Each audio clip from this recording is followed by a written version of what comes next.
Chapter Roman 1 Introduction, in defense of everything else. The only possible excuse for this book is that it is an answer to a challenge. Even a bad shot is dignified when he accepts a duel. When some time ago I published a series of hasty but sincere papers under the name of Heretics, several critics for whose intellect I have a warm respect, I may mention, specially Mr. G.S. Street, said that it was all very well for me to tell everybody to affirm his cosmic theory, but that I had carefully avoided supporting my precepts with example. I will begin to worry about my philosophy, said Mr. Street, when Mr. Chesterton has given us his. It was perhaps an incautious suggestion to make to a person only too ready to write books upon the feeblest provocation. But after all, though Mr. Street has inspired and created this book, he need not read it. If he does read it, he will find that in its pages I have attempted in a vague and personal way, in a set of mental pictures, rather than in a series of deductions, to state the philosophy in which I have come to believe. I will not call it my philosophy, for I did not make it. God and humanity made it, and it made me. I have often had a fancy for writing a romance about an English yachtsman who slightly miscalculated his course and discovered England under the impression that it was a new island in the South Seas. I always find, however, that I am either too busy or too lazy to write this fine work, so I may as well give it away for the purposes of philosophical illustration.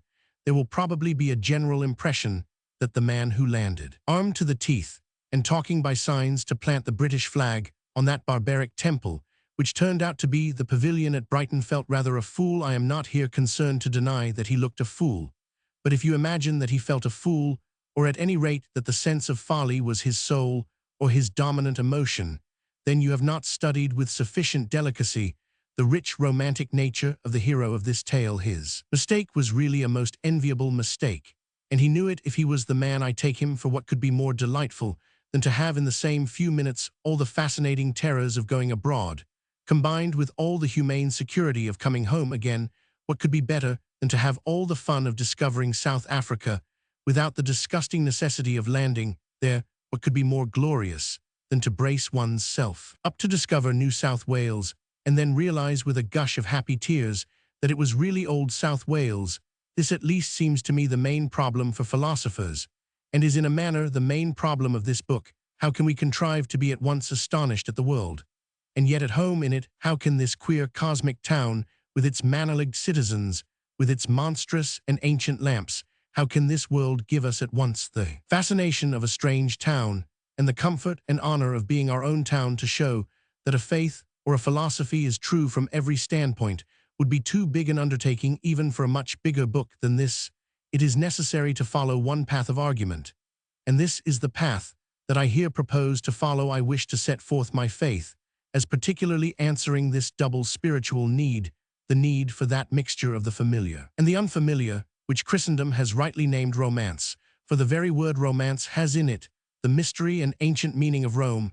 Anyone setting out to dispute anything ought always to begin by saying what he does not dispute. Beyond stating what he proposes to prove, he should always state what he does not propose to prove. The thing I do not propose to prove, the thing I propose to take as common ground between myself and any average reader, is this desirability of an active and imaginative life, picturesque and full of a poetical curiosity, a life such as Western man at any rate always seems to have desired. If a man says that extinction is better than existence, or blank existence better than variety and adventure, then he is not one of the ordinary people to whom I am talking. If a man prefers nothing, I can give him nothing. But nearly all people I have ever met in this Western society in which I live would agree to the general proposition that we need this life of practical romance, the combination of something that is strange with something that is secure. We need so to view the world as to combine an idea of wonder and an idea of welcome. We need to be happy in this wonderland without once being merely comfortable. It is this achievement of my creed that I shall chiefly pursue in these pages. But I have a peculiar reason for mentioning the man in a yacht who discovered England, for I am that man in a yacht. I discovered England. I do not see how this book can avoid being egotistical, and I do not quite see, to tell the truth, how it can avoid being dull. Dullness will, however, free me from the charge which I most lament, the charge of being flippant, mere light sophistry. is the thing that I happen to despise most of all things, and it is perhaps a wholesome fact that this is the thing of which I am generally accused. I know nothing so contemptible as a mere paradox, a mere ingenious defense of the indefensible. If it were true, as has been said, that Mr. Bernard Shaw lived upon paradox, then he ought to be a mere common millionaire, for a man of his mental activity could invent a sophistry every 6 minutes. It is as easy as lying, because it is lying. The truth is, of course, that Mr. Shaw is cruelly hampered by the fact that he cannot tell any lie. Unless he thinks it is the truth, I find myself under the same intolerable bondage.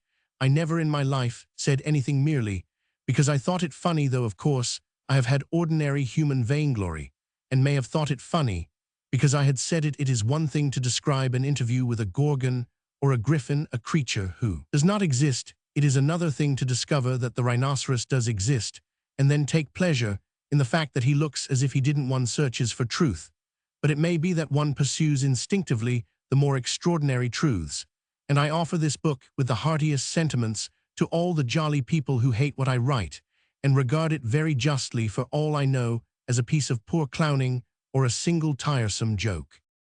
For if this book is a joke, it is a joke against me. I am the man who with the utmost daring discovered what had been discovered before.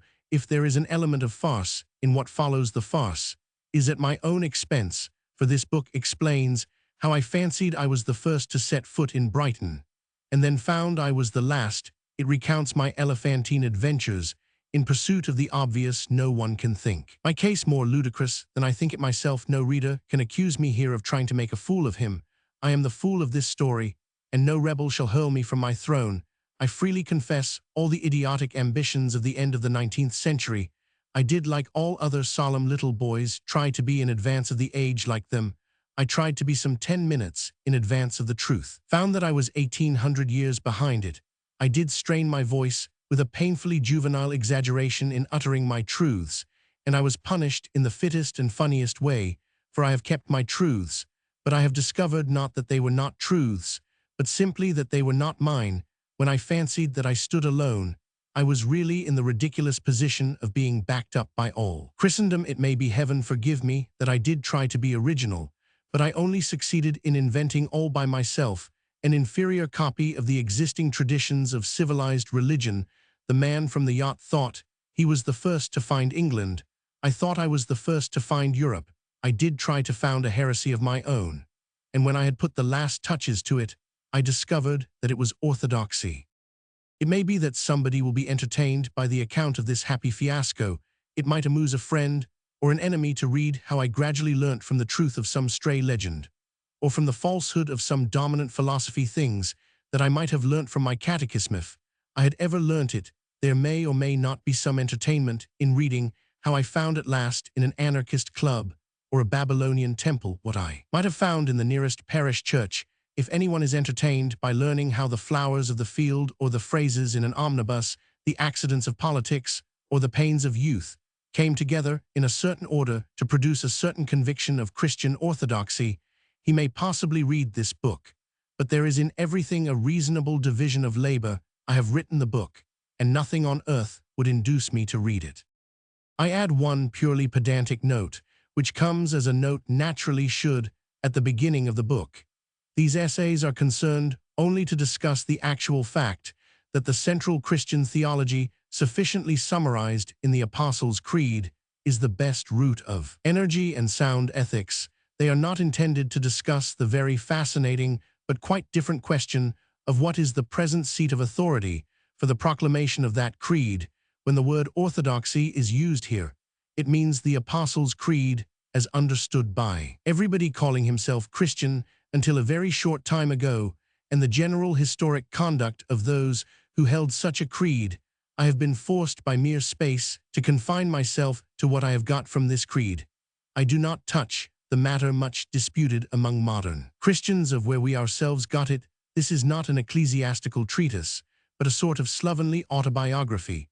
But if anyone wants my opinions about the actual nature of the authority, Mr. G.S. Street has only to throw me another challenge, and I will write him another book. Chapter Roman 2, The Maniac. Thoroughly worldly people never understand even the world. They rely altogether on a few cynical maxims, which are not true. Once, I remember walking with a prosperous publisher who made a remark which I had often heard before. It is indeed almost a motto of the modern world, yet I had heard it once too often, and I saw suddenly that there was nothing in it. The publisher said of somebody, "That man will get on, he believes in himself." And I remember that, as I lifted my head to listen, my eye caught an omnibus on which was written Hanwell. I said to him, "Shall I tell you where the men are who believe most in themselves? For I can tell you I know of men who believe in themselves more colossally than Napoleon or Caesar. I know where flames the fixed star of certainty and success. I can guide you to the thrones of the supermen. The men who really believe in themselves are all in lunatic asylums." He said mildly that there were a good many men, after all, who believed in themselves, and who were not in lunatic asylums. "Yes, there are," I retorted, "and you of all men ought to know them. That drunken poet from whom you would not take a dreary tragedy, he believed in himself. That elderly minister with an epic, from whom you were hiding in a back room, he believed in himself. If you consulted your business experience, instead of your ugly individualistic philosophy, you would know that believing in himself is one of the commonest signs of erotter actors who can't act believe in themselves, and debtors who won't pay. It would be much truer to say that a man will certainly fail because he believes in himself. Complete self-confidence is not merely a sin. Complete self-confidence is a weakness. Believing utterly in oneself is a hysterical and superstitious belief, like believing in Joanna Southcote. The man who has it has Hanwell written on his face as plain as it is written on that omnibus. And to all this, my friend the publisher made this very deep and effective reply: "Well, if a man is not to believe in himself, in what is he to believe?" After a long pause, I replied, "I will go home and write a book in answer to that question. This is the book that I have written in answer to it." But I think this book may well start where our argument started, in the neighborhood of the madhouse. Modern masters of science are much impressed with the need of beginning all inquiry with a fact. The ancient masters of religion were quite equally impressed with that necessity. They began with the fact of sine fact, as practical as potatoes, whether or no man could be washed in miraculous waters.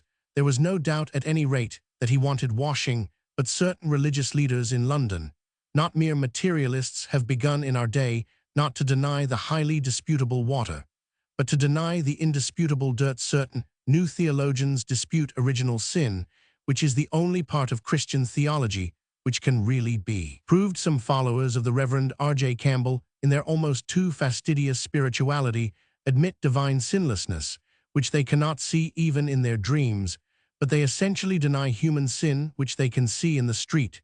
The strongest saints and the strongest skeptics alike took positive evil as the starting point of their argument. If it be true, as it certainly is, that a man can feel exquisite happiness in skinning a cat, then the religious philosopher can only draw one of two deductions. He must either deny the existence of God, as all atheists do, or he must deny the present union between God and man, as all Christians do. The new theologians seem to think it a highly rationalistic solution to deny the cat. In this remarkable situation, it is plainly not now possible, with any hope of a universal appeal, to start as our fathers did with the fact of sin. This very fact, which was to them, and is to me as plain as a pikestaff, is the very fact that has been specially diluted or denied. But though moderns deny the existence of sin, I do not think that they have yet denied the existence of a lunatic asylum. We all agree still that there is a collapse of the intellect as unmistakable as a falling house. Men deny hell, but not as yet. Hanwell, for the purpose of our primary argument, the one may very well stand where the other stood. I mean, that as all thoughts and theories were once judged by whether they tended to make a man lose his soul, so, for our present purpose, all modern thoughts and theories may be judged by whether they tend to make a man lose his wits. It is true that some speak lightly and loosely of insanity as in itself attractive, but a moment's thought will show that if disease is beautiful, it is generally someone else's disease. A blind man may be picturesque, but it requires two eyes to see the picture, and similarly, even the wildest poetry of insanity can only be enjoyed by the sane. To the insane man, his insanity is quite prosaic, because it is quite true. A man who thinks himself a chicken is to himself as ordinary as a chicken. A man who thinks he is a bit of glass is to himself as dull as a bit of glass. It is the homogeneity of his mind which makes him dull, and which makes him mad. It is only because we see the irony of his idea that we think him even amusing. It is only because he does not see the irony of his idea that he is put in Hanwell at all. In short, oddities only strike ordinary people. Oddities do not strike odd people. This is why ordinary people have a much more exciting time, while odd people are always complaining of the dullness of life. This is also why the new novels die so quickly, and why the old fairy tales endure forever. The old fairy tale makes the hero a normal human boy. It is his adventures that are startling. They startle him because he is normal. But in the modern psychological novel, the hero is abnormal. The center is not central. Hence, the fiercest adventures fail to affect him adequately. And the book is monotonous. You can make a story out of a hero among dragons, but not out of a dragon among dragons. The fairy tale discusses what a sane man will do in a mad world. The sober, realistic novel of today discusses what an essential lunatic will do in a dull world. Let us begin then with the madhouse. From this evil and fantastic inn, let us set forth on our intellectual journey. Now, if we are to glance at the philosophy of sanity, the first thing to do in the matter is to blot out one big and common mistake. There is a notion adrift everywhere that imagination, especially mystical imagination, is dangerous to man's mental balance. Poets are commonly spoken of as psychologically unreliable, and generally, there is a vague association between wreathing laurels in your hair and sticking straws in it. Facts and history utterly contradict this view. Most of the very great poets have been not only sane, but extremely businesslike. And if Shakespeare ever really held horses, it was because he was much the safest man to hold them. Imagination does not breed insanity. Exactly what does breed insanity is reason. Poets do not go mad, but chess players do. Mathematicians go mad, and cashiers. But creative artists very seldom. I am not, as will be seen, in any sense attacking logic. I only say that this danger does lie in logic, not in imagination. Artistic paternity is as wholesome as physical paternity. Moreover, it is worthy of remark that when a poet really was morbid, it was commonly because he had some weak spot of rationality on his brain. Poe, for instance, really was morbid not because he was poetical, but because he was specially analytical. Even chess was too poetical for him. He disliked chess because it was full of knights and castles. Like a poem, he avowedly preferred the black discs of drafts because they were more like the mere black dots on a diagram. Perhaps the strongest case of all is this, that only one great English poet went mad, Cowper, and he was definitely driven mad by logic, by the ugly and alien logic of predestination. Poetry was not the disease, but the medicine. Poetry partly kept him in health. He could sometimes forget the red and thirsty hell to which his hideous necessitarianism dragged him among the wide waters, and the white flat lilies of the ooze. He was damned by John Calvin. He was almost saved by John Gilpin. Everywhere we see that men do not go mad by dreaming. Critics are much madder than poets. Homer is complete, and calm enough. It is his critics who tear him into extravagant tatters. Shakespeare is quite himself. It is only some of his critics who have discovered that he was somebody else, and though St. John the Evangelist saw many strange monsters in his vision, he saw no creature so wild as one of his own commentators.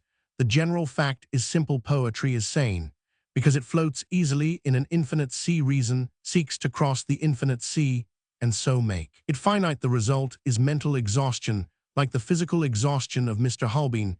To accept everything is an exercise to understand everything, a strain. The poet only desires exaltation and expansion, a world to stretch himself in. The poet only asks to get his head into the heavens.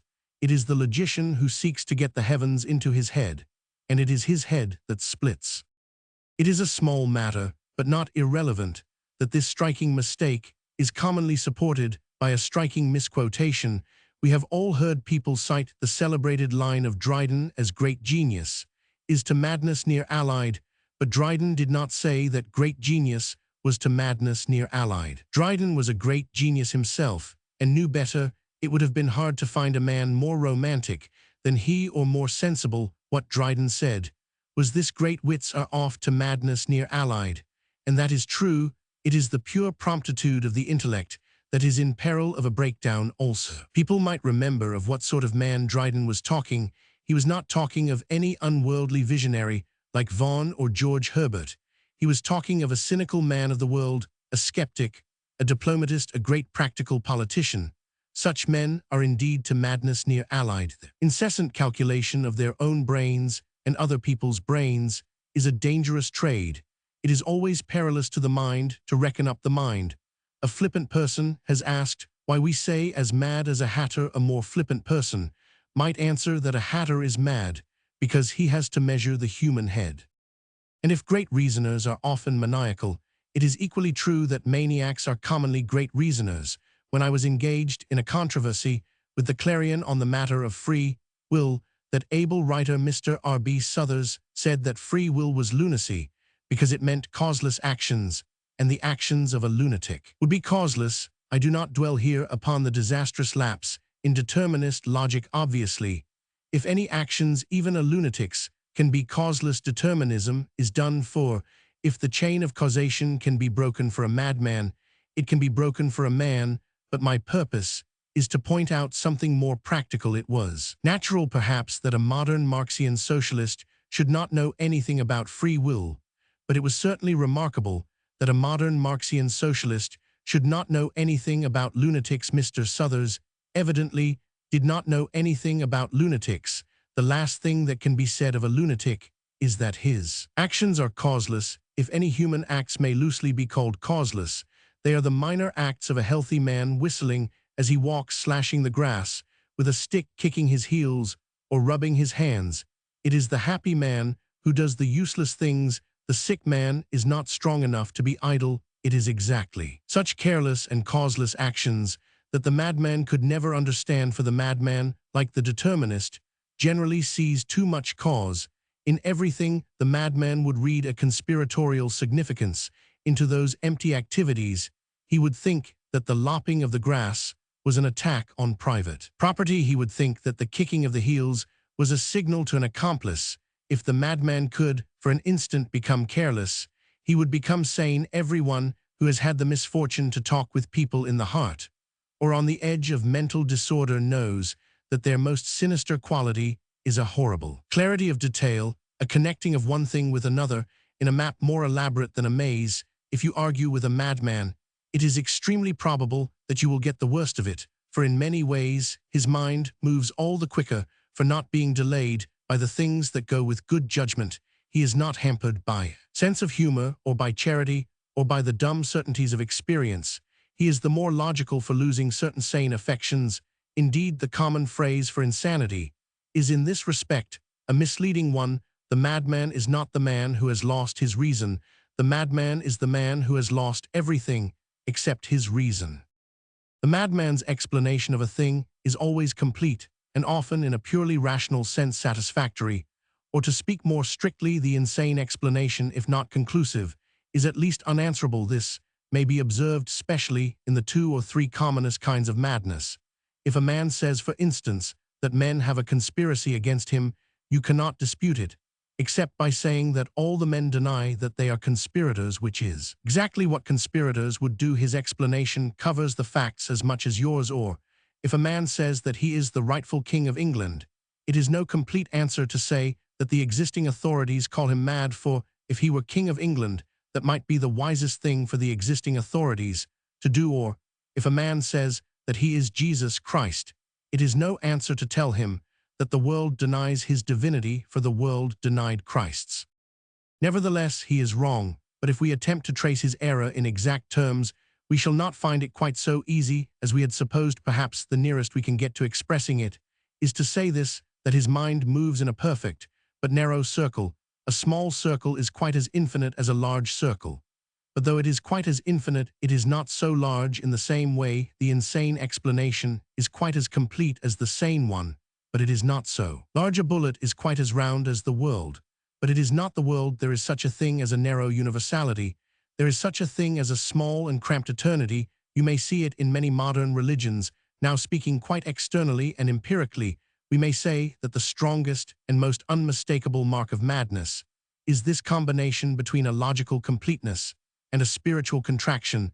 The lunatic's theory explains a large number of things, but it does not explain them in a large way. I mean that if you or I were dealing with a mind that was growing morbid, we should be chiefly concerned not so much to give it arguments, as to give it air to convince it that there was something cleaner and cooler outside the suffocation of a single argument. Suppose, for instance, it were the first case that I took as typical. Suppose it were the case of a man who accused everybody of conspiring against him. If we could express our deepest feelings of protest and appeal against this obsession, I suppose we should say something like this: "Oh, I admit that you have your case, and have it by heart, and that many things do fit into other things. As you say, I admit that your explanation explains a great deal, but what a great deal it leaves out. Are there no other stories in the world except yours? And are all men busy with your business? Suppose we grant the details. Perhaps when the man in the street did not seem to see you, it was only his cunning. Perhaps when the policeman asked you your name, it was only because he knew it already. But how much happier you would be if you only knew that these people cared nothing about you. How much larger your life would be if yourself could become smaller in it, if you could really look at other men with common curiosity and pleasure, if you could see them walking as they are in their sunny selfishness and their virile indifference. You would begin to be interested in them because they were not interested in you. You would break out of this tiny and tawdry theater in which your own little plot is always being played, and you would find yourself under a freer sky in a street full of splendid strangers. Or suppose it were the second case of madness, that of a man who claims the crown. Your impulse would be to answer, "All right, perhaps you know that you are the King of England, but why do you care? Make one magnificent effort, and you will be a human being, and look down on all the kings of the earth." Or it might be the third case of the madman who called himself Christ. If we said what we felt, we should say, "So you are the creator and redeemer of the world. But what a small world it must be, what a little heaven you must inhabit with angels no bigger than butterflies. How sad it must be to be God, and an inadequate God. Is there really no life fuller and no love more marvelous than yours? And is it really in your small and painful pity that all flesh must put its faith? How much happier you would be, how much more of you there would be, if the hammer of a higher God could smash your small cosmos, scattering the stars like spangles, and leave you in the open free like other men to look up as well as down." And it must be remembered that the most purely practical science does take this view of mental evil.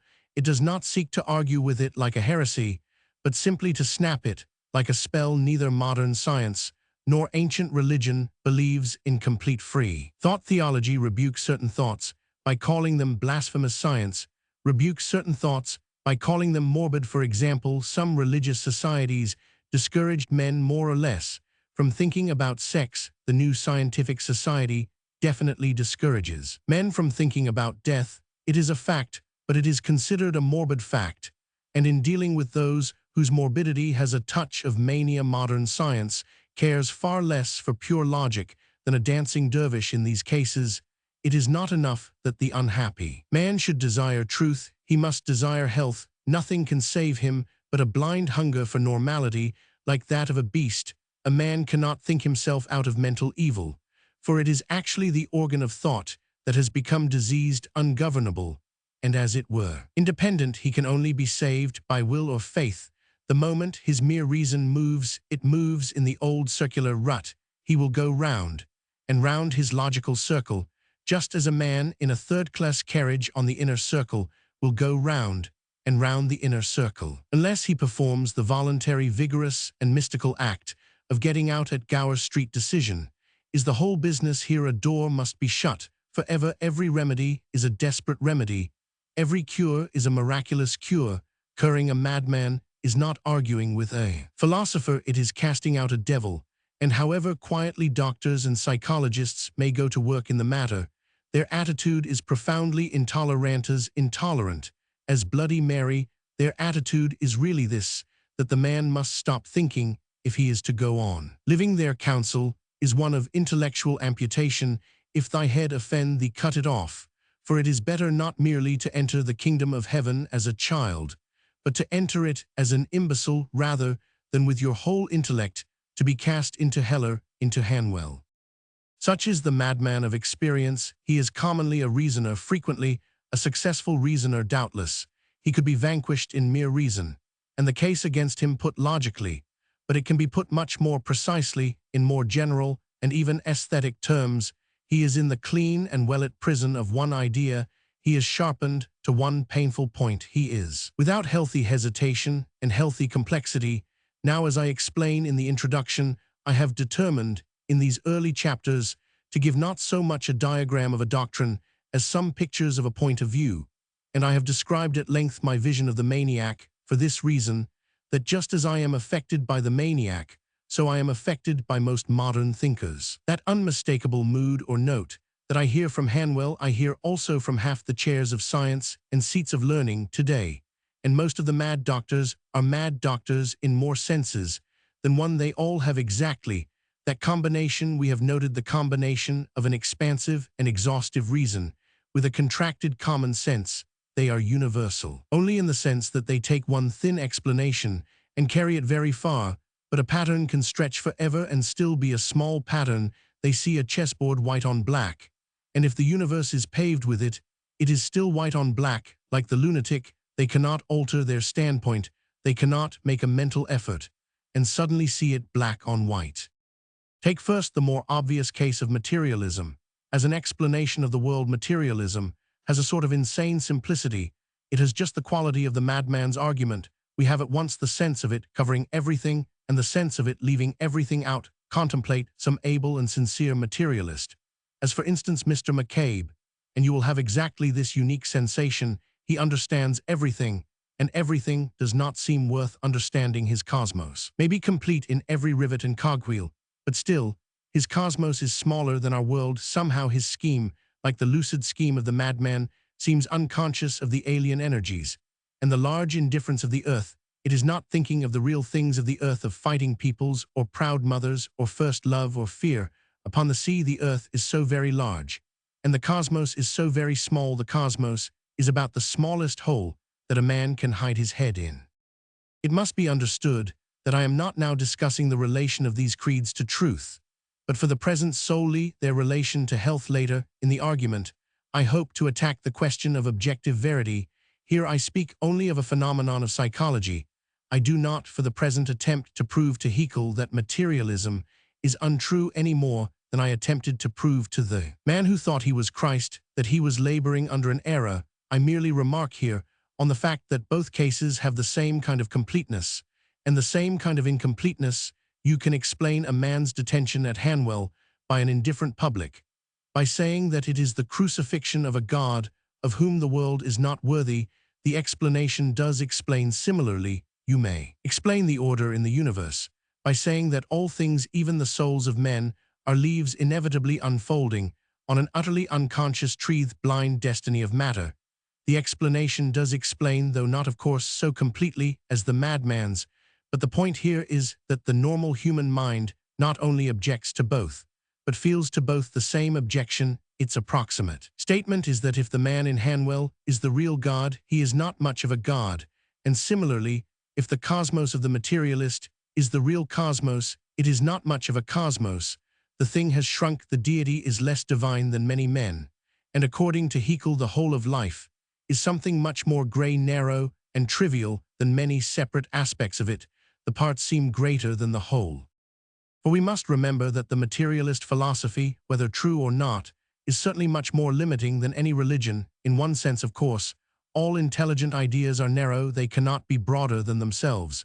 A Christian is only restricted in the same sense that an atheist is restricted. He cannot think Christianity false and continue to be a Christian, and the atheist cannot think atheism false and continue to be an atheist. But as it happens, there is a very special sense in which materialism has more restrictions than spiritualism. Mr. McCabe thinks me a slave because I am not allowed to believe in determinism. I think Mr. McCabe a slave because he is not allowed to believe in fairies. But if we examine the two vetoes, we shall see that his is really much more of a pure veto than mine. The Christian is quite free to believe that there is a considerable amount of settled order and inevitable development in the universe, but the materialist is not allowed to admit into his spotless machine the slightest speck of spiritualism or miracle. Poor Mr. McCabe is not allowed to retain even the tiniest imp, though it might be hiding in a pimpernel. The Christian admits that the universe is manifold, and even miscellaneous, just as a sane man knows that he is complex. The sane man knows that he has a touch of the beast, a touch of the devil, a touch of the saint, a touch of the citizen. Nay, the really sane man knows that he has a touch of the madman. But the materialist's world is quite simple and solid. Just as the madman is quite sure he is sane, the materialist is sure that history has been simply and solely a chain of causation, just as the interesting person before mentioned is quite sure that he is simply and solely a chicken. Materialists and madmen never have doubts. Spiritual doctrines do not actually limit the mind, as do materialistic denials. Even if I believe in immortality, I need not think about it. But if I disbelieve in immortality, I must not think about it in the first case. The road is open and I can go as far as I like. In the second, the road is shut. But the case is even stronger, and the parallel with madness is yet more strange, for it was our case against the exhaustive and logical theory of the lunatic that right or wrong it gradually destroyed his humanity. Now it is the charge against the main deductions of the materialist that right or wrong, they gradually destroy his humanity. I do not mean only kindness, I mean hope, courage, poetry, initiative, all that is human. For instance, when materialism leads men to complete fatalism, as it generally does, it is quite idle to pretend that it is in any sense a liberating force. It is absurd to say that you are especially advancing freedom when you only use free thought to destroy. Free will the determinists come to bind, not to loose. They may well call their law the chain of causation. It is the worst chain that ever fettered a human being. You may use the language of liberty, if you like, about materialistic teaching, but it is obvious that this is just as inapplicable to it as a whole as the same language when applied to a man locked up in a madhouse. You may say, if you like, that the man is free to think himself a poached egg, but it is surely a more massive and important fact that if he is a poached egg, he is not free to eat, drink, sleep, walk, or smoke a cigarette. Similarly, you may say, if you like, that the bold determinist speculator is free to disbelieve in the reality of the will, but it is a much more massive and important fact that he is not free to praise, to curse, to thank, to justify, to urge, to punish, to resist temptations, to incite mobs, to make New Year resolutions, to pardon sinners, to rebuke tyrants, or even to say thank you for the mustard. In passing from this subject, I may note that there is a queer fallacy to the effect that materialistic fatalism is in some way favorable to mercy, to the abolition of cruel punishments or punishments of any kind. This is startlingly the reverse of the truth. It is quite tenable that the doctrine of necessity makes no difference at all, that it leaves the flogger flogging and the kind friend exhorting as before, but obviously if it stops either of them, it stops the kind exhortation. That the sins are inevitable does not prevent punishment. If it prevents anything, it prevents persuasion. Determinism is quite as likely to lead to cruelty as it is certain to lead to cowardice. Determinism is not inconsistent with the cruel treatment of criminals. What it is perhaps inconsistent with is the generous treatment of criminals with any appeal to their better feelings or encouragement in their moral struggle. The determinist does not believe in appealing to the will, but he does believe in changing the environment. He must not say to the sinner, go and sin no more, because the sinner cannot help it, but he can put him in boiling oil, for boiling oil is an environment considered as a figure. Therefore, the materialist has the fantastic outline of the figure of the madman. Both take up a position at once unanswerable and intolerable. Of course, it is not only of the materialist that all this is true. The same would apply to the other extreme of speculative logic. There is a skeptic far more terrible than he who believes that everything began in matter. It is possible to meet the skeptic who believes that everything began in himself. He doubts not the existence of angels or devils, but the existence of men and cows. For him, his own friends are a mythology made up by himself. He created his own father and his own mother. This horrible fancy has in it something decidedly attractive to the somewhat mystical egoism of our day. That publisher who thought that men would get on if they believed in themselves, those seekers after the Superman who are always looking for him in the looking glass, those writers who talk about impressing their personalities instead of creating life for the world, all these people have really only an inch between them and this awful emptiness. Then, when this kindly world all round, the man has been blackened out like a lie, when friends fade into ghosts, and the foundations of the world fail, then, when the man, believing in nothing, and in no man is alone in his own nightmare. Then the great individualistic motto shall be written over him in avenging irony. The stars will be only dots in the blackness of his own brain. His mother's face will be only a sketch from his own insane pencil on the walls of his cell. But over his cell shall be written, with dreadful truth, he believes in himself. All that concerns us here, however, is to note that this pangoistic extreme of thought exhibits the same paradox as the other extreme of materialism. It is equally complete in theory and equally crippling in practice. For the sake of simplicity, it is easier to state the notion by saying that a man can believe that he is always in a dream. Now, obviously, there can be no positive proof given to him that he is not in a dream, for the simple reason that no proof can be offered that might not be offered in a dream.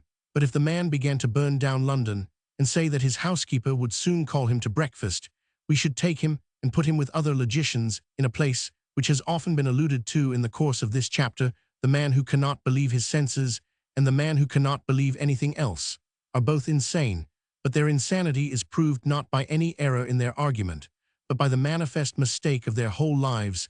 They have both locked themselves up. Two boxes painted inside with the sun and stars, they are both unable to get out, the one into the health and happiness of heaven, the other even into the health and happiness of the earth. Their position is quite reasonable, nay, in a sense, it is infinitely reasonable, just as a threepenny bit is infinitely circular. But there is such a thing as a mean infinity, a base and slavish eternity. It is amusing to notice that many of the moderns, whether skeptics or mystics, have taken as their sign a certain Eastern symbol, which is the very symbol of this ultimate nullity. When they wish to represent eternity, they represent it by a serpent with his tail in his mouth. There is a startling sarcasm in the image of that very unsatisfactory meal, the eternity of the material fatalists, the eternity of the Eastern pessimists, the eternity of the supercilious theosophists and higher scientists of today, is indeed very well presented by a serpent eating his tail, a degraded animal who destroys even himself. This chapter is purely practical and is concerned with what actually is the chief mark and element of insanity. We may say in summary that it is reason used without root, reason in the void. The man who begins to think without the proper first principles goes mad, the man who begins to think at the wrong end. And for the rest of these pages, we have to try and discover what is the right end. But we may ask in conclusion, if this be what drives men mad, what is it that keeps them sane? By the end of this book, one hope to give a definite, some will think a far too definite answer.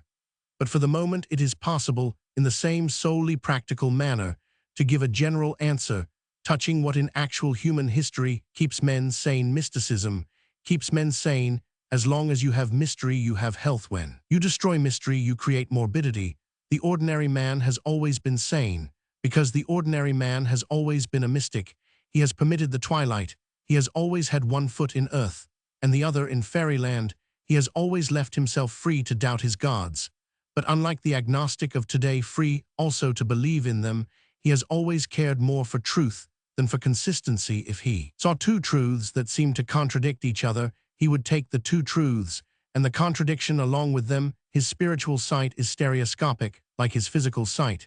He sees two different pictures at once, and yet sees all the better for that. Thus, he has always believed that there was such a thing as fate, but such a thing as free will also. Thus he believed that children were indeed the kingdom of heaven, but nevertheless ought to be obedient to the kingdom of earth. He admired youth, because it was young, and age, because it was not. It is exactly this balance of apparent contradictions that has been the whole buoyancy of the healthy man, the whole secret of mysticism. Is this, that man can understand everything by the help of what he does not understand. The morbid logician seeks to make everything lucid and succeeds in making everything mysterious.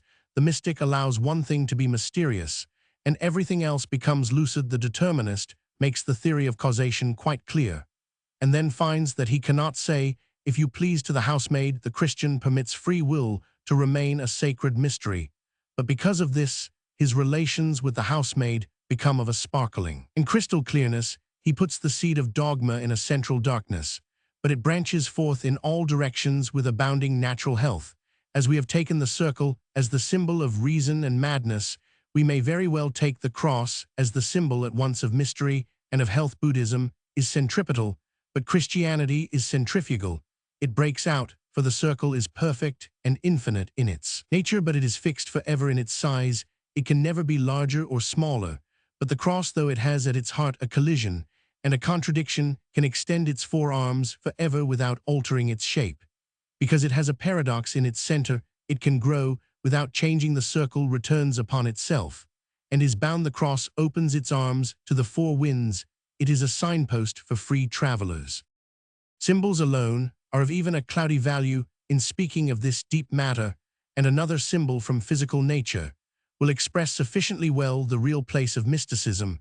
Before mankind, the one created thing which we cannot look at is the one thing in the light of which we look at everything, like the sun at noonday. Mysticism explains everything else by the blaze of its own victorious invisibility. Detached intellectualism is, in the exact sense of a popular phrase, all moonshine, for it is light without heat, and it is secondary light reflected from a dead world. But the Greeks were right when they made Apollo the god, both of imagination and of sanity, for he was both the patron of poetry and the patron of healing, of necessary dogmas, and a special creed I shall speak later.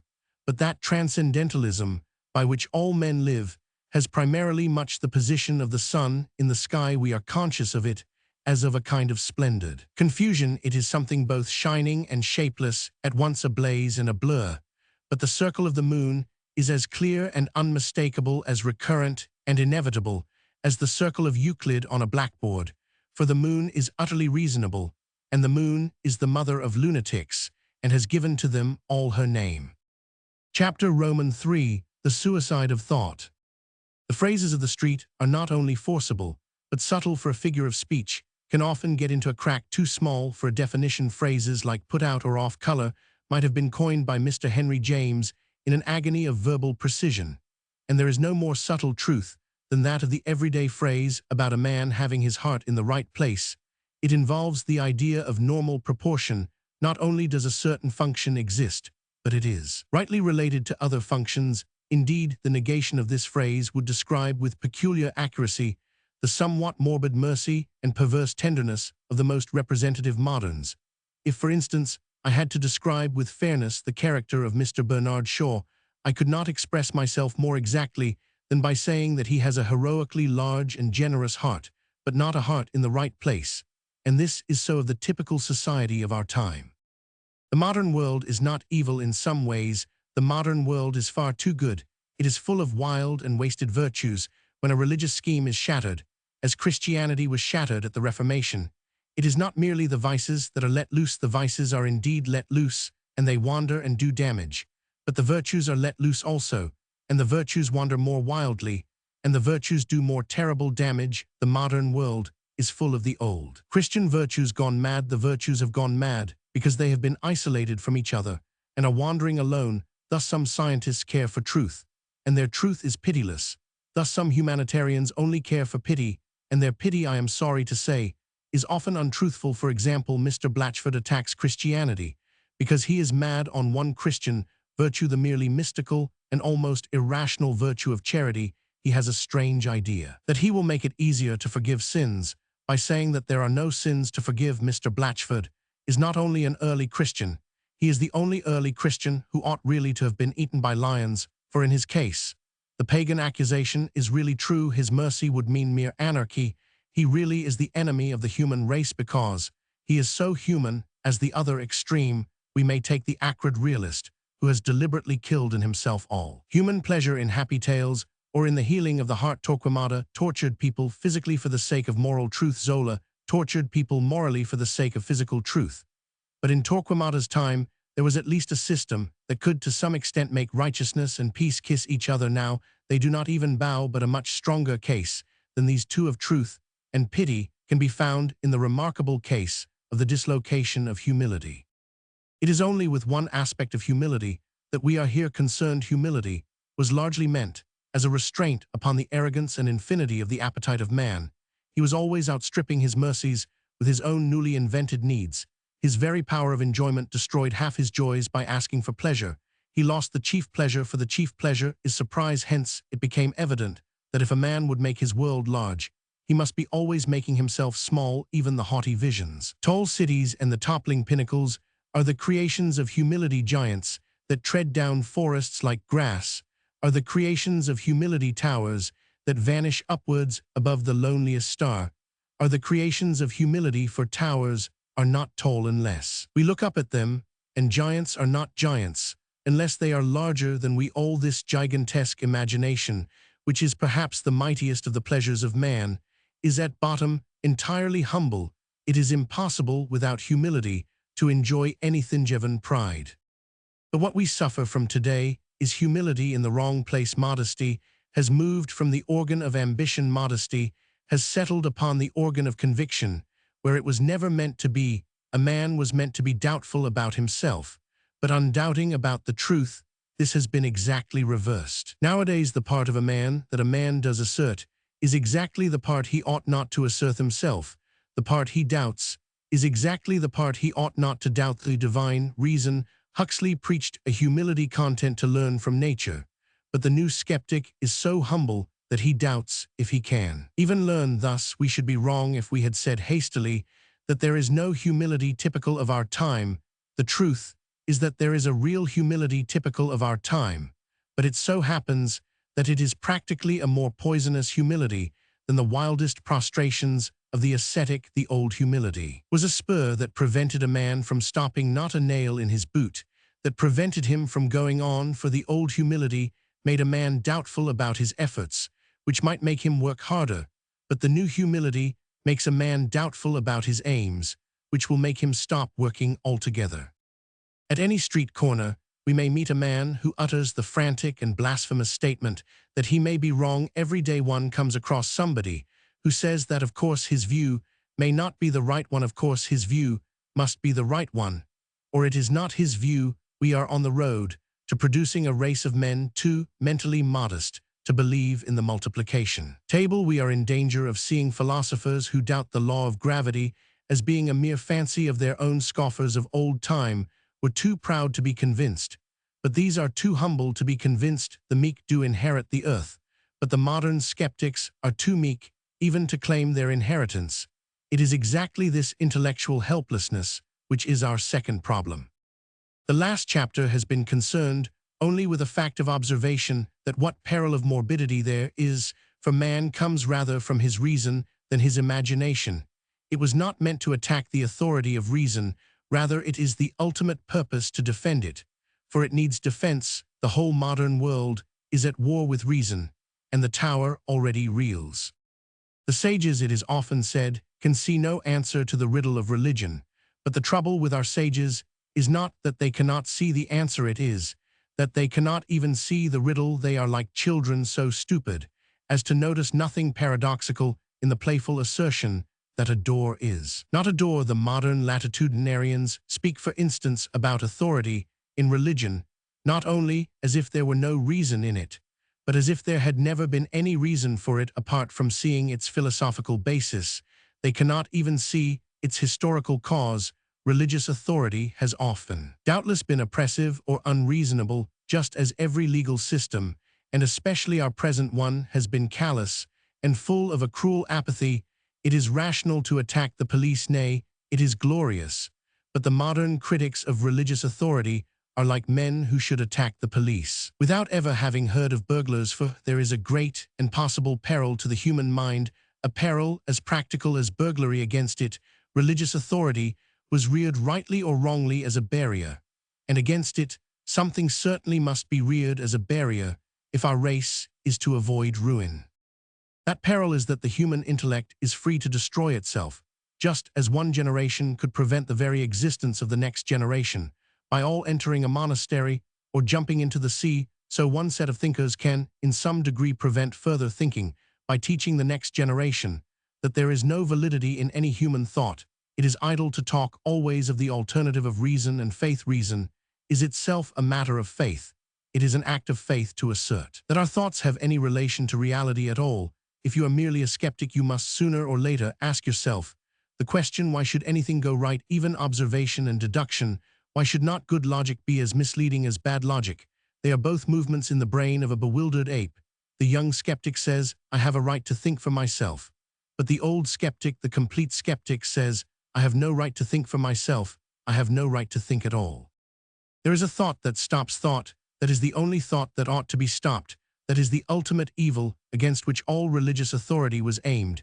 It only appears at the end of decadent ages like our own, and already Mr. H.G. Wells has raised its ruinous banner. He has written a delicate piece of skepticism, called Doubts of the Instrument. In this, he questions the brain itself, and endeavors to remove all reality from all his own assertions past, present, and to come.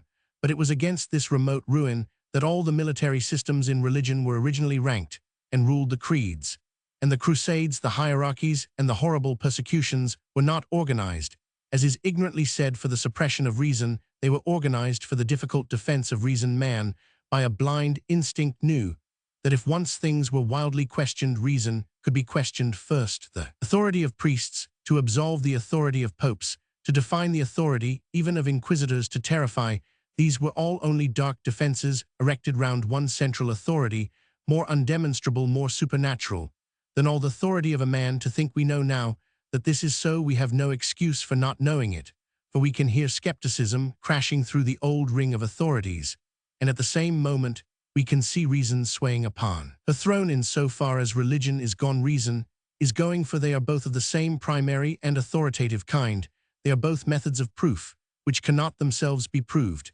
And in the act of destroying the idea of divine authority, we have largely destroyed the idea of that human authority by which we do a long division. Some, with a long and sustained tug, we have attempted to pull the mitre off pontifical man, and his head has come off with it. Lest this should be called loose assertion, it is perhaps desirable, though dull, to run rapidly through the chief modern fashions of thought, which have this effect of stopping thought itself. Materialism and the view of everything as a personal illusion have some such effect. For if the mind is mechanical, thought cannot be very exciting, and if the cosmos is unreal, there is nothing to think about. But in these cases, the effect is indirect and doubtful. In some cases, it is direct and clear, notably in the case of what is generally called evolution. Evolution is a good example of that modern intelligence which, if it destroys anything, destroys itself. Evolution is either an innocent scientific description of how certain earthly things came about, or if it is anything more than this, it is an attack upon thought itself.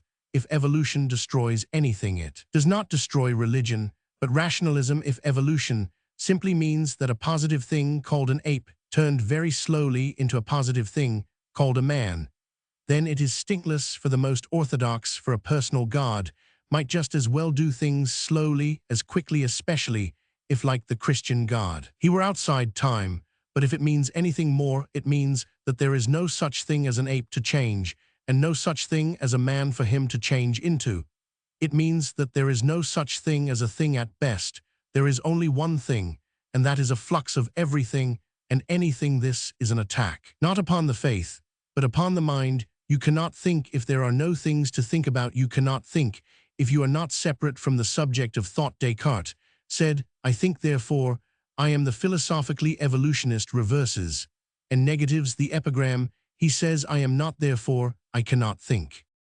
Then there is the opposite attack on thought that urged by Mr. H.G. Wells, when he insists that every separate thing is unique, and there are no categories at all. This also is merely destructive thinking, means connecting things and stops if they cannot be connected. It need hardly be said that this skepticism, forbidding thought, necessarily forbids speech. A man cannot open his mouth without contradicting it. Thus, when Mr. Wells says, as he did somewhere, all chairs are quite different, he utters not merely a misstatement, but a contradiction in terms. If all chairs were quite different, you could not call them all chairs. Akin to these is the false theory of progress, which maintains that we alter the test instead of trying to pass the test. We often hear it said, for instance, what is right in one age is wrong in another. This is quite reasonable if it means that there is a fixed aim and that certain methods attain at certain times and not at other times. If women say desire to be elegant, it may be that they are improved at one time by growing fatter and at another time by growing thinner.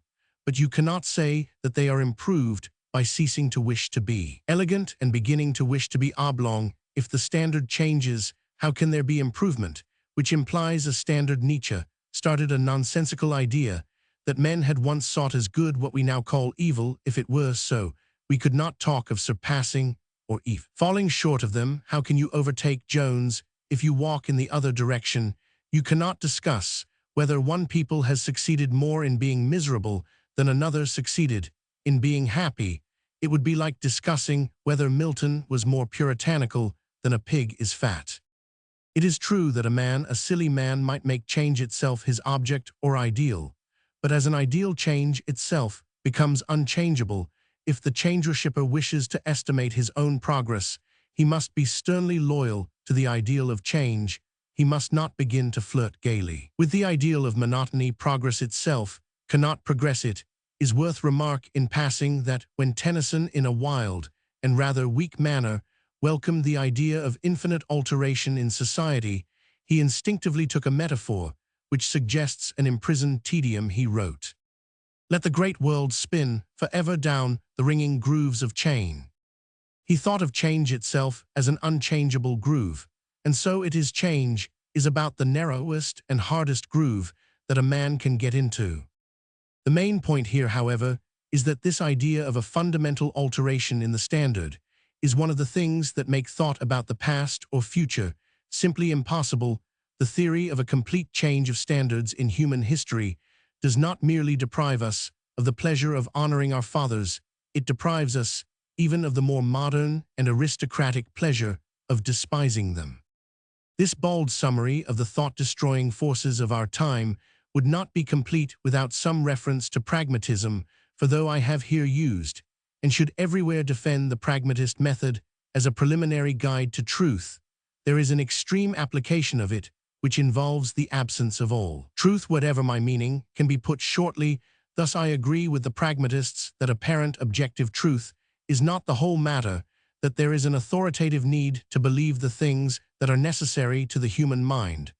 But I say that one of those necessities precisely is a belief in objective truth. The pragmatist tells a man to think what he must think and never mind the absolute, but precisely one of the things that he must think is the absolute. This philosophy, indeed, is a kind of verbal paradox. Pragmatism is a matter of human needs, and one of the first of human needs is to be something more than a pragmatist. Extreme pragmatism is just as inhuman as the determinism. It so powerfully attacks the determinist, who, to do him justice, does not pretend to be a human being, makes nonsense of the human sense of actual choice. The pragmatist, who professes to be specially human, makes nonsense of the human sense of actual fact. To sum up our contention, so far we may say that the most characteristic current philosophies have not only a touch of mania, but a touch of suicidal mania.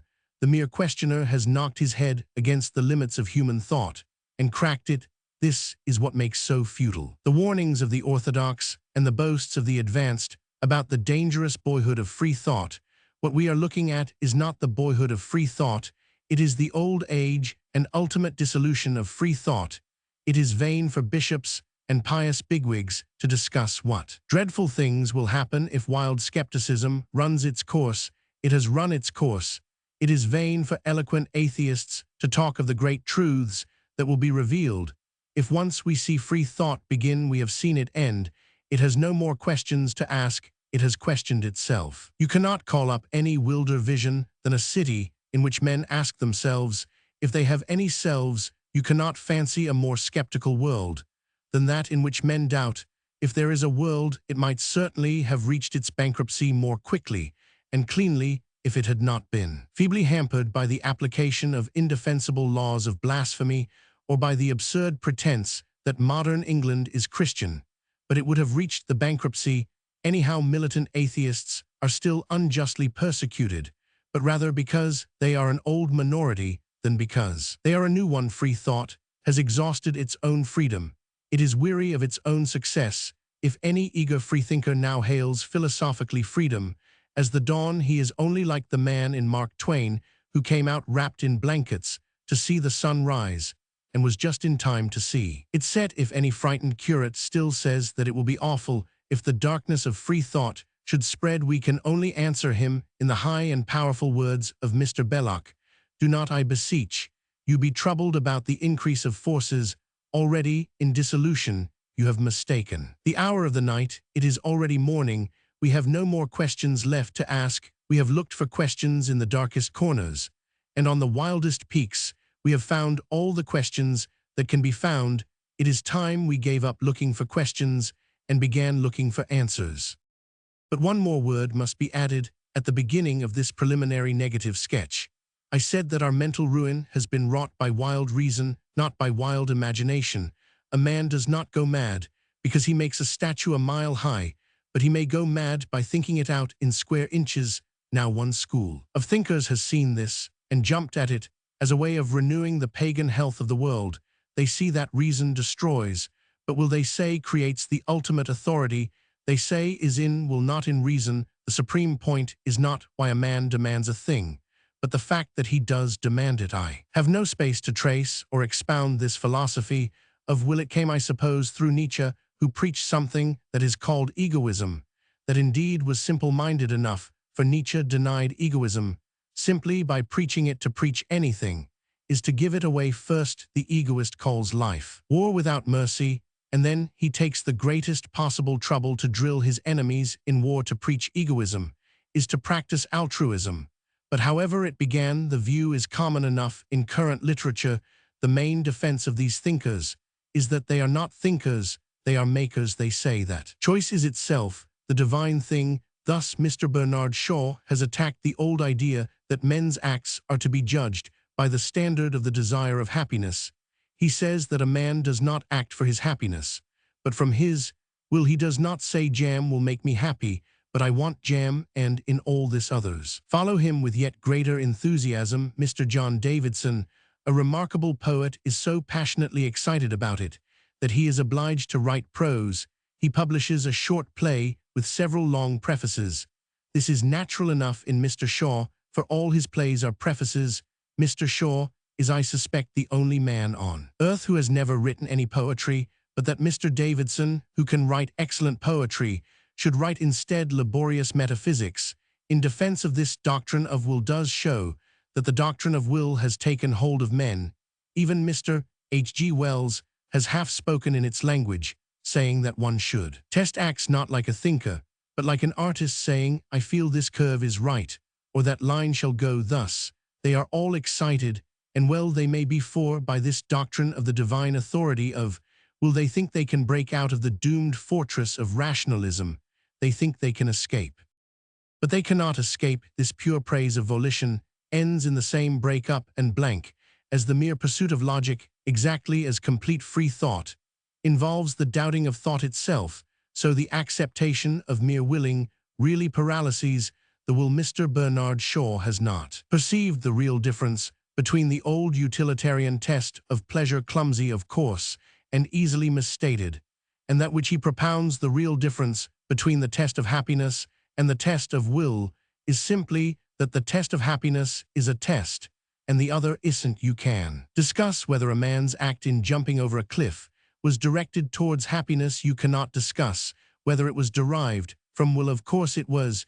You can praise an action by saying that it is calculated to bring pleasure or pain, to discover truth, or to save the soul, but you cannot praise an action because it shows will. For to say that is merely to say that it is an action. By this praise of will, you cannot really choose one course as better than another, and yet choosing one course as better than another is the very definition of the will you are praising. The worship of will is the negation of will. To admire mere choice is to refuse to choose. If Mr. Bernard Shaw comes up to me and says, will, something that is tantamount to saying, I do not mind what you will, and that is tantamount to saying, I have no will in the matter. You cannot admire will in general, because the essence of will is that it is particular. A brilliant anarchist like Mr. John Davidson feels an irritation against ordinary morality, and therefore he invokes will to anything. He only wants humanity to want something. But humanity does want something. It wants ordinary morality. He rebels against the law and tells us to will something or anything. But we have willed something. We have willed the law against which he rebels. All the will worshippers from Nietzsche to Mr. Davidson are really quite empty of volition. They cannot will, they can hardly wish. And if anyone wants a proof of this, it can be found quite easily It can be found in this fact that they always talk of will as something that expands and breaks out, but it is quite the opposite. Every act of will is an act of self-limitation. To desire action is to desire limitation. In that sense, every act is an act of self-sacrifice. When you choose anything, you reject everything else. That objection which men of this school used to make to the act of marriage is really an objection to every act. Every act is an irrevocable selection and exclusion. Just as when you marry one woman, you give up all the others, so when you take one course of action, you give up all the other courses. If you become King of England, you give up the post of beadle in Brompton. If you go to Rome, you sacrifice a rich, suggestive life in Wimbledon. It is the existence of this negative or limiting side of will that makes most of the talk of the anarchic will worshippers little better than nonsense. For instance, Mr. John Davidson tells us to have nothing to do with thou shalt not. But it is surely obvious that thou shalt not is only one of the necessary corollaries of I will go to the Lord Mayor's show, and thou shalt not stop me. Anarchism adjures us to be bold, creative artists and care for no laws or limits, but it is impossible to be an artist and not care for laws and limits. Art is limitation. The essence of every picture is the frame. If you draw a giraffe, you must draw him with a long neck. If in your bold, creative way you hold yourself free to draw a giraffe with a short neck, you will really find that you are not free to draw a giraffe. The moment you step into the world of facts, you step into a world of limits. You can free things from alien or accidental laws, but not from the laws of their own nature. You may, if you like, free a tiger from his bars, but do not free him from his stripes. Do not free a camel of the burden of his hump. You may be freeing him from being a camel. Do not go about as a demagogue encouraging triangles to break out of the prison of their three sides. If a triangle breaks out of its three sides, its life comes to a lamentable end. Somebody wrote a work called The Loves of the Triangles. I never read it, but I am sure that if triangles ever were loved, they were loved for being triangular.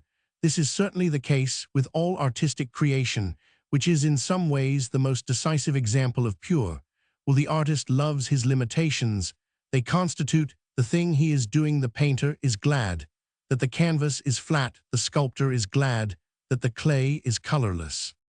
In case the point is not clear, an historic example may illustrate it. The French Revolution was really an heroic and decisive thing, because the Jacobins willed something definite and limited. They desired the freedoms of democracy, but also all the vetoes of democracy. They wished to have votes and not to have titles. Republicanism had an ascetic side in Franklin or Robespierre, as well as an expansive side in Danton or Wilkes. Therefore, they have created something with a solid substance and shaped the square social equality and peasant wealth of France.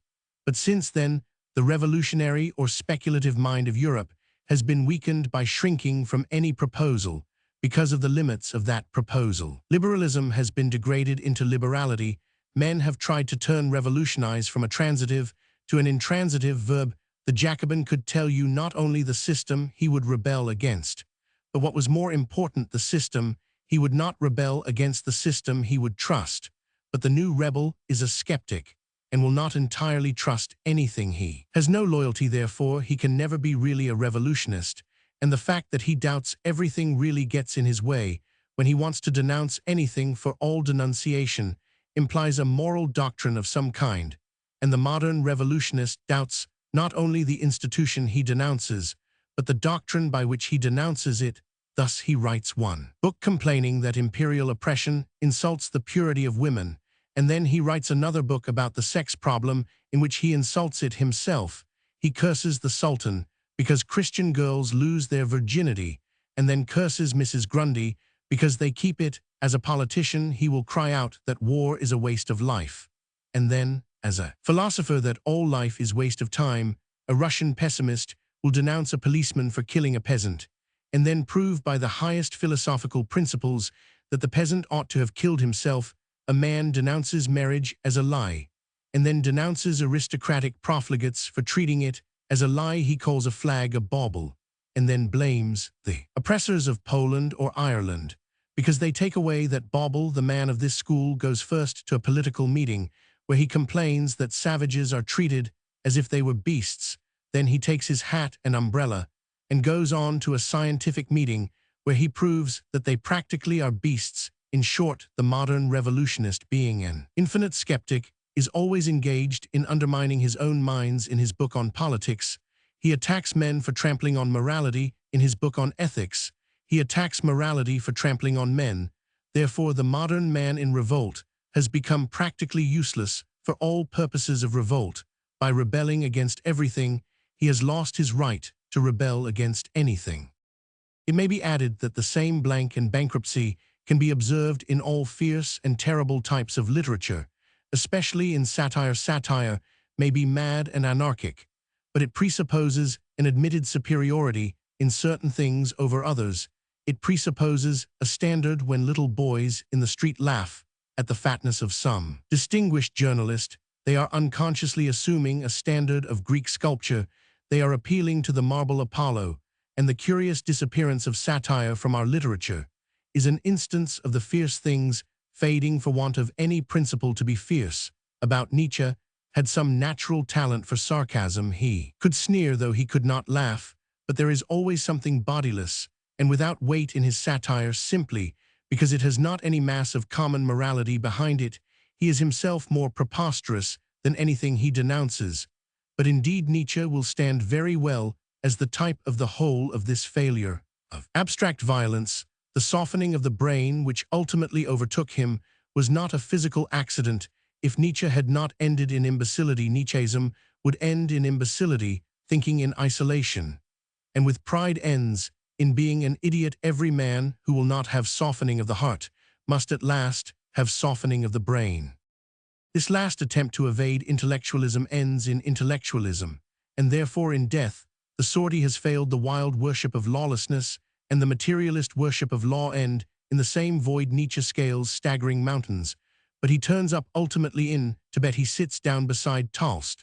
In the land of nothing and nirvana, they are both helpless own, because he must not grasp anything, and the other because he must not let go of anything. The Tolstoyan's will is frozen by a Buddhist instinct that all special actions are evil, but the Nietzsche's will is quite equally frozen by his view that all special actions are good, for if all special actions are good, none of them are special. They stand at the crossroads, and one hates all the roads, and the other likes all the roads.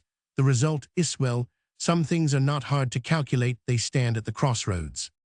Here I end, thank God, the first and dullest business of this book, the rough review of recent thought. After this, I begin to sketch a view of life which may not interest my reader, but which at any rate interests me. In front of me, as I close this page, is a pile of modern books that I have been turning over for the purpose, a pile of ingenuity, a pile of futility. By the accident of my present detachment, I can see the inevitable smash of the philosophies of Schopenhauer and Tolstoy, Nietzsche, and Shaw as clearly as an inevitable railway smash could be seen from a balloon. They are all on the road to the emptiness of the asylum for madness may be defined as using mental activity so as to reach mental helplessness, and they have nearly reached it. He who thinks he is made of glass thinks to the destruction of thought, for glass cannot think, so he who wills to reject nothing wills the destruction of will, for will is not only the choice of something, but the rejection of almost everything. And as I turn and tumble over the clever, wonderful, tiresome, and useless modern books, the title of one of them rivets my eye. It is called Jeanne d'Arc by Anatole France. I have only glanced at it, but a glance was enough to remind me of Renan's Vie de Jesus. It has the same strange method of the reverent skeptic.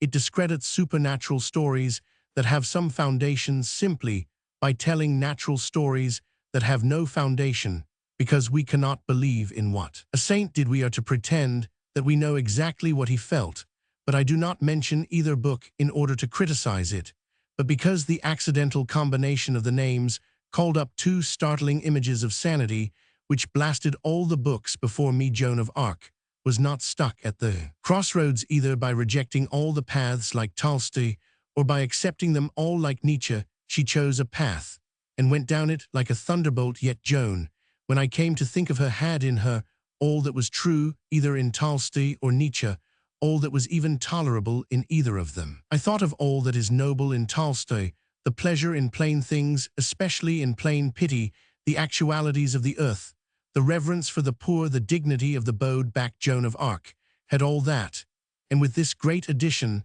that she endured poverty as well as admiring it, whereas Tolstoy is only a typical aristocrat trying to find out its secret. And then I thought of all that was brave and proud and pathetic in poor Nietzsche, and his mutiny against the emptiness and timidity of our time. I thought of his cry for the ecstatic equilibrium of danger, his hunger for the rush of great horses, his cry to arms. Well, Joan of Arc had all that, and again, with this difference, that she did not praise fighting, but fought. We know that she was not afraid of an army, while Nietzsche, for all we know, was afraid of a cow. Tolstoy only praised the peasant, she was the peasant. Nietzsche only praised the warrior, she was the warrior. She beat them both at their own antagonistic ideals. She was more gentle than the one, more violent than the other, yet she was a perfectly practical person who did something, while they are wild speculators who do nothing. It was impossible that the thought should not cross my mind that she and her faith had perhaps some secret of moral unity and utility that has been lost. And with that thought came a larger one, and the colossal figure of her master had also crossed the theater of my thoughts. The same modern difficulty which darkened the subject matter of Anatole France also darkened that of Ernest Renan. Renan also divided his hero's pity from his hero's pugnacity. Renan even represented the righteous anger at Jerusalem as a mere nervous breakdown after the idyllic expectations of Galilee, as if there were any inconsistency between having a love for humanity and having a hatred for inhumanity. Altruists with thin, weak voices denounce Christ as an egoist. Egoists with even thinner and weaker voices denounce him as an altruist. In our present atmosphere, such cavils are comprehensible enough. The love of a hero is more terrible than the hatred of a tyrant. The hatred of a hero is more generous than the love of a philanthropist. There is a huge and heroic sanity of which moderns can only collect the fragments. There is a giant of whom we see only the lopped arms and legs walking about. They have torn the soul of Christ into silly strips, labeled egoism and altruism, and they are equally puzzled by his insane magnificence and his insane meekness. They have parted his garments among them, and for his vesture they have cast lots, though the coat was without seam, woven from the top throughout. Chapter Roman 4, The Ethics of Elfland. When the businessman rebukes the idealism of his office boy, it is commonly in some such speech as this: "Ah yes, when one is young one has these ideals in the abstract and these castles in the air, but in middle age they all break up like clouds, and one comes down to a belief in practical politics, to using the machinery one has and getting on with the world as it is." Thus at least venerable and philanthropic old men, now in their honored graves, used to talk to me when I was a boy. But since then I have grown up, and have discovered that these philanthropic old men were telling lies. What has really happened is exactly the opposite of what they said would happen. They said that I should lose my ideals and begin to believe in the methods of practical politicians. Now, I have not lost my ideals in the least. My faith in fundamentals is exactly what it always was. What I have lost is my old childlike faith in practical politics. I am still as much concerned as ever about the Battle of Armageddon, but I am not so much concerned about the general election. As a babe I leapt up on my mother's knee at the mere mention of it. No, the vision is always solid and reliable. The vision is always a fact. It is the reality that is often a fraud. As much as I ever did, more than I ever did, I believe in liberalism. But there was a rosy time of innocence when I believed in liberals. I take this instance of one of the enduring faiths, because having now to trace the roots of my personal speculation, this may be counted, I think, as the only positive bias. I was brought up a liberal, and have always believed in democracy, in the elementary liberal doctrine of a self-governing humanity. If anyone finds the phrase vague or threadbare, I can only pause for a moment to explain that the principle of democracy as I mean it can be stated in two propositions. The first is this: that the things common to all men are more important than the things peculiar to any men. Ordinary things are more valuable than extraordinary things. Nay, they are more extraordinary. Man is something more awful than men, something more strange. The sense of the miracle of humanity itself should be always more vivid to us than any marvels of power, intellect, art, or civilization. The mere man on two legs as such should be felt as something more heartbreaking than any music, and more startling than any caricature. Death is more tragic even than death by starvation. Having a nose is more comic even than having a Norman nose. This is the first principle of democracy, that the essential things in men are the things they hold in common, not the things they hold separately. And the second principle is merely this, that the political instinct or desire is one of these things which they hold in common. Falling in love is more poetical than dropping into poetry. The democratic contention is that government helping to rule the tribe is a thing like falling in love, and not a thing like dropping into poetry. It is not something analogous to playing the church organ, painting on vellum, discovering the North Pole, that insidious habit, looping the loop, being astronomer royal, and so on. For these things we do not wish a man to do at all unless he does them well. It is on the contrary a thing analogous to writing one's own love letters or blowing one's own nose. These things we want a man to do for himself, even if he does them badly. I am not here arguing the truth of any of these conceptions.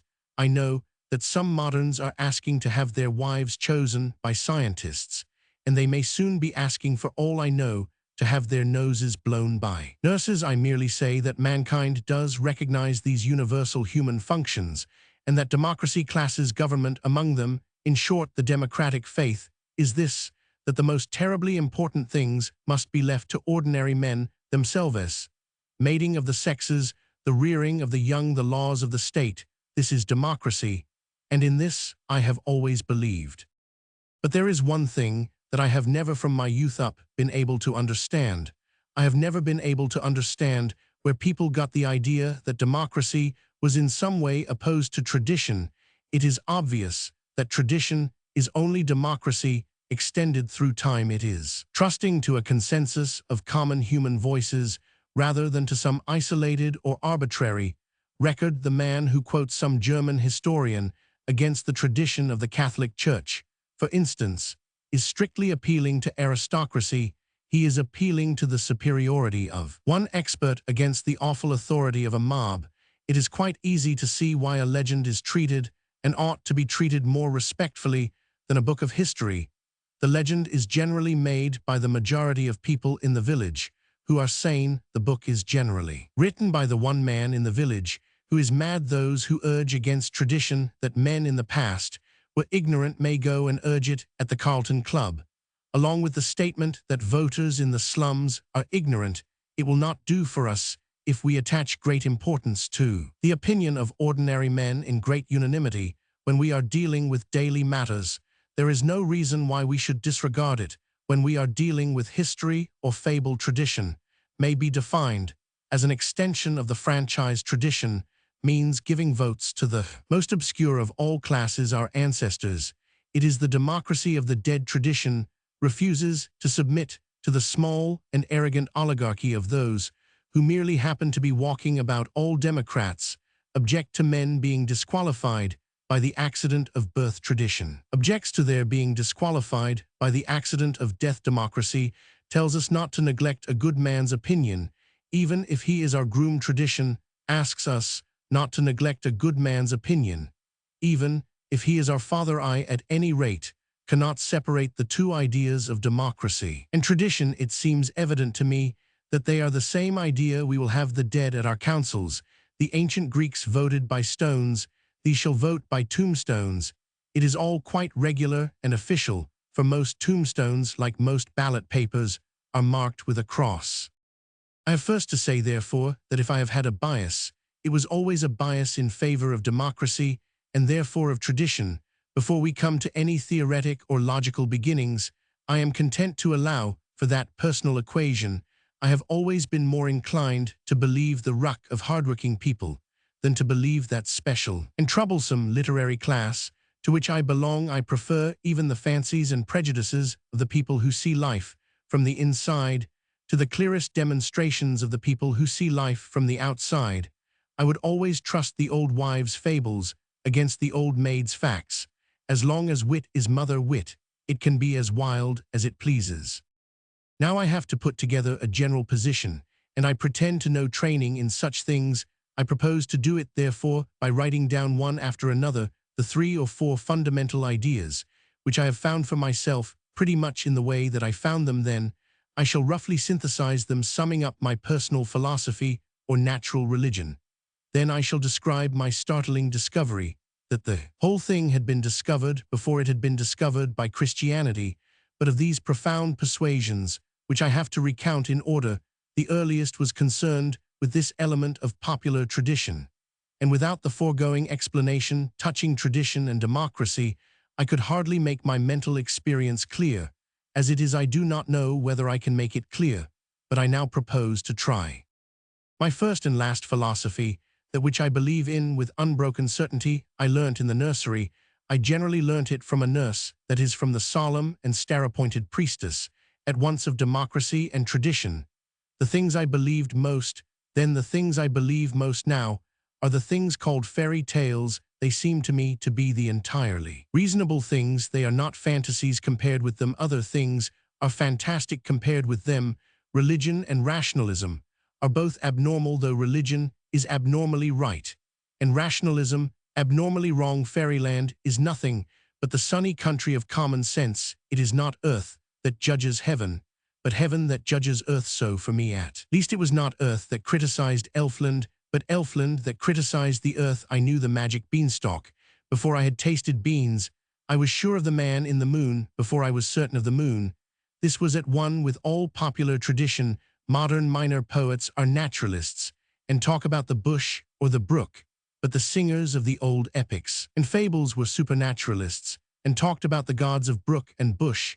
That is what the moderns mean when they say that the ancients did not appreciate nature, because they said that nature was divine. Old nurses do not tell children about the grass, but about the fairies that dance on the grass, and the old Greeks could not see the trees for the dryads. But I deal here with what ethic and philosophy come from being fed on fairy tales. If I were describing them in detail, I could note many noble and healthy principles that arise from them.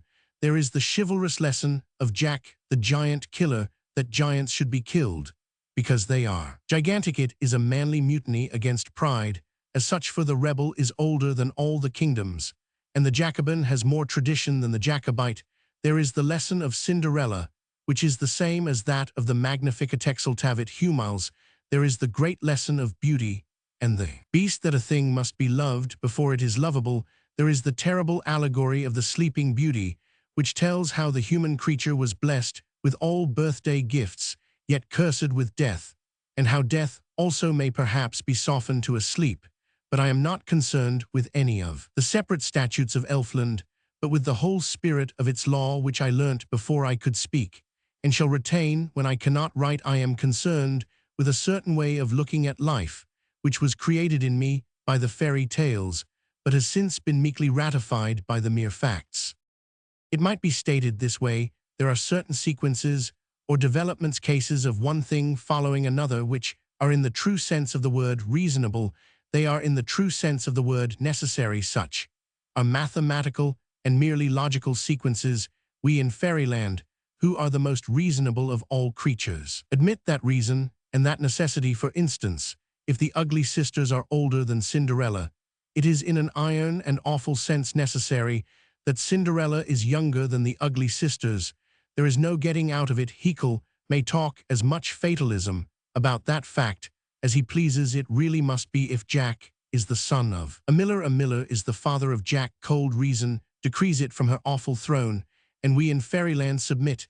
If the 3 brothers all ride horses, there are 6 animals and 18 legs involved. That is true rationalism, and fairyland is full of it. But as I put my head over the hedge of the elves and began to take notice of the natural world, I observed an extraordinary thing.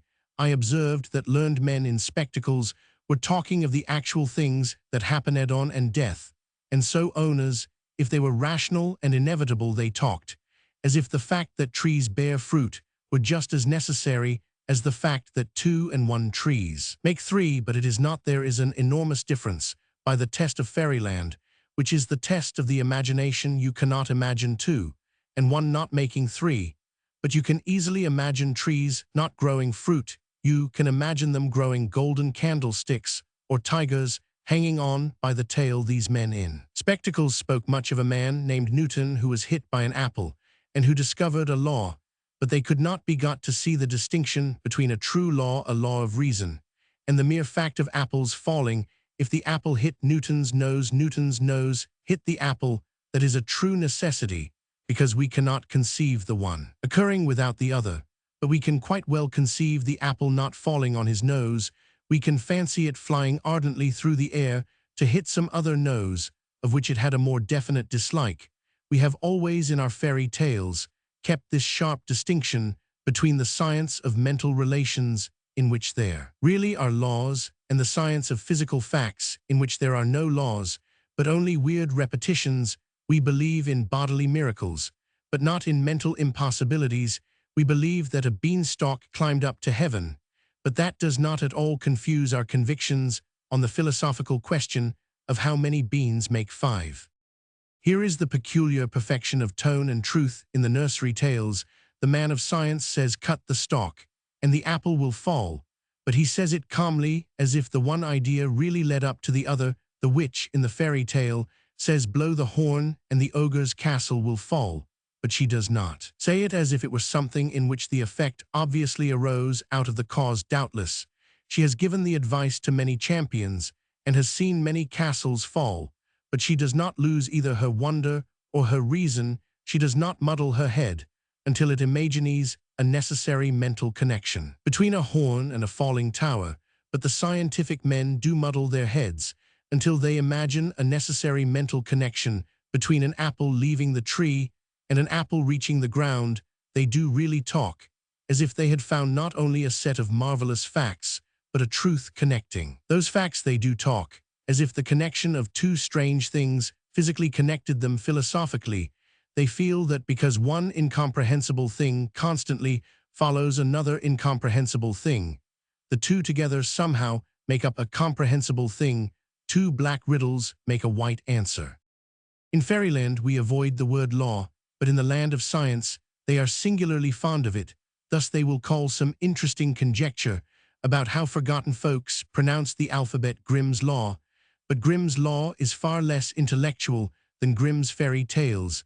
The tales are at any rate certainly tales. While the law is not a law implies that we know the nature of the generalization and enactment, not merely that we have noticed some of the effects. If there is a law that pickpockets shall go to prison, it implies that there is an imaginable mental connection between the idea of prison and the idea of picking pockets, and we know what the idea is. We can say why we take liberty from a man who takes liberties, but we cannot say why an egg can turn into a chicken any more than we can say why a bear could turn into a fairy prince. As ideas, the egg and the chicken are further off each other than the bear and the prince, for no egg in itself suggests a chicken, whereas some princes do suggest bears. Granted then that certain transformations do happen, it is essential that we should regard them in the philosophically manner of fairy tales, not in the unphilosophic manner of science and the laws of nature. When we are asked why eggs turn to birds or fruits fall in autumn, we must answer exactly as the fairy godmother would answer if Cinderella asked her why mice turned to horses or her clothes fell from her at 12 o'clock. We must answer that it is magic. It is not a law, for we do not understand its general formula. It is not a necessity, for though we can count on it happening practically, we have no right to say that it must always happen. It is no argument for unalterable law, as Huxley fancied, that we count on the ordinary course of things. We do not count on it, we bet on it. We risk the remote possibility of a miracle, as we do that of a poisoned pancake or a world-destroying comet. We leave it out of account, not because it is a miracle and therefore an impossibility, but because it is a miracle and therefore an exception. All the terms used in the science books, law, necessity, order, tendency, and so on, are really unintellectual, because they assume an inner synthesis, which we do not possess. The only words that ever satisfied me as describing nature are the terms used in the fairy books: charm, spell, enchantment. They express the arbitrariness of the fact and its mystery. A tree grows fruit because it is a magic tree. Water runs downhill because it is bewitched. The sun shines because it is bewitched. I deny altogether that this is fantastic or even mystical. We may have some mysticism later on, but this fairy tale language about things is simply rational and agnostic. It is the only way I can express in words my clear and definite perception that one thing is quite distinct from another, that there is no logical connection between flying and laying. Exit is the man who talks about a law that he has never seen, who is the mystic, nay, the ordinary scientific man, is strictly a sentimentalist. He is a sentimentalist in this essential sense, that he is soaked and swept away by mere associations. He has so often seen birds fly and lay eggs that he feels as if there must be some dreamy, tender connection between the two ideas, whereas there is none. A forlorn lover might be unable to dissociate the moon from lost love. So the materialist is unable to dissociate the moon from the tide. In both cases, there is no connection, except that one has seen them together. A sentimentalist might shed tears at the smell of apple blossom, because by a dark association of his own it reminded him of his boyhood. So the materialist professor, though he conceals his tears, is yet a sentimentalist, because by a dark association of his own apple blossoms remind him of apples. But the cool rationalist from fairyland does not see why in the abstract the apple tree should not grow crimson tulips. It sometimes does in his country. This elementary wonder, however, is not a mere fancy derived from the fairy tales. On the contrary, all the fire of the fairy tales is derived from this, just as we all like love tales, because there is an instinct of sex. We all like astonishing tales, because they touch the nerve of the ancient instinct of astonishment. This is proved by the fact that when we are very young children, we do not need fairy tales, we only need tales. Mere life is interesting enough. A child of 7 is excited by being told that Tommy opened a door and saw a dragon, but a child of 3 is excited by being told that Tommy opened a door. Boys like romantic tales, but babies like realistic tales because they find them romantic. In fact, a baby is about the only person, I should think, to whom a modern realistic novel could be read without boring him. This proves that even nursery tales only echo an almost prenatal leap of interest and amazement. These tales say that apples were golden only to refresh the forgotten moment. When we found that they were green, they make rivers run with wine only to make us remember for one wild moment that they run with water. I have said that this is wholly reasonable and even agnostic. And indeed, on this point, I am all for the higher agnosticism. Its better name is ignorance. We have all read in scientific books, and indeed in all romances, the story of the man who has forgotten his name.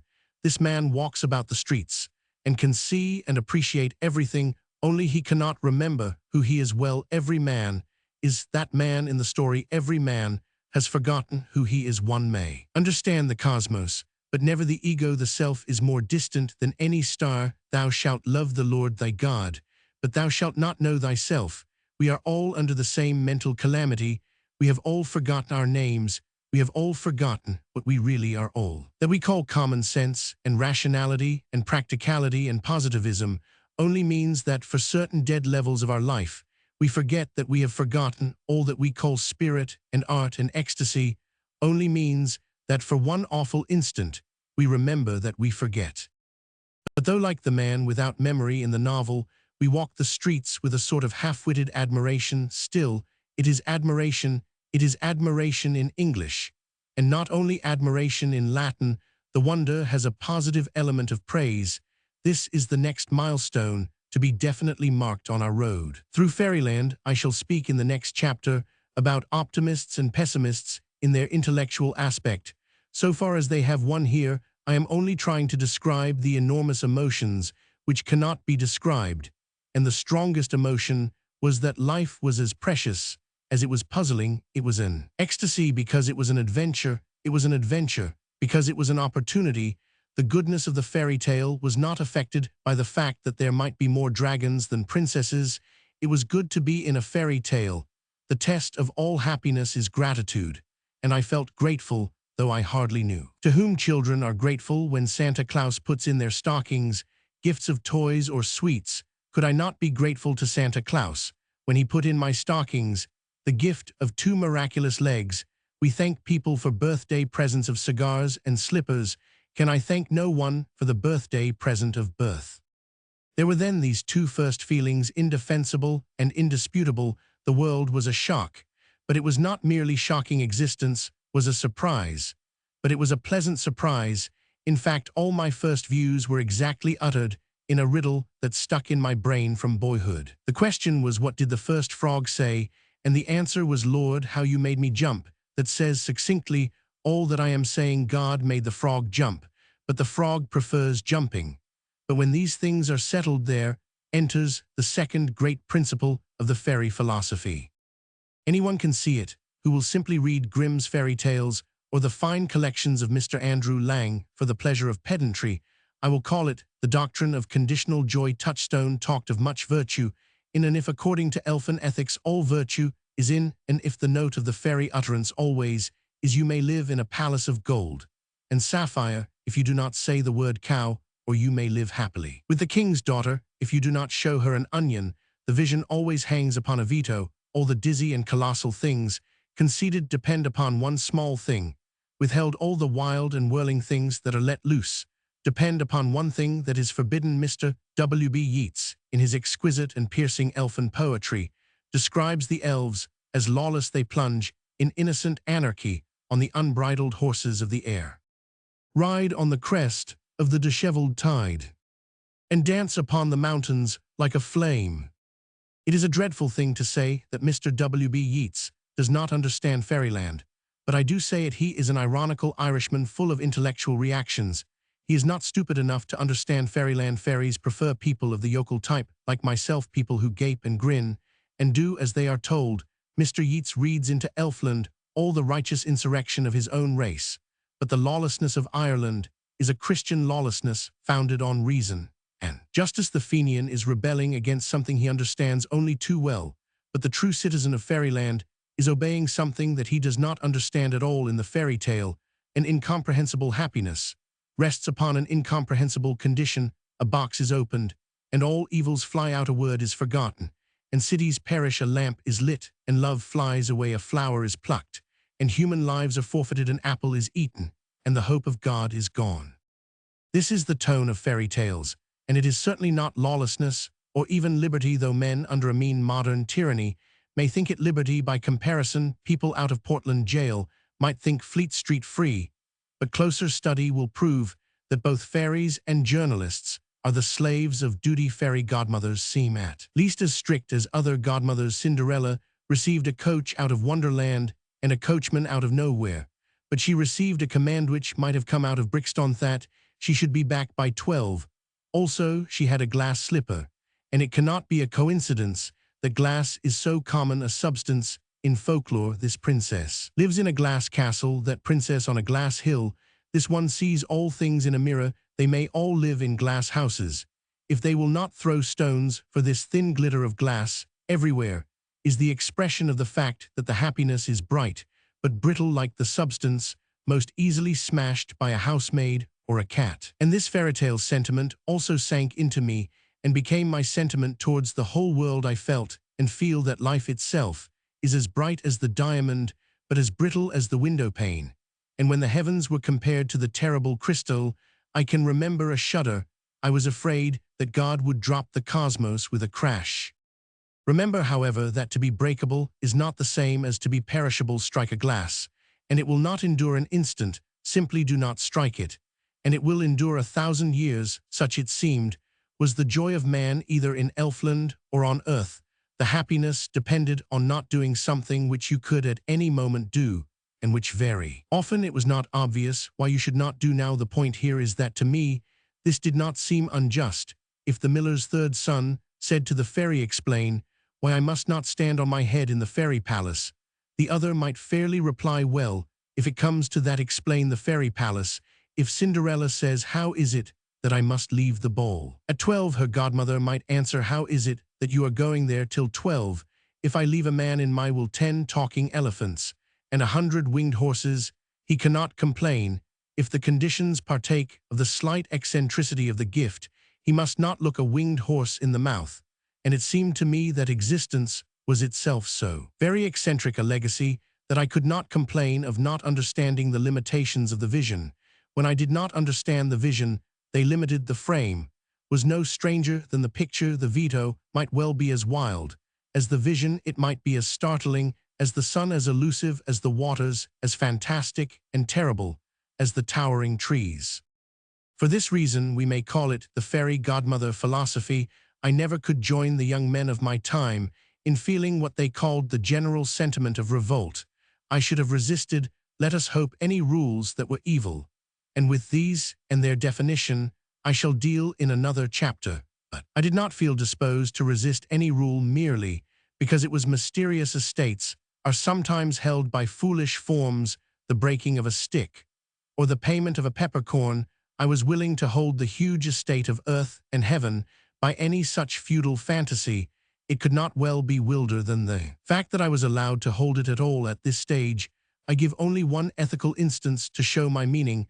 I could never mix in the common murmur of that rising generation against monogamy, because no restriction on sex seemed so odd and unexpected as sex itself, to be allowed, like Endymion, to make love to the moon, and then to complain that Jupiter kept his own moons in a harem, seemed to me bred on fairy tales like Endymion's.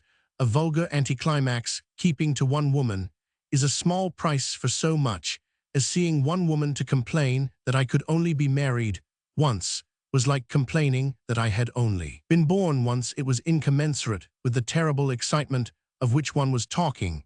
It showed not an exaggerated sensibility to sex, but a curious insensibility to it. A man is a fool who complains that he cannot enter Eden by 5 gates at once. Polygamy is a lack of the realization of sex. It is like a man plucking 5 pears in mere absence of mind. The aesthetes touched the last insane limits of language in their eulogy on lovely things. The thistledown made them weep. A burnished beetle brought them to their knees. Yet their emotion never impressed me for an instant, for this reason, that it never occurred to them to pay for their pleasure in any sort of symbolic sacrifice. Men, I felt, might fast 40 days for the sake of hearing a blackbird sing. Men might go through fire to find a cowslip. Yet these lovers of beauty could not even keep sober for the blackbird. They would not go through common Christian marriage by way of recompense to the cowslip. Surely one might pay for extraordinary joy in ordinary morals. Oscar Wilde said that sunsets were not valued because we could not pay for sunsets. But Oscar Wilde was wrong. We can pay for sunsets. We can pay for them by not being Oscar Wilde. Well, I left the fairy tales lying on the floor of the nursery, and I have not found any books so sensible since I left the nurse guardian of tradition and democracy, and I have not found any modern type so sanely radical or so sanely conservative. But the matter for important comment was here, that when I first went out into the mental atmosphere of the modern world, I found that the modern world was positively opposed on 2 points to my nurse, and to the nursery tales. It has taken me a long time to find out that the modern world is wrong, and my nurse was right. The really curious thing was this, that modern thought contradicted this basic creed of my boyhood on its 2 most essential doctrines. I have explained that the fairy tales founded in me 2 convictions. First, that this world is a wild and startling place, which might have been quite different, but which is quite delightful. Second, that before this wildness and delight, one may well be modest and submit to the queerest limitations of so queer a kindness. But I found the whole modern world running like a high tide against both my tendernesses, and the shock of that collision created 2 sudden and spontaneous sentiments which I have had ever since, and which, crude as they were, have since hardened into convictions. First, I found the whole modern world talking scientific fatalism, saying that everything is as it must always have been, being unfolded without fault from the beginning. The leaf on the tree is green, because it could never have been anything else. Now, the fairytale philosopher is glad that the leaf is green precisely because it might have been scarlet. He feels as if it had turned green an instant before he looked at it. He is pleased that snow is white on the strictly reasonable ground that it might have been black. Every color has in it a bold quality as of choice. The red of garden roses is not only decisive, but dramatic, like suddenly spilt blood. He feels that something has been done, but the great determinists of the 19th century were strongly against this native feeling that something had happened an instant before. In fact, according to them, nothing ever really had happened since the beginning of the world. Nothing ever had happened since existence had happened. and even about the date of that, they were not very sure. The modern world, as I found, it was solid for modern Calvinism, for the necessity of things being as they are, but when I came to ask them, I found they had really no proof of this unavoidable repetition in things, except the fact that the things were repeated. Now the mere repetition made the things to me rather more weird than more rational. It was as if having seen a curiously shaped nose in the street, and dismissed it as an accident, I had then seen 6 other noses of the same astonishing shape. I should have fancied for a moment that it must be some local secret society, so one elephant having a trunk was odd, but all elephants having trunks looked like a plot. I speak here only of an emotion, and of an emotion at once stubborn and subtle, but the repetition in nature seemed sometimes to be an excited repetition, like that of an angry schoolmaster saying the same thing over and over again. The grass seemed signaling to me with all its fingers. At once the crowded stars seemed bent upon being understood. The sun would make me see him. If he rose 1,000 times, the recurrences of the universe rose to the maddening rhythm of an incantation, and I began to see an idea. All the towering materialism which dominates the modern mind rests ultimately upon one assumption, a false assumption. It is supposed that if a thing goes on repeating itself, it is probably dead. A piece of clockwork. People feel that if the universe was personal, it would vary. If the sun were alive, it would dance. This is a fallacy, even in relation to known fact, for the variation in human affairs is generally brought into them not by life, but by death, by the dying down or breaking off of their strength or desire. A man varies his movements because of some slight element of failure or fatigue. He gets into an omnibus because he is tired of walking, or he walks because he is tired of sitting still.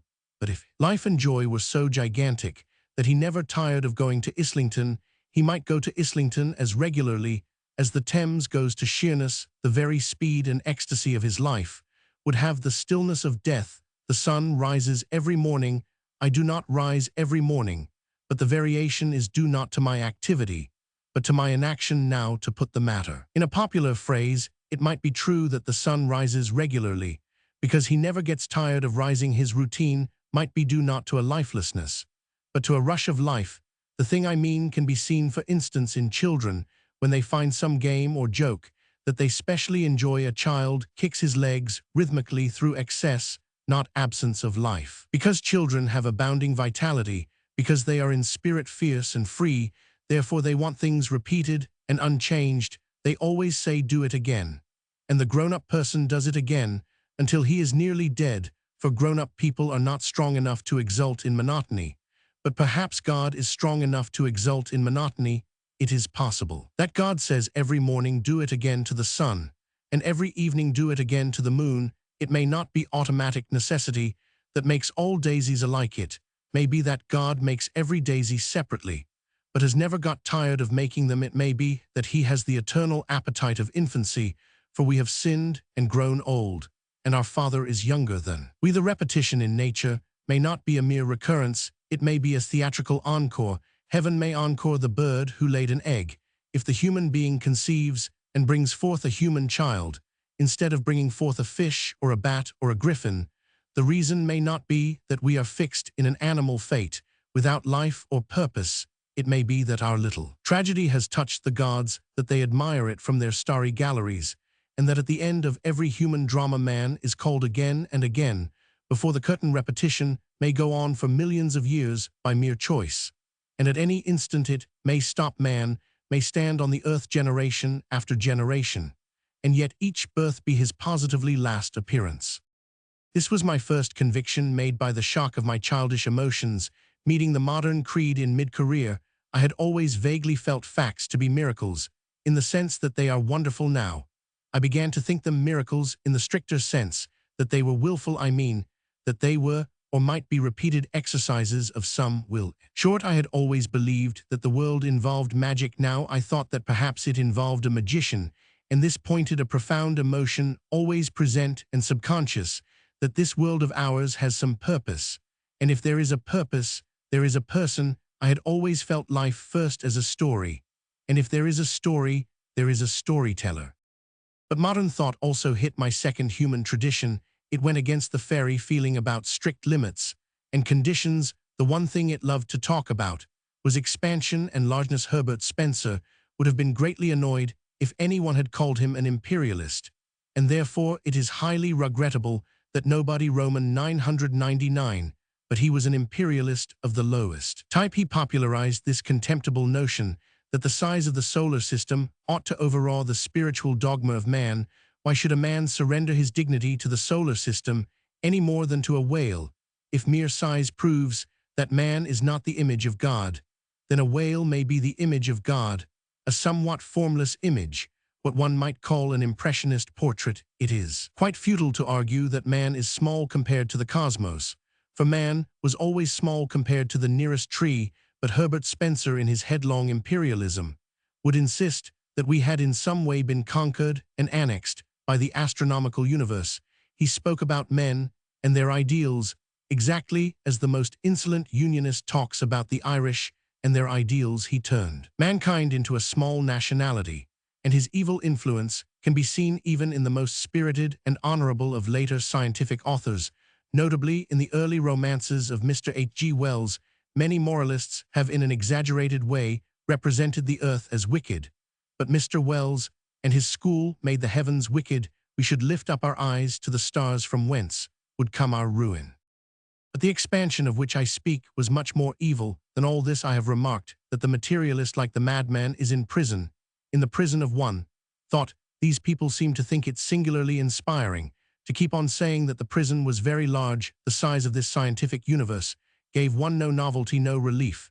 The cosmos went on forever, but not in its wildest constellation could there be anything really interesting, anything, for instance, such as forgiveness or free will. The grandeur or infinity of the secret of its cosmos added nothing to it. It was like telling a prisoner in Reading jail that he would be glad to hear that the jail now covered half the county. The warder would have nothing to show the man except more and more long corridors of stone lit by ghastly lights and empty of all that is human. So these expanders of the universe had nothing to show us, except more and more infinite corridors of space lit by ghastly suns and empty of all that is divine. In fairyland, there had been a real law, a law that could be broken, for the definition of a law is something that can be broken, but the machinery of this cosmic prison was something that could not be broken, for we ourselves were only a part of its machinery. We were either unable to do things, or we were destined to do them. The idea of the mystical condition quite disappeared. One can neither have the firmness of keeping laws nor the fun of breaking them. The largeness of this universe had nothing of that freshness and airy outbreak which we have praised in the universe of the poet. This modern universe is literally an empire. That is, it is vast, but it is not free. One went into larger and larger windowless rooms, rooms big with Babylonian perspective, but one never found the smallest window or a whisper of outer air. Their infernal parallels seem to expand with distance, but for me all good things come to a point. Swords, for instance, so finding the boast of the big cosmos so unsatisfactory to my emotions, I began to argue about it a little, and I soon found that the whole attitude was even shallower than could have been expected. According to these people, the cosmos was one thing, since it had one unbroken rule. Only, they would say, while it is one thing, it is also the only thing there is. Why then should one worry particularly to call it large? There is nothing to compare it with. It would be just as sensible to call it small. A man may say, I like this vast cosmos with its throng of stars and its crowd of varied creatures. But if it comes to that, why should not a man say, I like this cozy little cosmos with its decent number of stars, and as neat a provision of live stock as I wish to see? One is as good as the other. They are both mere sentiments. It is mere sentiment to rejoice that the sun is larger than the earth. It is quite as sane a sentiment to rejoice that the sun is no larger than it is. A man chooses to have an emotion about the largeness of the world. Why should he not choose to have an emotion about its smallness? It happened that I had that emotion. When one is fond of anything, one addresses it by diminutives, even if it is an elephant or a lifeguardsman. The reason is that anything, however huge, that can be conceived of as complete, can be conceived of as small. If military mustaches did not suggest a sword, or tusks a tail, then the object would be vast, because it would be immeasurable. But the moment you can imagine a guardsman, You can imagine a small guardsman. The moment you really see an elephant, you can call it tiny. If you can make a statue of a thing, you can make a statuette of it. These people professed that the universe was one coherent thing, but they were not fond of the universe. But I was frightfully fond of the universe, and wanted to address it by a diminutive. I often did so, and it never seemed to mind actually. And in truth, I did feel that these dim dogmas of vitality were better expressed by calling the world small than by calling it large. For about infinity, there was a sort of carelessness, which was the reverse of the fierce and pious care which I felt touching the pricelessness and the peril of life. They showed only a dreary waste, but I felt a sort of sacred thrift, for economy is far more romantic than extravagance. To them stars were an unending income of halfpence, but I felt about the golden sun and the silver moon as a schoolboy feels if he has 1 sovereign and 1 shilling. These subconscious convictions are best hit off by the color and tone of certain tales. Thus I have said that stories of magic alone can express my sense that life is not only a pleasure, but a kind of eccentric privilege. I may express this other feeling of cosmic coziness by allusion to another book always read in boyhood, Robinson Crusoe, which I read about this time and which owes its eternal vivacity to the fact that it celebrates the poetry of limits. Nay, even the wild romance of Prudence. Crusoe is a man on a small rock, with a few comforts just snatched from the sea.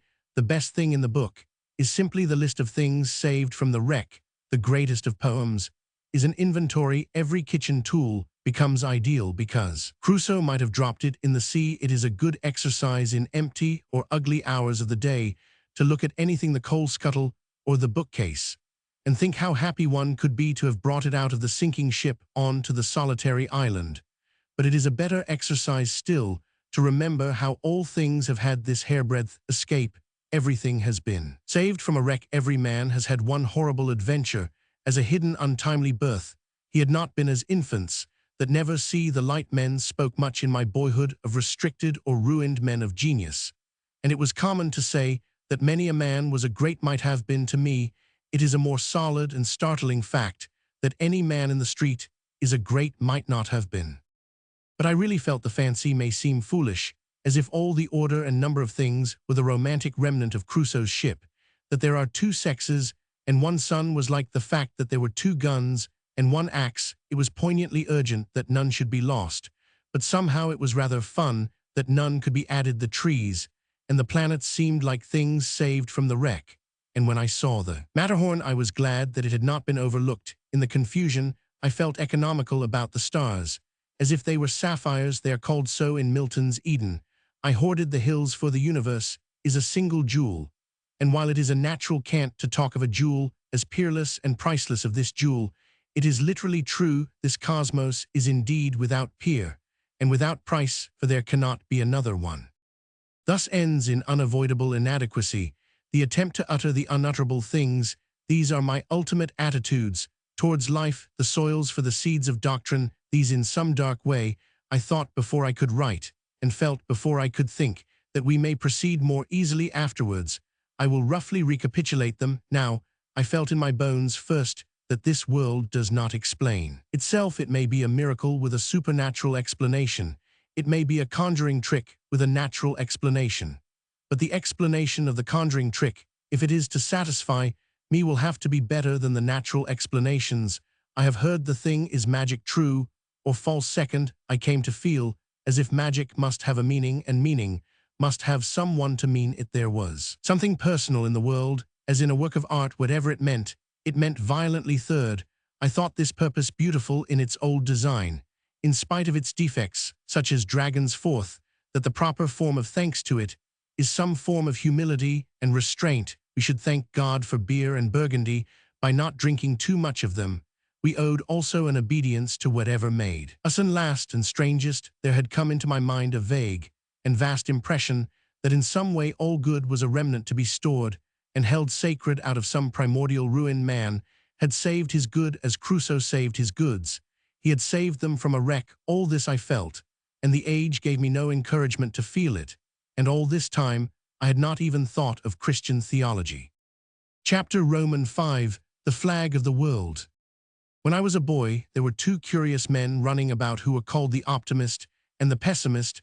I constantly used the words myself, but I cheerfully confess that I never had any very special idea of what they meant. The only thing which might be considered evident was that they could not mean what they said, for the ordinary verbal explanation was that the optimist thought this world as good as it could be, while the pessimist thought it as bad as it could be. Both these statements being obviously raving nonsense, one had to cast about for other explanations. An optimist could not mean a man who thought everything right and nothing wrong, for that is meaningless.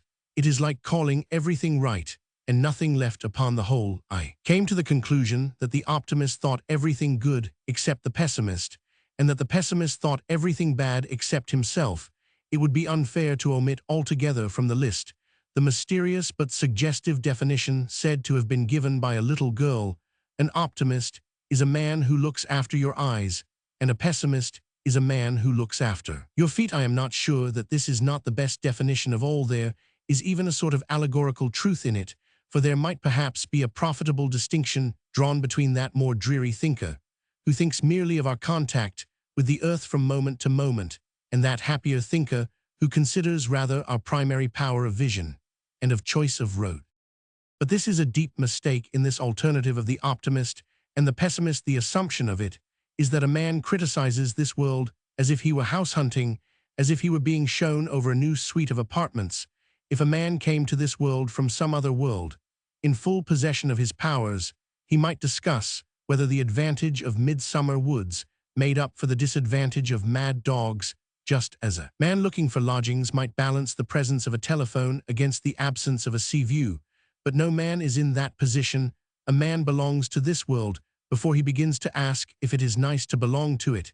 He has fought for the flag, and often won heroic victories for the flag, long before he has ever enlisted. To put shortly what seems the essential matter, he has a loyalty long before he has any admiration.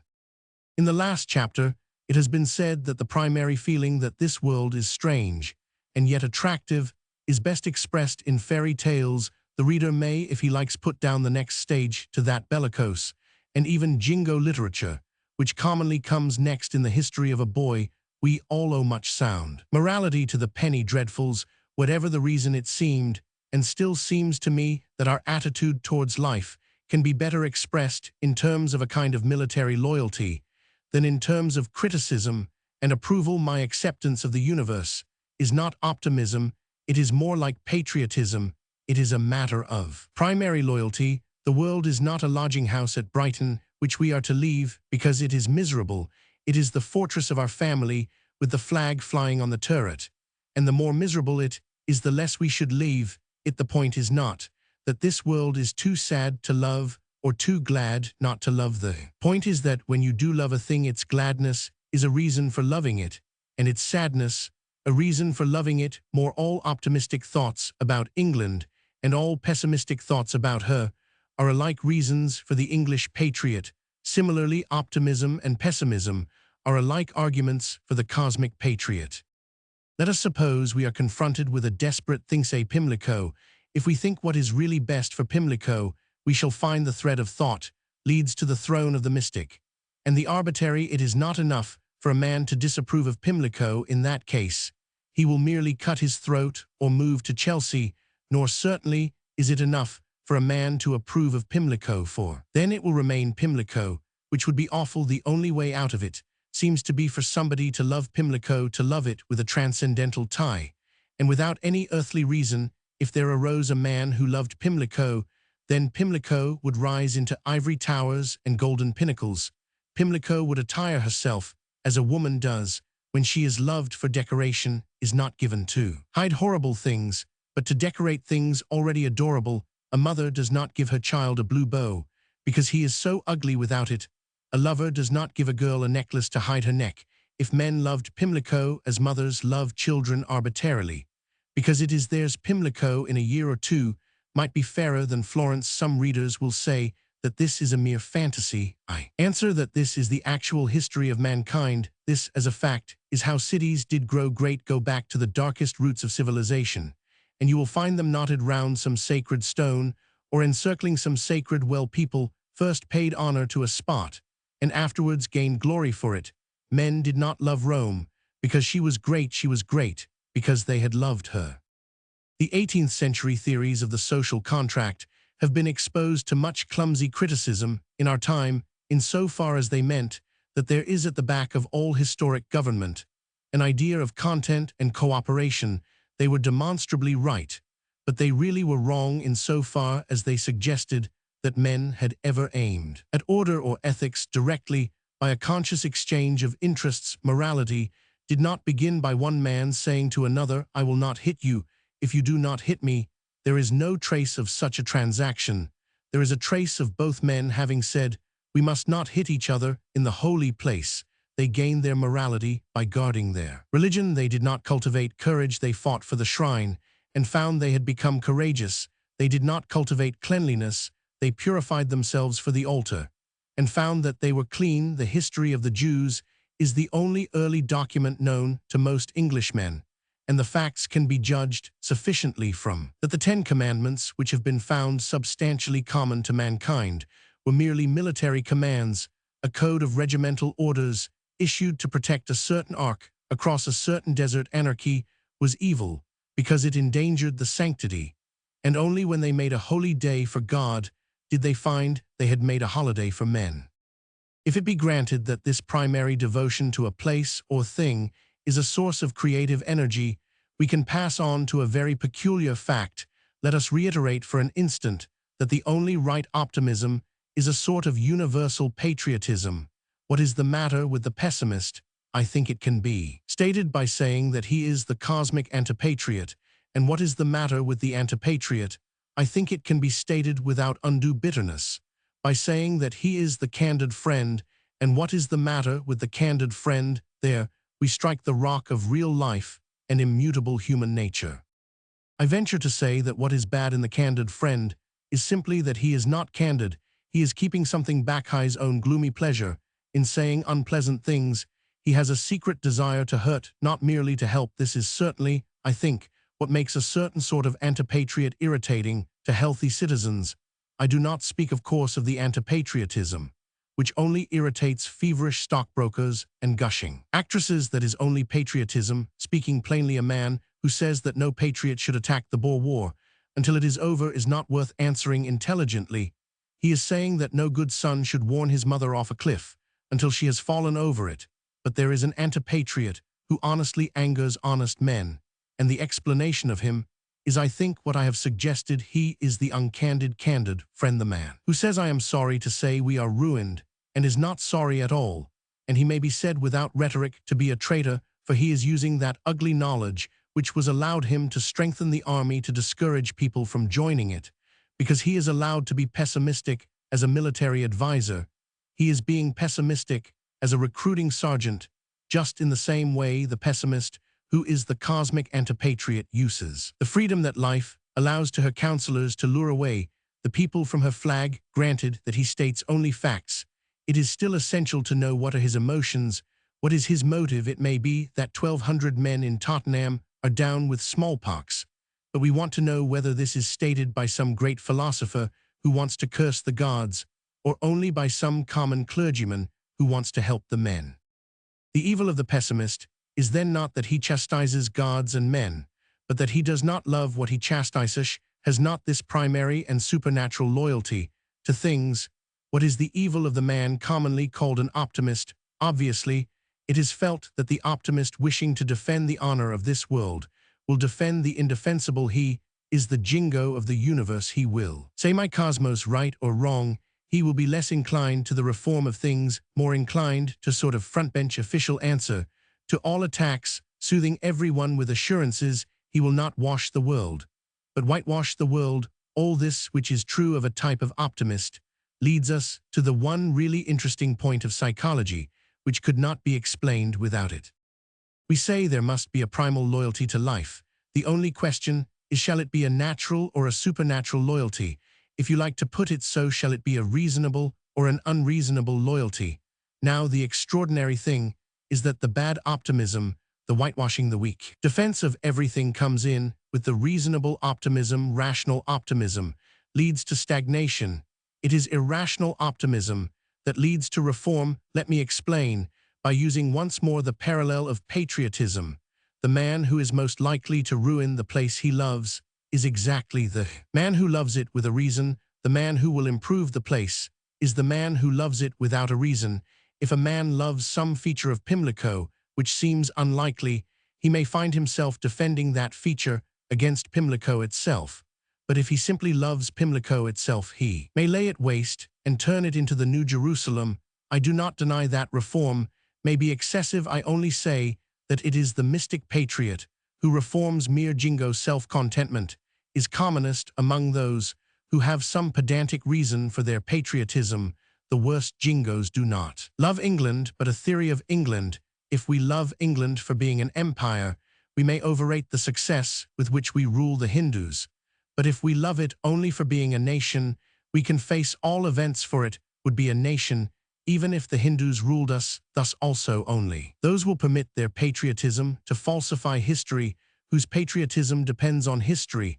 A man who loves England for being English will not mind how she arose, but a man who loves England for being Anglo-Saxon may go against all facts for his fancy. He may end like Carlyle and Freeman by maintaining that the Norman conquest was a Saxon conquest. He may end in utter unreason because he has a reason. A man who loves France for being military will palliate the army of 1870, but a man who loves France for being France will improve the army of 1870. This is exactly what the French have done, and France is a good instance of the working paradox. Nowhere else is patriotism more purely abstract and arbitrary, and nowhere else is reform more drastic and sweeping. The more transcendental is your patriotism, the more practical are your politics. Perhaps the most everyday instance of this point is in the case of women and their strange and strong loyalty. Some stupid people started the idea that because women obviously back up their own people through everything, therefore women are blind and do not see anything. They can hardly have known any women. The same women who are ready to defend their men through thick and thin are in their personal intercourse with the man almost morbidly lucid about the thinness of his excuses or the thickness of his head. A man's friend likes him but leaves him as he is. His wife loves him and is always trying to turn him into somebody else. Women who are utter mystics in their creed are utter cynics in their criticism. Thackeray expressed this well when he made Pendennis mother, who worshipped her son as a god, yet assumed that he would go wrong as a man. She underrated his virtue, though she overrated his value. The devotee is entirely free to criticize. The fanatic can safely be a skeptic. Love is not blind. That is the last thing that it is. Love is bound, and the more it is bound, the less it is blind. This at least had come to be my position about all that was called optimism, pessimism, and improvement. Before any cosmic act of reform, we must have a cosmic oath of allegiance. A man must be interested in life. Then he could be disinterested in his views of it. My son, give me thy heart. The heart must be fixed on the right thing.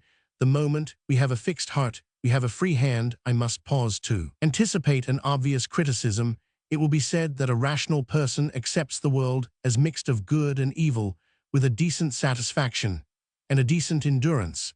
But this is exactly the attitude which I maintain to be defective. It is, I know, very common in this age. It was perfectly put in those quiet lines of Matthew Arnold, which are more piercingly blasphemous than the shrieks of Schopenhauer. Enough we livened, if a life with large results so little rife, though bearable seem hardly worth this pomp of worlds, this pain of birth. I know this feeling fills our epoch, and I think it freezes our epoch for our titanic purposes of faith and revolution. What we need is not the cold acceptance of the world as a compromise, but some way in which we can heartily hate and heartily love it. We do not want joy and anger to neutralize each other and produce a surly contentment. We want a fiercer delight and a fiercer discontent. We have to feel the universe at once as an ogre's castle to be stormed, and yet as our own cottage to which we can return at evening. No one doubts that an ordinary man can get on with this world, but we demand not strength enough to get on with it, but strength enough to get it on. Can he hate it enough to change it, and yet love it enough to think it worth changing? can he look up at its colossal good, without once feeling acquiescence? Can he look up at its colossal evil, without once feeling despair? Can he, in short, be at once not only a pessimist and an optimist, but a fanatical pessimist and a fanatical optimist? Is he enough of a pagan to die for the world, and enough of a Christian to die to it? In this combination, I maintain it is the rational optimist who fails the irrational optimist, who succeeds. He is ready to smash the whole universe for the sake of itself. I put these things not in their mature logical sequence, but as they came, and this view was cleared and sharpened by an accident of the time. Under the lengthening shadow of Ibsen, an argument arose whether it was not a very nice thing to murder one's self. Grave moderns told us that we must not even say poor fellow of a man who had blown his brains out, since he was an enviable person, and had only blown them out because of their exceptional excellence. Mr. William Archer even suggested that in the Golden Age there would be penny in the slot machines by which a man could kill himself for a penny. In all this, I found myself utterly hostile to many who called themselves liberal and humane. Not only is suicide a sin, it is the ultimate and absolute evil, the refusal to take an interest in existence, the refusal to take the oath of loyalty to life. The man who kills a man kills a man. The man who kills himself kills all men as far as he is concerned. He wipes out the world. His act is worse, symbolically considered, than any rape or dynamite outrage, for it destroys all buildings. It insults all women. The thief is satisfied with diamonds, but the suicide is not. That is his crime. He cannot be bribed, even by the blazing stones of the celestial city. The thief compliments the things he steals, if not the owner of them, but the suicide insults everything on earth by not stealing it. He defiles every flower by refusing to live for its sake. There is not a tiny creature in the cosmos at whom his death is not a sneer. When a man hangs himself on a tree, the leaves might fall off in anger, and the birds fly away in fury, for each has received a personal affront. Of course, there may be pathetic emotional excuses for the act. There often are for rape, and there almost always are for dynamite. But if it comes to clear ideas and the intelligent meaning of things, then there is much more rational and philosophically truth in the burial at the crossroads and the stake driven through the body than in Mr. Archer's suicidal automatic machines. There is a meaning in burying the suicide apart. The man's crime is different from other crimes, for it makes even crimes impossible. About the same time, I read a solemn flippancy by some free thinker. He said that a suicide was only the same as a martyr. The open fallacy of this helped to clear the question. Obviously, a suicide is the opposite of a martyr. A martyr is a man who cares so much for something outside him that he forgets his own personal life. A suicide is a man who cares so little for anything outside him that he wants to see the last of everything. One wants something to begin, the other wants everything to end. In other words, the martyr is noble exactly because however he renounces the world or execrates all humanity, he confesses this ultimate link with life. He sets his heart outside himself. He dies that something may live. The suicide is ignoble because he has not this link with being. He is a mere destroyer. Spiritually, he destroys the universe. And then I remembered the stake and the crossroads and the queer fact that Christianity had shown this weird harshness to the suicide, for Christianity had shown a wild encouragement of the martyr. Historic Christianity was accused not entirely without reason of carrying martyrdom and asceticism to a point desolate and pessimistic. The early Christian martyrs talked of death with a horrible happiness. They blasphemed the beautiful duties of the body. They smelt the grave afar off, like a field of flowers. All this has seemed to many the very poetry of pessimism, yet there is the stake at the crossroads to show what Christianity thought of the pessimist. This was the first of the long train of enigmas with which Christianity entered the discussion, and there went with it a peculiarity of which I shall have to speak more markedly as a note of all Christian notions, but which distinctly began in this one. The Christian attitude to the martyr and the suicide was not what is so often affirmed in modern morals. It was not a matter of degree. It was not that a line must be drawn somewhere, and that the self-slayer in exaltation fell within the line, the self-slayer in sadness just beyond it. The Christian feeling evidently was not merely that the suicide was carrying martyrdom too far. The Christian feeling was furiously for one and furiously against the other. These two things that looked so much alike were at opposite ends of heaven and hell. One man flung away his life. He was so good that his dry bones could heal cities in pestilence. Another man flung away life. He was so bad that his bones would pollute his brethren's. I'm not saying this fierceness was right, but why was it so fierce? Here it was that I first found that my wandering feet were in some beaten track. Christianity had also felt this opposition of the martyr to the suicide. Had it perhaps felt it for the same reason had Christianity felt what I felt, but could not and cannot express this need for a first loyalty to things, and then for a ruinous reform of things. Then I remembered that it was actually the charge against Christianity, that it combined these two things, which I was wildly trying to combine. Christianity was accused at one and the same time of being too optimistic about the universe, and of being too pessimistic about the world. The coincidence made me suddenly stand still. An imbecile habit has arisen in modern controversy of saying that such and such a creed can be held in one age, but cannot be held in another. Some dogma, we are told, was credible in the 12th century, but is not credible in the 20th. You might as well say that a certain philosophy can be believed on Mondays, but cannot be believed on Tuesdays. You might as well say of a view of the cosmos that it was suitable to 3:30, but not suitable to 4:30. What a man can believe depends upon his philosophy, not upon the clock or the century. If a man believes in unalterable natural law, he cannot believe in any miracle in any age. If a man believes in a will behind law, he can believe in any miracle in any age. Suppose, for the sake of argument, we are concerned with a case of thaumaturgic healing. A materialist of the 12th century could not believe it any more than a materialist of the 20th century, but a Christian scientist of the 20th century can believe it as much as a Christian of the 12th century. It is simply a matter of a man's theory of things. Therefore, in dealing with any historical answer, the point is not whether it was given in our time, but whether it was given in answer to our question. And the more I thought about when and how Christianity had come into the world, the more I felt that it had actually come to answer this question. It is commonly the loose and latitudinarian Christians who pay quite indefensible compliments to Christianity. They talk as if there had never been any piety or pity, until Christianity came a point on which any medieval would have been eager to correct them. They represent that the remarkable thing about Christianity was that it was the first to preach simplicity or self-restraint or inwardness and sincerity. They will think me very narrow, whatever that means, if I say that the remarkable thing about Christianity was that it was the first to preach Christianity.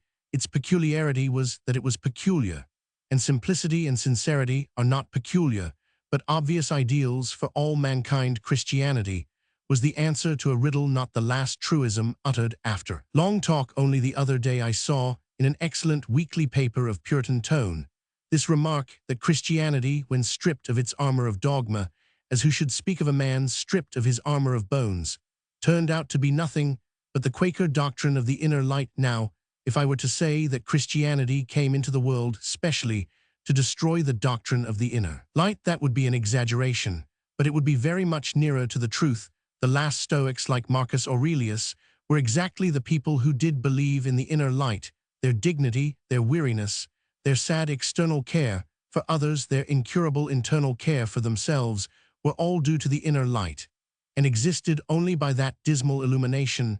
Notice that Marcus Aurelius insists, as such introspective moralists always do, upon small things done or undone. It is because he has not hate or love enough to make a moral revolution.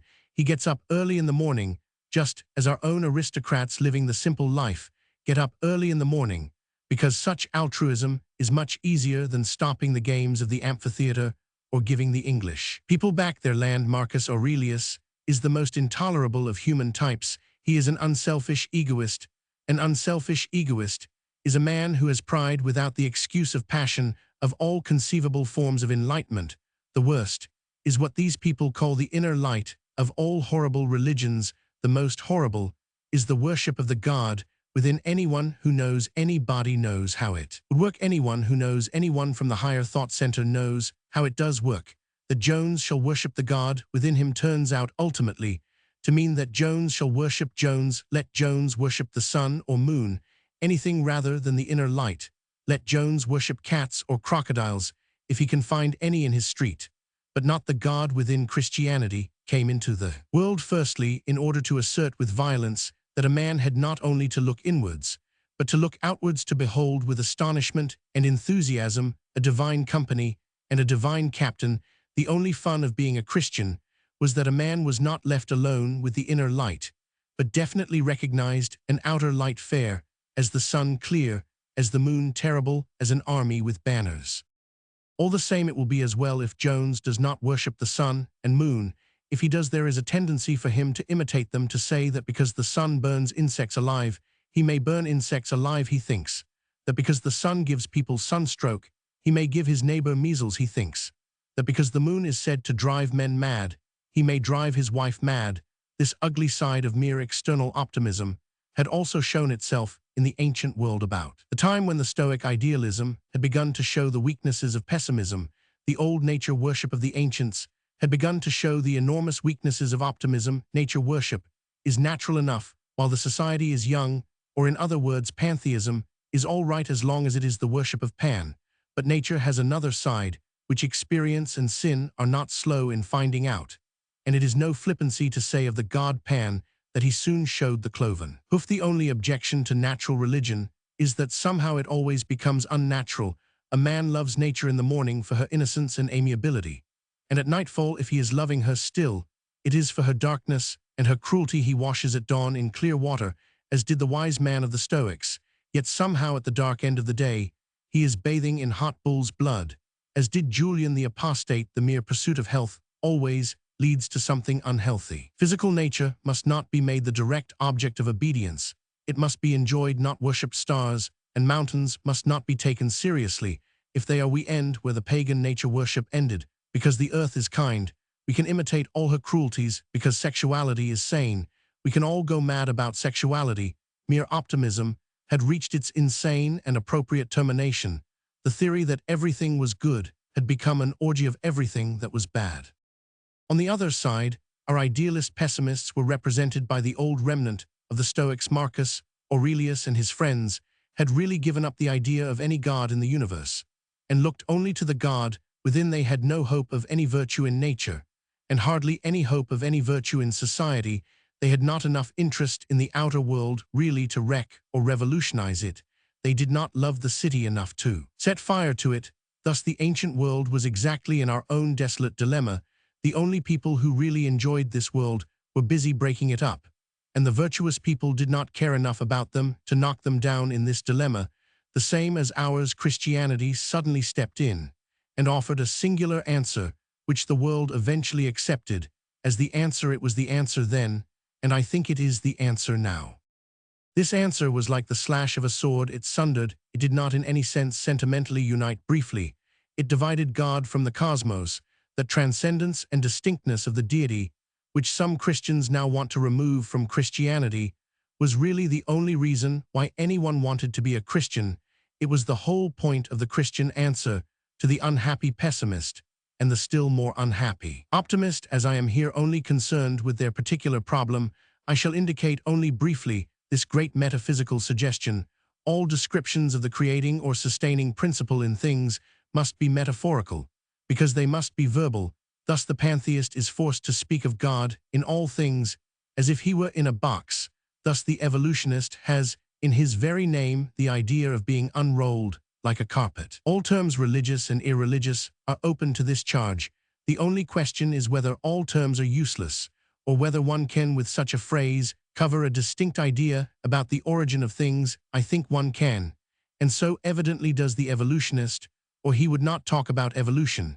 And the root phrase for all Christian theism was this, that God was a creator, as an artist is a creator, a poet is so separate from his poem that he himself speaks of it as a little thing he has thrown off. Even in giving it forth, he has flung it away. This principle, that all creation and procreation is a breaking off, is at least as consistent through the cosmos as the evolutionary principle, that all growth is a branching out. A woman loses a child. Even in having a child, all creation is separation. Birth is as solemn a parting as death. It was the prime philosophically principle of Christianity that this divorce in the divine act of making, such as severs the poet from the poem or the mother from the newborn child, was the true description of the act whereby the absolute energy made the world. According to most philosophers, God, in making the world, enslaved it. According to Christianity, in making it, he set it free. God had written not so much a poem, but rather a play he had planned as perfect, but which had necessarily been left to human actors and stage managers, who had since made a great mess of it. I will discuss the truth of this theorem later. Here I have only to point out, with what a startling smoothness, it passed the dilemma we have discussed in this chapter. In this way, at least one could be both happy and indignant, without degrading oneself to be either a pessimist or an optimist. On this system, one could fight all the forces of existence without deserting the flag of existence. One could be at peace with the universe, and yet be at war with the world. St. George could still fight the dragon, however big the monster bulked in the cosmos, though he were bigger than the mighty cities, or bigger than the everlasting hills. If he were as big as the world, he could yet be killed. In the name of the world, St. George had not to consider any obvious odds or proportions in the scale of things, but only the original secret of their design. He can shake his sword at the dragon, even if it is everything, even if the empty heavens over his head are only the huge arch of its open jaws. And then followed an experience impossible to describe. It was as if I had been blundering about, since my birth, with two huge and unmanageable machines of different shapes, and without apparent connection. The world and the Christian tradition. I had found this hole in the world, the fact that one must somehow find a way of loving the world without trusting it. Somehow one must love the world without being worldly. I found this projecting feature of Christian theology like a sort of hard spike, the dogmatic insistence that God was personal and had made a world separate from himself. The spike of dogma fitted exactly into the hole in the world. It had evidently been meant to go there. And then the strange thing began to happen. When once these two parts of the two machines had come together one after another, all the other parts fitted and fell in with an eerie exactitude. I could hear bolt after bolt over all the machinery falling into its place. With a kind of click of relief, having got one part right, all the other parts were repeating that rectitude as clock after clock strikes noon. Instinct after instinct was answered by doctrine after doctrine. Or to vary the metaphor, I was like one who had advanced into a hostile country to take one high fortress, and when that fort had fallen, the whole country surrendered and turned solid behind me. The whole land was lit up as it were back to the first fields of my childhood. All those blind fancies of boyhood, which in the 4th chapter one have tried in vain to trace on the darkness, became suddenly transparent and sane. I was right when I felt that roses were red by some sort of choice. It was the divine choice. I was right when I felt that I would almost rather say that grass was the wrong color than say that it must by necessity have been that color. It might verily have been any other. My sense that happiness hung on the crazy thread of a condition did mean something when all was said. It meant the whole doctrine of the fall, even those dim and shapeless monsters of notions which I have not been able to describe, much less defend, stepped quietly into their places like colossal caryatides of the creed. The fancy that the cosmos was not vast and void, but small and cozy, had a fulfilled significance now, for anything that is a work of art must be small in the sight of the artist. To God the stars might be only small and dear like diamonds, and my haunting instinct that somehow good was not merely a tool to be used, but a relic to be guarded like the goods from Crusoe's shipfen that had been the wild whisper of something originally wise. For according to Christianity, we were indeed the survivors of a wreck, the crew of a golden ship that had gone down before the beginning of the world. But the important matter was this, that it entirely reversed the reason for optimism, and the instant the reversal was made, it felt like the abrupt ease when a bone is put back in the socket. I had often called myself an optimist to avoid the too evident blasphemy of pessimism, but all the optimism of the age had been false and disheartening for this reason, that it had always been trying to prove that we fit into the world. The Christian optimism is based on the fact that we do not fit into the world. I had tried to be happy by telling myself that man is an animal like any other which sought its meat from God, But now I really was happy, for I had learnt that man is a monstrosity I had been right in. Feeling all things as odd for I myself was at once worse and better than all things. The optimist's pleasure was prosaic, for it dwelt on the naturalness of everything. The Christian pleasure was poetic, for it dwelt on the unnaturalness of everything in the light of the supernatural. The modern philosopher had told me again and again that I was in the right place, and I had still felt depressed even in acquiescence. But I had heard that I was in the wrong place, and my soul sang for joy like a bird in spring. The knowledge found out and illuminated forgotten chambers in the dark house of infancy. I knew now why grass had always seemed to me as queer as the green beard of a giant, and why I could feel homesick at home. Chapter Romans 6, The Paradoxes of Christianity. The real trouble with this world of ours is not that it is an unreasonable world, nor even that it is a reasonable one. The commonest kind of trouble is that it is nearly reasonable, but not quite. Life is not an illogicality, yet it is a trap for logicians. It looks just a little more mathematical and regular than it is. Its exactitude is obvious, but its inexactitude is hidden. Its wildness lies in wait. I give one coarse instance of what I mean. Suppose some mathematical creature from the moon were to reckon up the human body. He would at once see that the essential thing about it was that it was duplicate. A man is two men, he on the right, exactly resembling him on the left. Having noted that there was an arm on the right, and one on the left, a leg on the right, and one on the left, he might go further and still find on each side the same number of fingers, the same number of toes, twin eyes, twin ears, twin nostrils, and even twin lobes of the brain. At last, he would take it as a law, and then where he found a heart on one side would deduce that there was another heart on the other, and just then, where he most felt he was right, he would be wrong. It is this silent swerving from accuracy by an inch that is the uncanny element in everything. It seems a sort of secret treason in the universe. An apple or an orange is round enough to get itself called round, and yet is not round. After all, the earth itself is shaped like an orange in order to lure some simple astronomer into calling it a globe. A blade of grass is called after the blade of a sword because it comes to a point, but it doesn't. Everywhere in things there is this element of the quiet and incalculable. It escapes the rationalists, but it never escapes till the last moment. From the grand curve of our earth, it could easily be inferred that every inch of it was thus curved. It would seem rational that, as a man has a brain on both sides, he should have a heart on both sides. Yet scientific men are still organizing expeditions to find the North Pole because they are so fond of flat country. Scientific men are also still organizing expeditions to find a man's heart, and when they try to find it, they generally get on the wrong side of him. Now, actual insight or inspiration is best tested by whether it guesses these hidden malformations or surprises. If our mathematician from the moon saw the two arms and the two ears, he might deduce the two shoulder blades and the two halves of the brain. But if he guessed that the man's heart was in the right place, then I should call him something more than a mathematician. Now, this is exactly the claim which I have since come to propound for Christianity, not merely that it deduces logical truths, but that when it suddenly becomes illogical, it has found, so to speak, an illogical truth. It not only goes right about things, but it goes wrong, if one may say so. Exactly where the things go wrong, its plan suits the secret irregularities and expects the unexpected. It is simple about the simple truth, but it is stubborn about the subtle truth. It will admit that a man has two hands. It will not admit, though all the modernists wail to it, the obvious deduction that he has two hearts.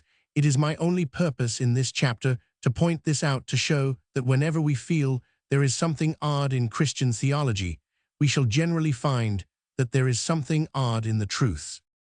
I have alluded to an unmeaning phrase to the effect that such and such a creed cannot be believed in our age. Of course, anything can be believed in any age, but oddly enough, there really is a sense in which a creed, if it is believed at all, can be believed more fixedly in a complex society than in a simple one. If a man finds Christianity true in Birmingham, he has actually clearer reasons for faith than if he had found it true in Mercia, for the more complicated seems the coincidence, the less it can be a coincidence.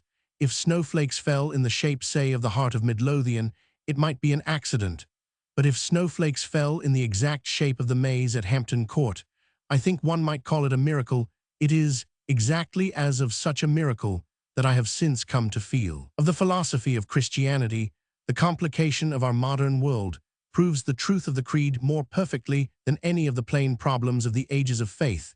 It was in Notting Hill and Battersea that I began to see that Christianity was true. This is why the faith has that elaboration of doctrines and details which so much distresses those who admire Christianity without believing in it. When once one believes in a creed, one is proud of its complexity, as scientists are proud of the complexity of science.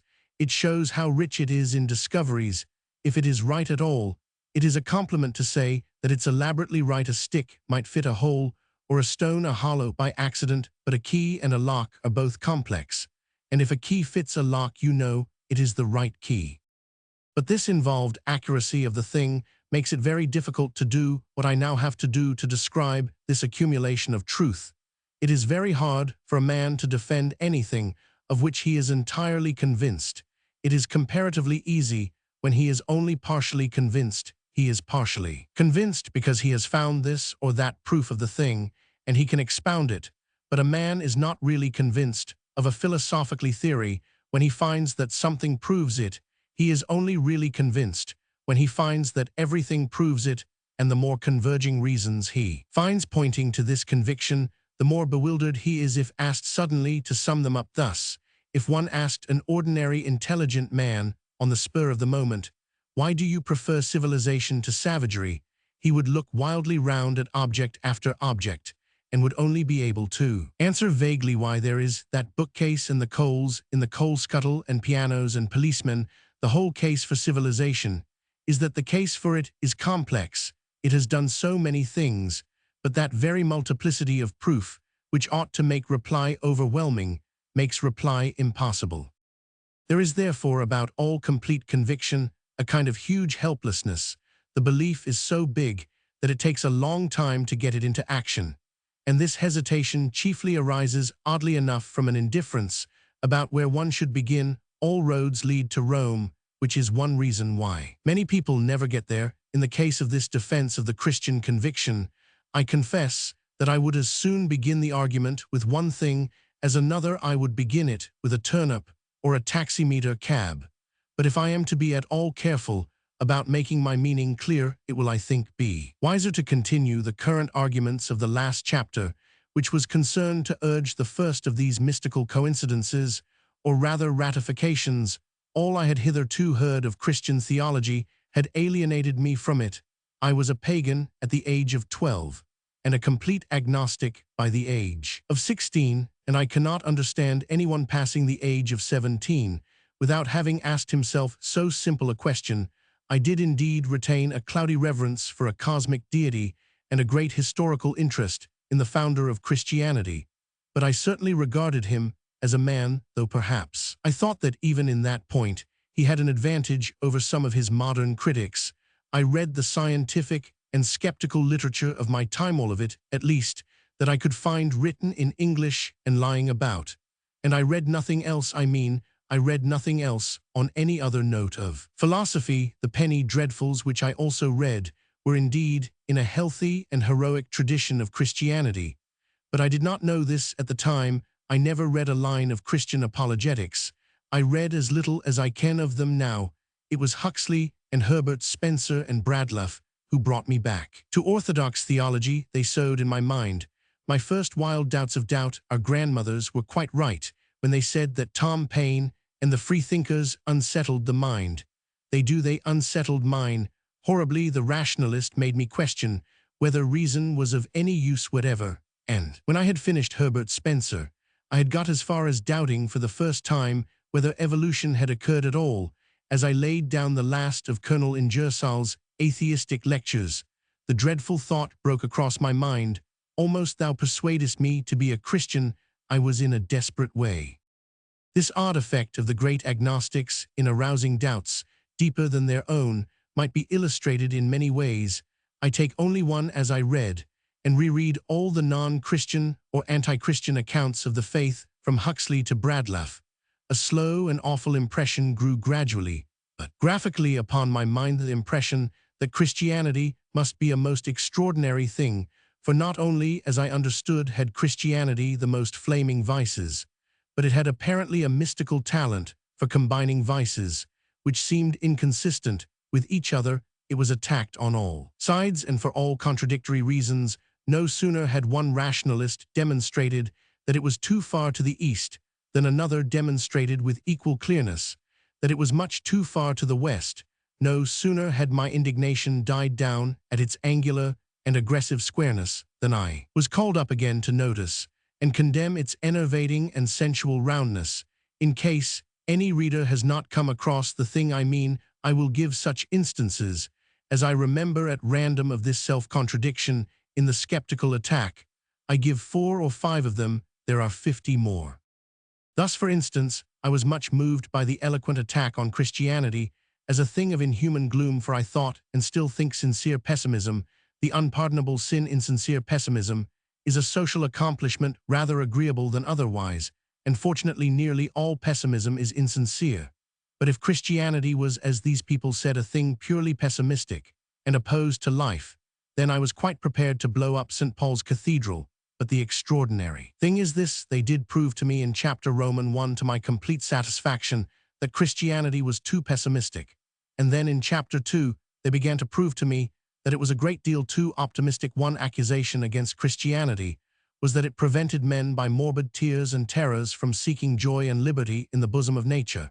But another accusation was that it comforted men with a fictitious providence and put them in a pink and white nursery. One great agnostic asked why nature was not beautiful enough and why it was hard to be free. Another great agnostic objected that Christian optimism, the garment of make-believe woven by pious hands, hid from us the fact that nature was ugly and that it was impossible to be free. One rationalist had hardly done calling Christianity a nightmare before another began to call it a fool's paradise. This puzzled me. The charges seemed inconsistent. Christianity could not at once be the black mask on a white world and also the white mask on a black world. The state of the Christian could not be at once so comfortable that he was a coward to cling to it, and so uncomfortable that he was a fool to stand it. If it falsified human vision, it must falsify it one way or another.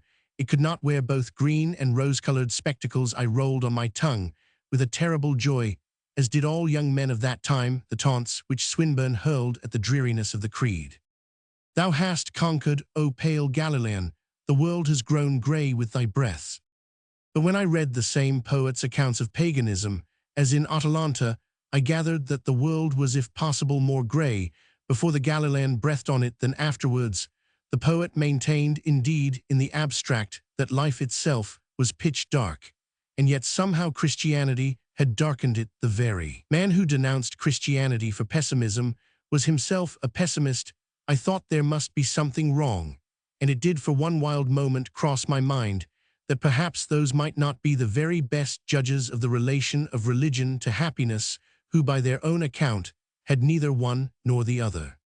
It must be understood that I did not conclude hastily that the accusations were false or the accusers fools. I simply deduced that Christianity must be something even weirder and wickeder than they made out. A thing might have these two opposite vices, but it must be a rather queer thing if at Roman 999 a man might be too fat in one place and too thin in another, but he would be an odd shape. At this point, my thoughts were only of the odd shape of the Christian religion. I did not allege any odd shape in the rationalistic mind. Here is another case of the same kind. I felt that a strong case against Christianity lay in the charge that there is something timid, monkish, and unmanly about all that is called Christian, especially in its attitude towards resistance and fighting. The great skeptics of the 19th century were largely virile. Bradlaugh in an expansive way, Huxley in a reticent way, were decidedly men in comparison. It did seem tenable that there was something weak and over-patient about Christian counsels, the gospel paradox about the other cheek, the fact that priests never fought 100 things made plausible the accusation that Christianity was an attempt to make a man too like a sheep. I read it and believed it, and if I had read nothing different, I should have gone on believing it, but I read something very different. I turned the next page in my agnostic manual, and my brain turned upside down. Now I found that I was to hate Christianity not for fighting too little, but for fighting too much Christianity, it seemed, was the mother of wars. Christianity had deluged the world with blood. I had got thoroughly angry with the Christian, because he never was angry, and now I was told to be angry with him, because his anger had been the most huge and horrible thing in human history, because his anger had soaked the earth and smoked to the sun the very people who reproached Christianity with the meekness and non-resistance of the monasteries, were the very people who reproached it also with the violence and valor of the Crusades. It was the fault of poor old Christianity somehow or other both, that Edward the Confessor did not fight, and that Richard Coeur de Lion, Roman 999, the Quakers, we were told, were the only characteristic Christians, and yet the massacres of Cromwell and Alva were characteristic Christian crimes.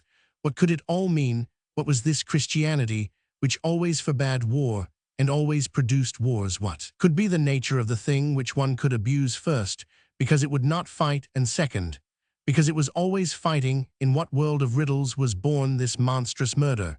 And this monstrous meekness, the shape of Christianity, grew a queerer shape every instant.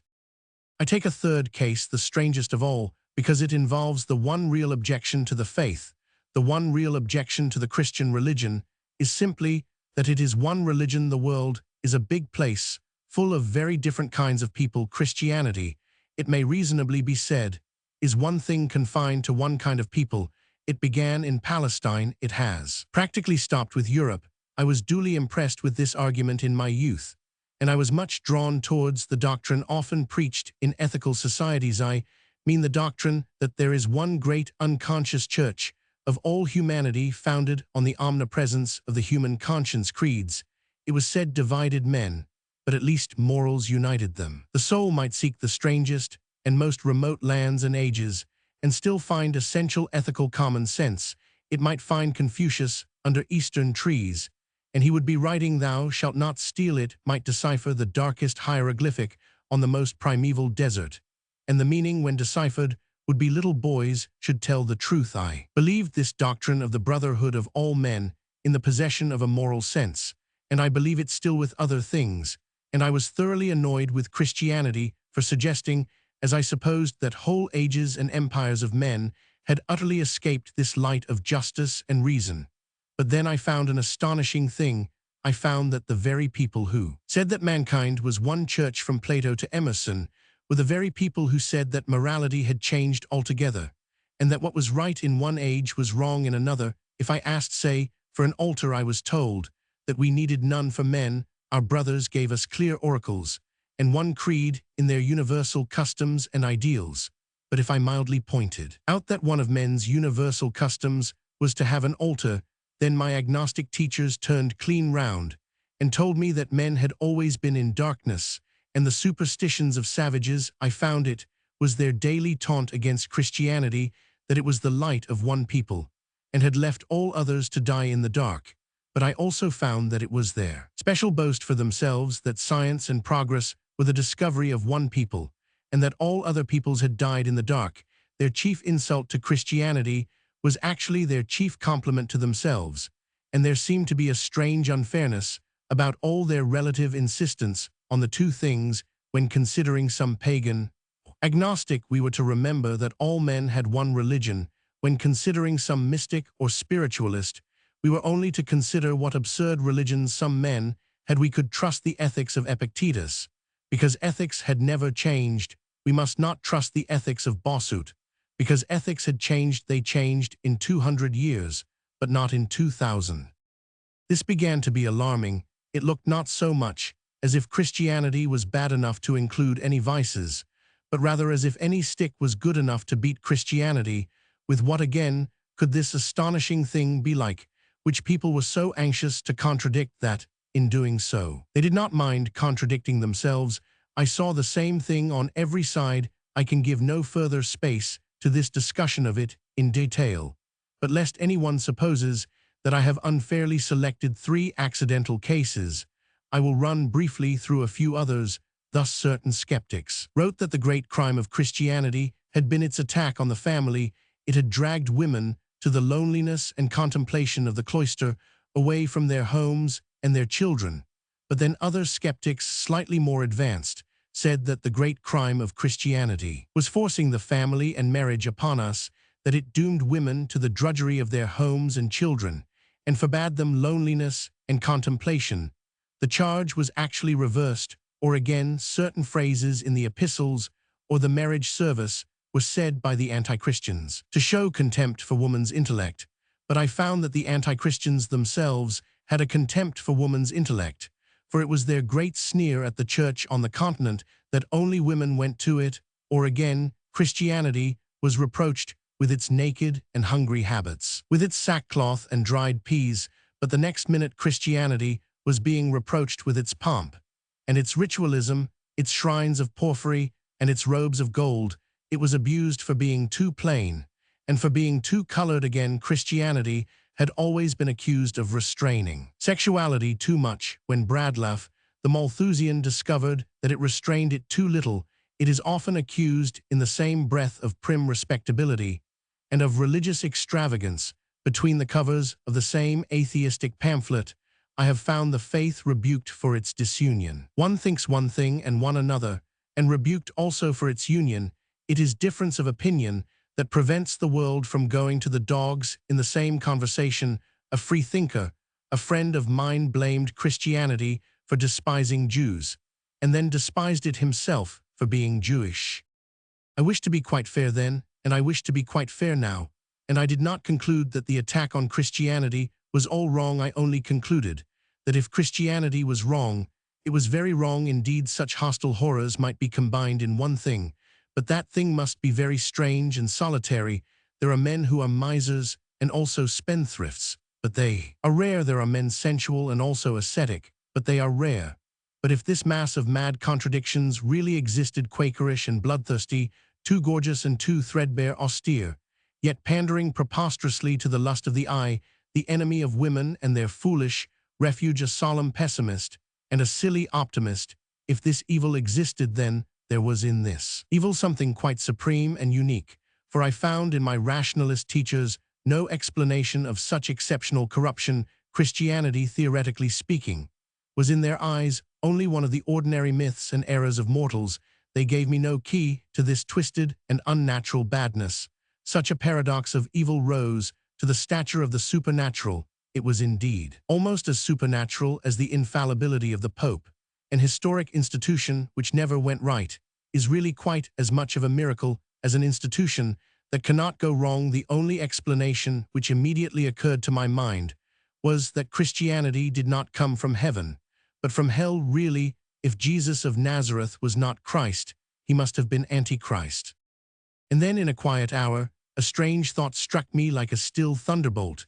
There had suddenly come into my mind another explanation. Suppose we heard an unknown man spoken of by many men. Suppose we were puzzled to hear that some men said he was too tall and some too short. Some objected to his fatness, some lamented his leanness, some thought him too dark, and some too fair. One explanation, as has been already admitted, would be that he might be an odd shape, but there is another explanation. He might be the right shape. Outrageously tall men might feel him to be short. Very short men might feel him to be tall. Old bucks who are growing stout might consider him insufficiently filled out. Old beaux who are growing thin might feel that he expanded beyond the narrow lines of elegance. Perhaps Swedes who have pale hair like tow called him a dark man, while Negroes considered him distinctly blonde. Perhaps, in short, this extraordinary thing is really the ordinary thing, at least the normal thing, the center. Perhaps, after all, it is Christianity that is sane, and all its critics that are mad in various ways. I tested this idea by asking myself whether there was about any of the accusers anything morbid that might explain the accusation. I was startled to find that this key fitted a lock. For instance, it was certainly odd that the modern world charged Christianity at once with bodily austerity and with artistic pomp, but then it was also odd, very odd, that the modern world itself combined extreme bodily luxury with an extreme absence of artistic pomp. The modern man thought Beckett's robes too rich and his meals too poor, but then the modern man was really exceptional. In history, no man before ever ate such elaborate dinners in such ugly clothes. The modern man found the church too simple, exactly where modern life is too complex. He found the church too gorgeous exactly where modern life is too dingy. The man who disliked the plain fasts and feasts was mad on entrees. The man who disliked vestments wore a pair of preposterous trousers. And surely if there was any insanity involved in the matter at all, it was in the trousers, not in the simply falling robe. If there was any insanity at all, it was in the extravagant entrees, not in the bread and wine. I went over all the cases, and I found the key fitted so far the fact that Swinburne was irritated at the unhappiness of Christians, and yet more irritated at their happiness, was easily explained. It was no longer a complication of diseases in Christianity, but a complication of diseases in Swinburne. The restraints of Christians saddened him simply because he was more hedonist than a healthy man should be. The faith of Christians angered him, because he was more pessimist than a healthy man should be. In the same way, the Malthusians by instinct attacked Christianity, not because there is anything especially anti-Malthusian about Christianity, but because there is something a little anti-human about Malthusianism. Nevertheless, it could not, I felt, be quite true that Christianity was merely sensible and stood in the middle. There was really an element in it of emphasis, and even frenzy, which had justified the secularists in their superficial criticism. It might be wise. I began more and more to think that it was wise. But it was not merely worldly wise. It was not merely temperate and respectable. Its fierce crusaders and meek saints might balance each other. Still, the crusaders were very fierce and the saints were very meek beyond all decency. Now it was just at this point of the speculation that I remembered my thoughts about the martyr and the suicide. In that matter there had been this combination between two almost insane positions, which yet somehow amounted to sanity. This was just such another contradiction. And this I had already found to be true. This was exactly one of the paradoxes in which skeptics found the creed wrong. And in this, I had found it right. Madly, as Christians might love the martyr or hate the suicide, they never felt these passions more madly than I had felt them long before I dreamed of Christianity.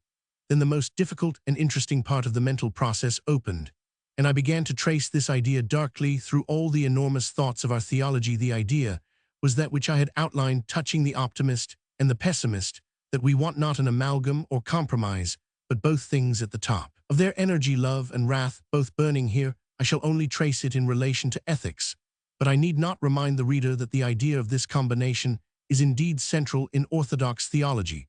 For Orthodox theology has specially insisted that Christ was not a being apart from God and man like an elf, nor it a being half human and half not like a centaur, but both things at once, and both things thoroughly very man and very God. Now let me trace this notion as I found it. All sane men can see that sanity is some kind of equilibrium, that one may be mad and eat too much, or mad and eat too little. Some moderns have indeed appeared with vague versions of progress and evolution, which seeks to destroy the or balance of Aristotle. They seem to suggest that we are meant to starve progressively, or to go on eating larger and larger breakfasts every morning for ever. But the great truism of the remains for all thinking men, and these people have not upset any balance except their own. But granted that we have all to keep a balance, the real interest comes in with the question of how that balance can be kept. That was the problem which paganism tried to solve. That was the problem which I think Christianity solved, and solved in a very strange way. Paganism declared that virtue was in a balance.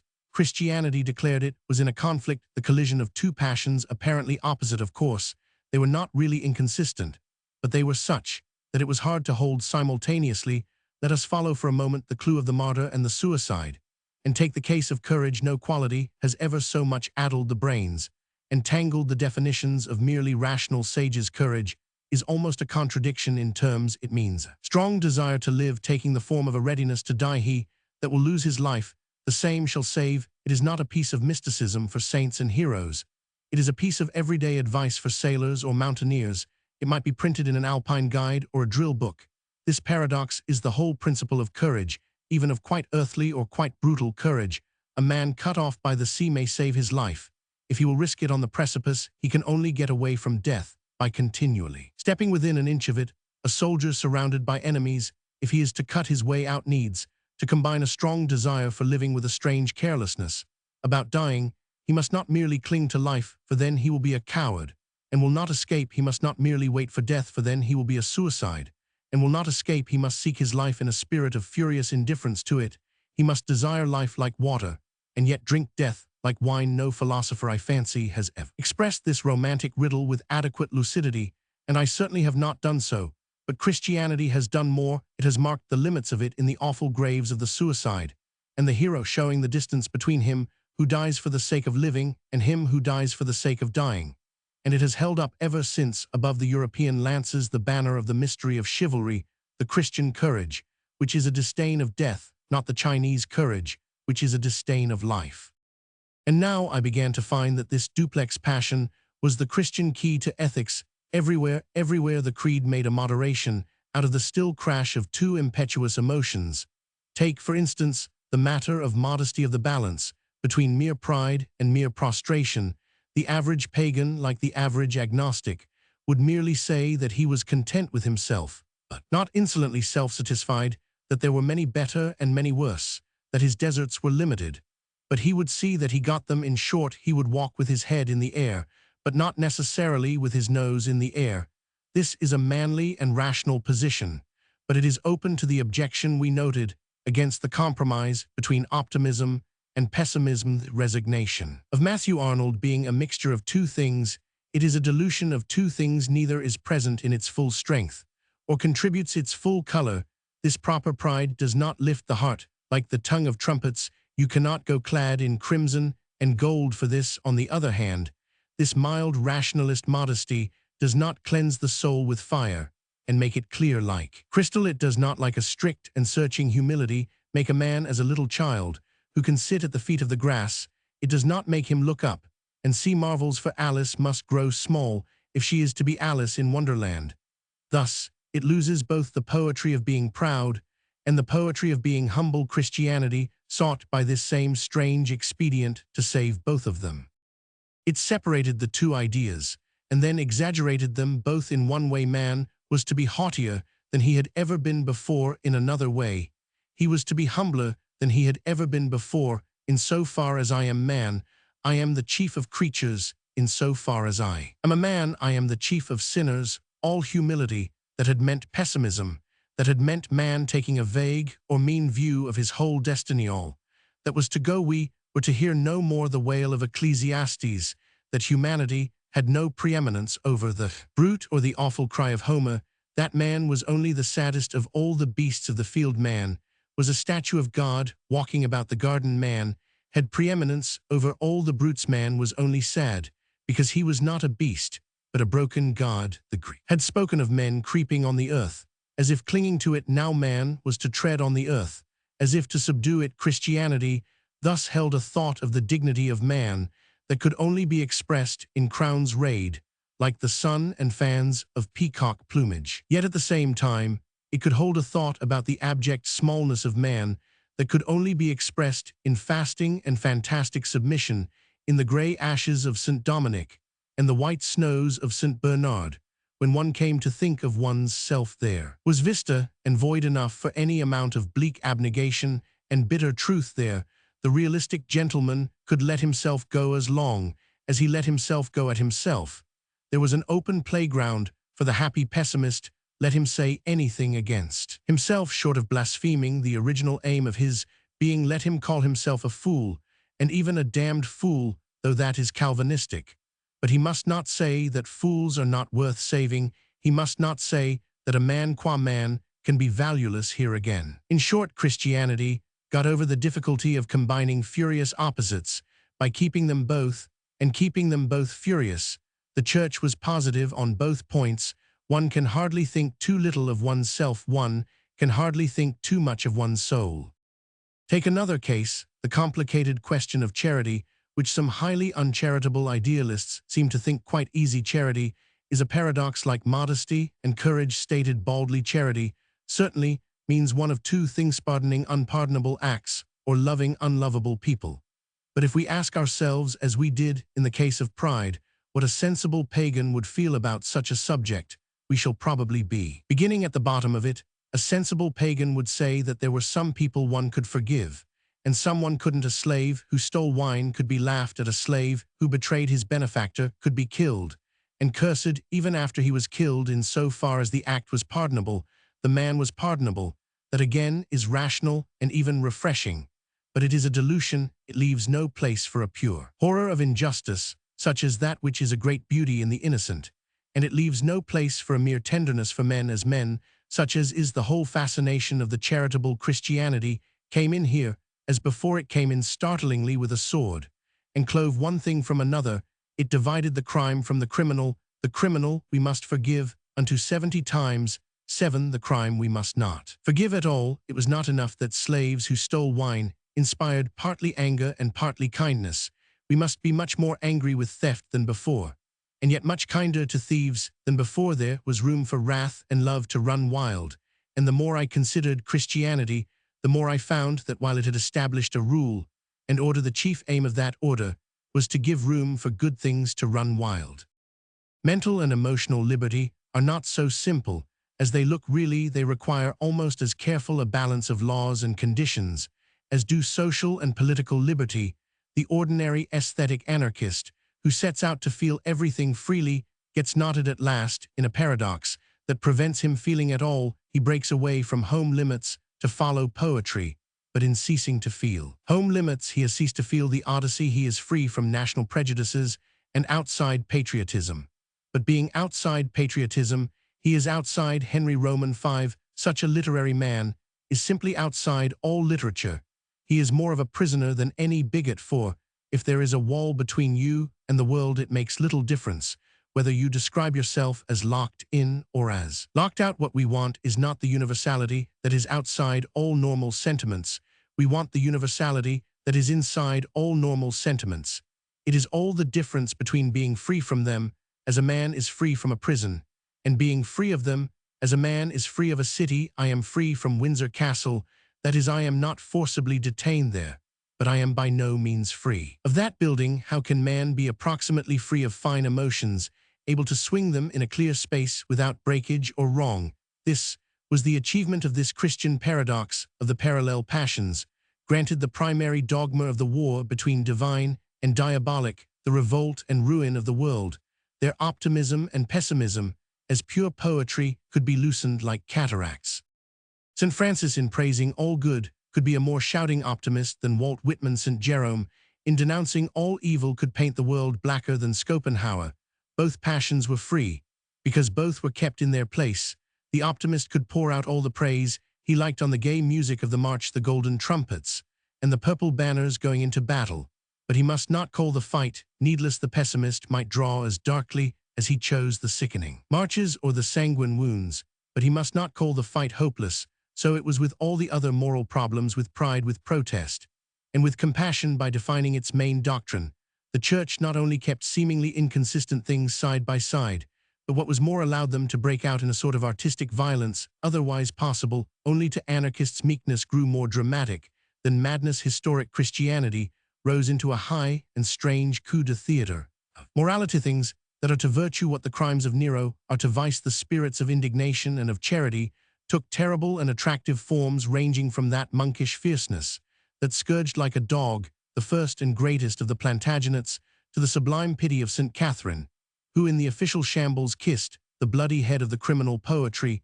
could be acted as well as composed. This heroic and monumental manner in ethics has entirely vanished. With supernatural religion, they being humble could parade themselves, but we are too proud to be prominent. Our ethical teachers write reasonably for prison reform, but we are not likely to see Mr. Cadbury or any eminent philanthropist go into Reading jail and embrace the strangled corpse before it is cast into the quicklime. Our ethical teachers write mildly against the power of millionaires, but we are not likely to see Mr. Rockefeller or any modern tyrant publicly whipped in Westminster Abbey. Thus the double charges of the secularists, though throwing nothing but darkness and confusion on themselves, throw a real light on the faith. It is true that the historic Church has at once emphasized celibacy and emphasized the family, has at once, if one may put it so, been fiercely for having children and fiercely for not having children. It has kept them side by side like two strong colors, red and white, like the red and white upon the shield of St. George. It has always had a healthy hatred of pink. It hates that combination of two colors which is the feeble expedient of the philosophers. It hates that evolution of black into white, which is tantamount to a dirty gray. In fact, the whole theory of the Church on virginity might be symbolized in the statement that white is a color, not merely the absence of a color. All that I am urging here can be expressed by saying that Christianity sought in most of these cases to keep two colors coexistent, but pure it is not a mixture like russet or purple. It is rather like a shot silk, for a shot silk is always at right angles and is in the pattern of the cross. So it is also, of course, with the contradictory charges of the anti-Christians about submission and slaughter. It is true that the Church told some men to fight and others not to fight, and it is true that those who fought were like thunderbolts and those who did not fight were like statues. All this simply means that the Church preferred to use its supermen, and to use its Tolstoyans. There must be some good in the life of battle, for so many good men have enjoyed being soldiers. There must be some good in the idea of non-resistance, for so many good men seem to enjoy being Quakers. All that the Church did, so far as that goes, was to prevent either of these good things from ousting the other. They existed side by side. The Tolstoyans, having all the scruples of monks, simply became monks. The Quakers became a club instead of becoming a sect. Monks said all that Tolstoy says. They poured out lucid lamentations about the cruelty of battles, the vanity of revenge, but the Tolstoyans are not quite right enough to run the whole world, and in the ages of faith they were not allowed to run it. The world did not lose the last charge of Sir James Douglas or the banner of Joan the Maid, and sometimes this pure gentleness and this pure fierceness met and justified their juncture. The paradox of all the prophets was fulfilled, and in the soul of St. Louis the lion lay down with the lamb. But remember that this text is too lightly interpreted. It is constantly assured, especially in our Tolstoyan tendencies, that when the lion lies down with the lion becomes lamb-like. But that is brutal annexation and imperialism on the part of the lamb. That is simply the lamb absorbing the lion, instead of the lion eating the lamb. The real problem is, can the lion lie down with the lamb and still retain his royal ferocity? That is the problem the Church attempted. That is the miracle she achieved. This is what I have called guessing the hidden eccentricities of life. This is knowing that a man's heart is to the left and not in the middle. This is knowing not only that the earth is round, but knowing exactly where it is flat. Christian doctrine detected the oddities of life. It not only discovered the law, but it foresaw the exceptions. Those underrate Christianity who say that it discovered mercy. Anyone might discover mercy. In fact, every one. Roman 999. But to discover a plan for being merciful and also severethat was to anticipate a strange need of human nature, for no one wants to be forgiven for a big sin, as if it were a little one. Anyone might say that we should be neither quite miserable nor quite happy, but to find out how far one may be quite miserable without making it impossible to be quite happy. That was a discovery in psychology. Anyone might say neither swagger nor grovel, and it would have been a limit. But to say here you can swagger and there you can grovel, that was an emancipation. This was the big fact about Christian ethics. The discovery of the new balance. Paganism had been like a pillar of marble upright, because proportioned with symmetry. Christianity was like a huge and ragged and romantic rock, which though it sways on its pedestal at a touch, yet because its exaggerated excrescences exactly balance each other, is enthroned there for 1,000 years in a Gothic cathedral. The columns were all different, but they were all necessary. Every support seemed an accidental and fantastic support. Every buttress was a flying buttress. So, in Christendom, apparent accidents balanced. Becket wore a hair shirt under his gold and crimson, and there is much to be said for the combination, for Becket got the benefit of the hair shirt, while the people in the street got the benefit of the crimson and gold. It is at least better than the manner of the modern millionaire who has the black and the drab outwardly for others, and the gold next his heart. But the balance was not always in one man's body, as in Becket's. The balance was often distributed over the whole body of Christendom, because a man prayed and fasted on the northern snows. Flowers could be flung at his festival in the southern cities, and because fanatics drank water on the sands of Syria, men could still drink cider in the orchards of England. This is what makes Christendom at once so much more perplexing and so much more interesting than the pagan empire, just as Amiens Cathedral is not better but more interesting than the Parthenon. If anyone wants a modern proof of all this, let him consider the curious fact that under Christianity Europe, while remaining a unity, has broken up into individual nations. Patriotism is a perfect example of this deliberate balancing of one emphasis against another emphasis. The instinct of the pagan empire would have said, "You shall all be Roman citizens and grow alike. Let the German grow less slow, and reverent the Frenchman less experimental and swift." But the instinct of Christian Europe says, "Let the German remain slow and reverent, that the Frenchman may the more safely be swift and experimental. We will make an equipoise out of these excesses. The absurdity called Germany shall correct the insanity called France." Last and most important, it is exactly this which explains what is so inexplicable to all the modern critics of the history of Christianity. I mean the monstrous wars about small points of theology, the earthquakes of emotion about a gesture or a word. It was only a matter of an inch. But an inch is everything when you are balancing. The Church could not afford to swerve a hair's breadth on some things if she was to continue her great and daring experiment of the irregular equilibrium. Once let one idea become less powerful, and some other idea would become too powerful.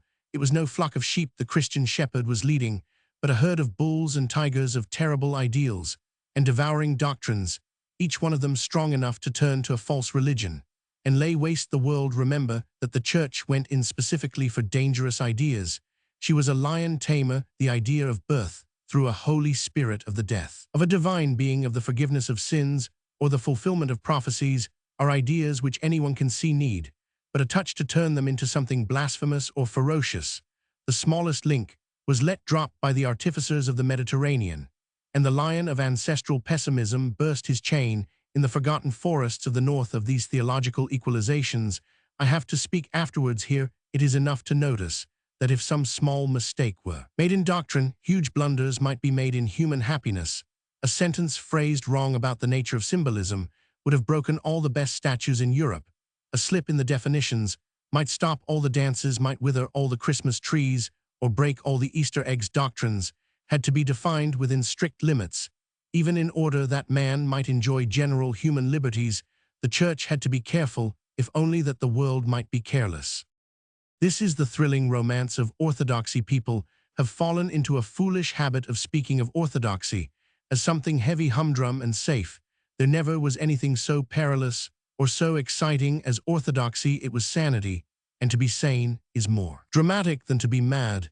It was the equilibrium of a man behind madly rushing horses, seeming to stoop this way and to sway that, yet in every attitude having the grace of statuary and the accuracy of arithmetic. The Church, in its early days, went fierce and fast with any warhorse, yet it is utterly unhistoric to say that she merely went mad along one idea like a vulgar fanaticism. She swerved to left and right so as exactly to avoid enormous obstacles. She left on one hand the huge bulk of Arianism buttressed by all the worldly powers to make Christianity too worldly. The next instant, she was swerving to avoid an Orientalism which would have made it too unworldly. The Orthodox Church never took the tame course or accepted the conventions. The Orthodox Church was never respectable. It would have been easier to have accepted the earthly power of the Arians. It would have been easy, in the Calvinistic 17th century, to fall into the bottomless pit of predestination. It is easy to be a madman. It is easy to be a heretic. It is always easy to let the age have its head. The difficult thing is to keep one's own. It is always easy to be a modernist, as it is easy to be a snob. To have fallen into any of those open traps of error and exaggeration, which fashion after fashion and sect after sect set along the historic path of Christendom, that would indeed have been simple. It is always simple to fall. There are an infinity of angles at which one falls, only one at which one stands. To have fallen into any one of the fads from Gnosticism to Christian Science would indeed have been obvious and tame, but to have avoided them all has been one whirling adventure.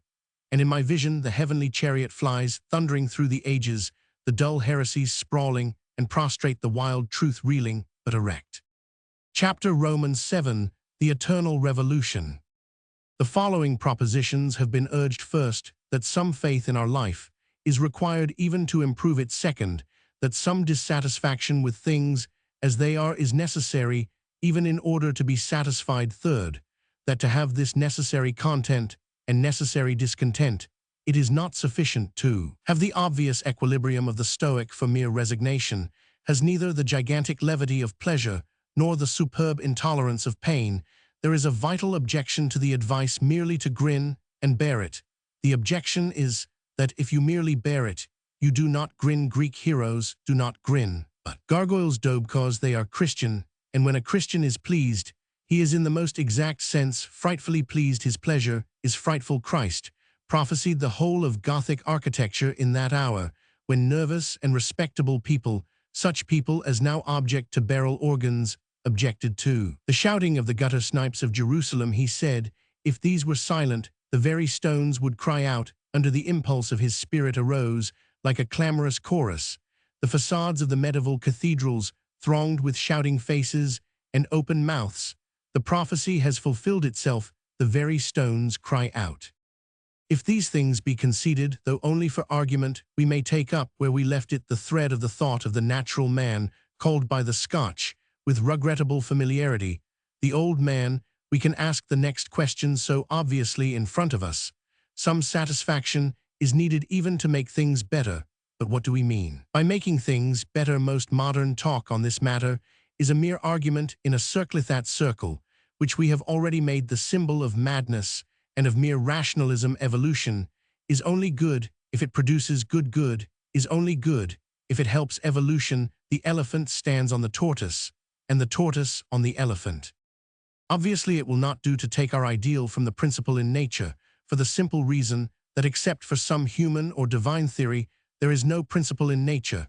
For instance, the cheap anti-democrat of today will tell you solemnly that there is no equality in nature. He is right.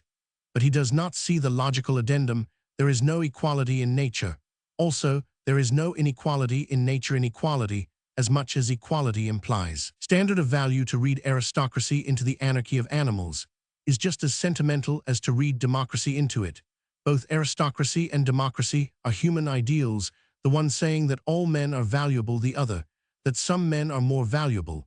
But nature does not say that cats are more valuable than mice. Nature makes no remark on the subject. She does not even say that the cat is enviable or the mouse pitiable. We think the cat superior because we have, or most of us have, a particular philosophy to the effect that life is better than death.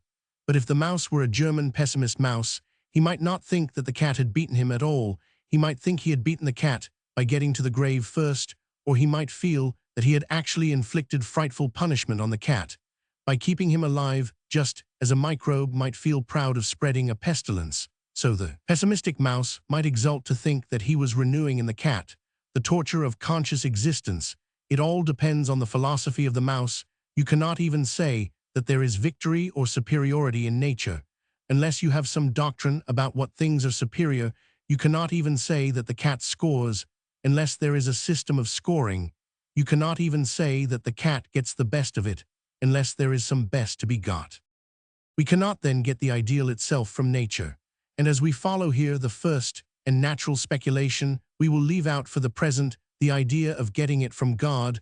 We must have our own vision, but the attempts of most moderns to express it are highly vague.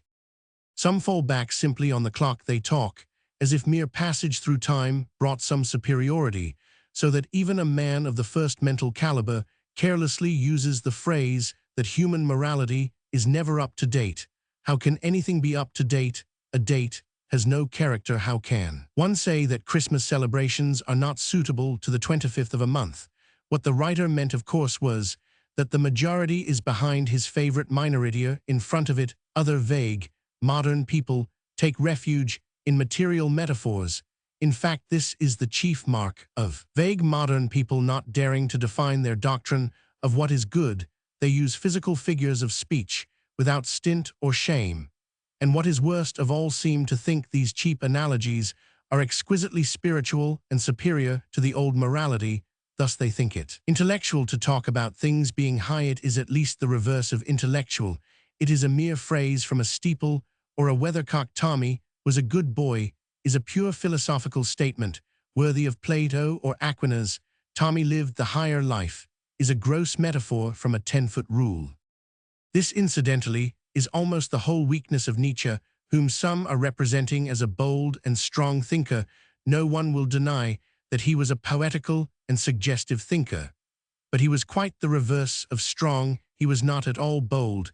He never put his own meaning before himself in bold abstract words, as did Aristotle and Calvin, and even Karl Marx. The hard, fearless men of thought. Nietzsche always escaped a question by a physical metaphor, like a cheery minor poet. He said beyond good and evil, because he had not the courage to say more good than good and evil, or more evil than good and evil. Had he faced his thought without metaphors, he would have seen that it was nonsense. So when he describes his hero, he does not dare to say the purer man, or the happier man, or the sadder man, for all these are ideas, and ideas are alarming. He says the upper man or over man. Physical metaphor from acrobats or alpine climbers. Nietzsche is truly a very timid thinker. He does not really know in the least what sort of man he wants evolution to produce. And if he does not know, certainly the ordinary evolutionists who talk about things being higher do not know either. Then again, some people fall back on sheer submission and sitting still. Nature is going to do something someday, nobody knows what, and nobody knows when we have no reason for acting and no reason for not acting. If anything happens, it is right. If anything is prevented, it was wrong again. Some people try to anticipate nature by doing something, by doing anything, because we may possibly grow wings. They cut off their legs, yet nature may be trying to make them centipedes for all they know. Lastly, there is a fourth class of people who take whatever it is that they happen to want and say that that is the ultimate aim of evolution. And these are the only sensible people. This is the only really healthy way with the word evolution to work for what you want and to call that evolution. The only intelligible sense that progress or advance can have among men is that we have a definite vision, and that we wish to make the whole world like that vision, if you like to put it so. The essence of the doctrine is that what we have around us is the mere method and preparation for something that we have to create. This is not a world, but rather the materials for a world. God has given us not so much the colors of a picture as the colors of a palette, but he has also given us a subject, a model, a fixed vision. We must be clear about what we want to paint. This adds a further principle to our previous list of principles. We have said we must be fond of this world, even in order to change it. We now add that we must be fond of another world, real or imaginary, in order to have something to change it to. We need not debate about the mere words evolution or progress. Personally, I prefer to call it reform, for reform implies form.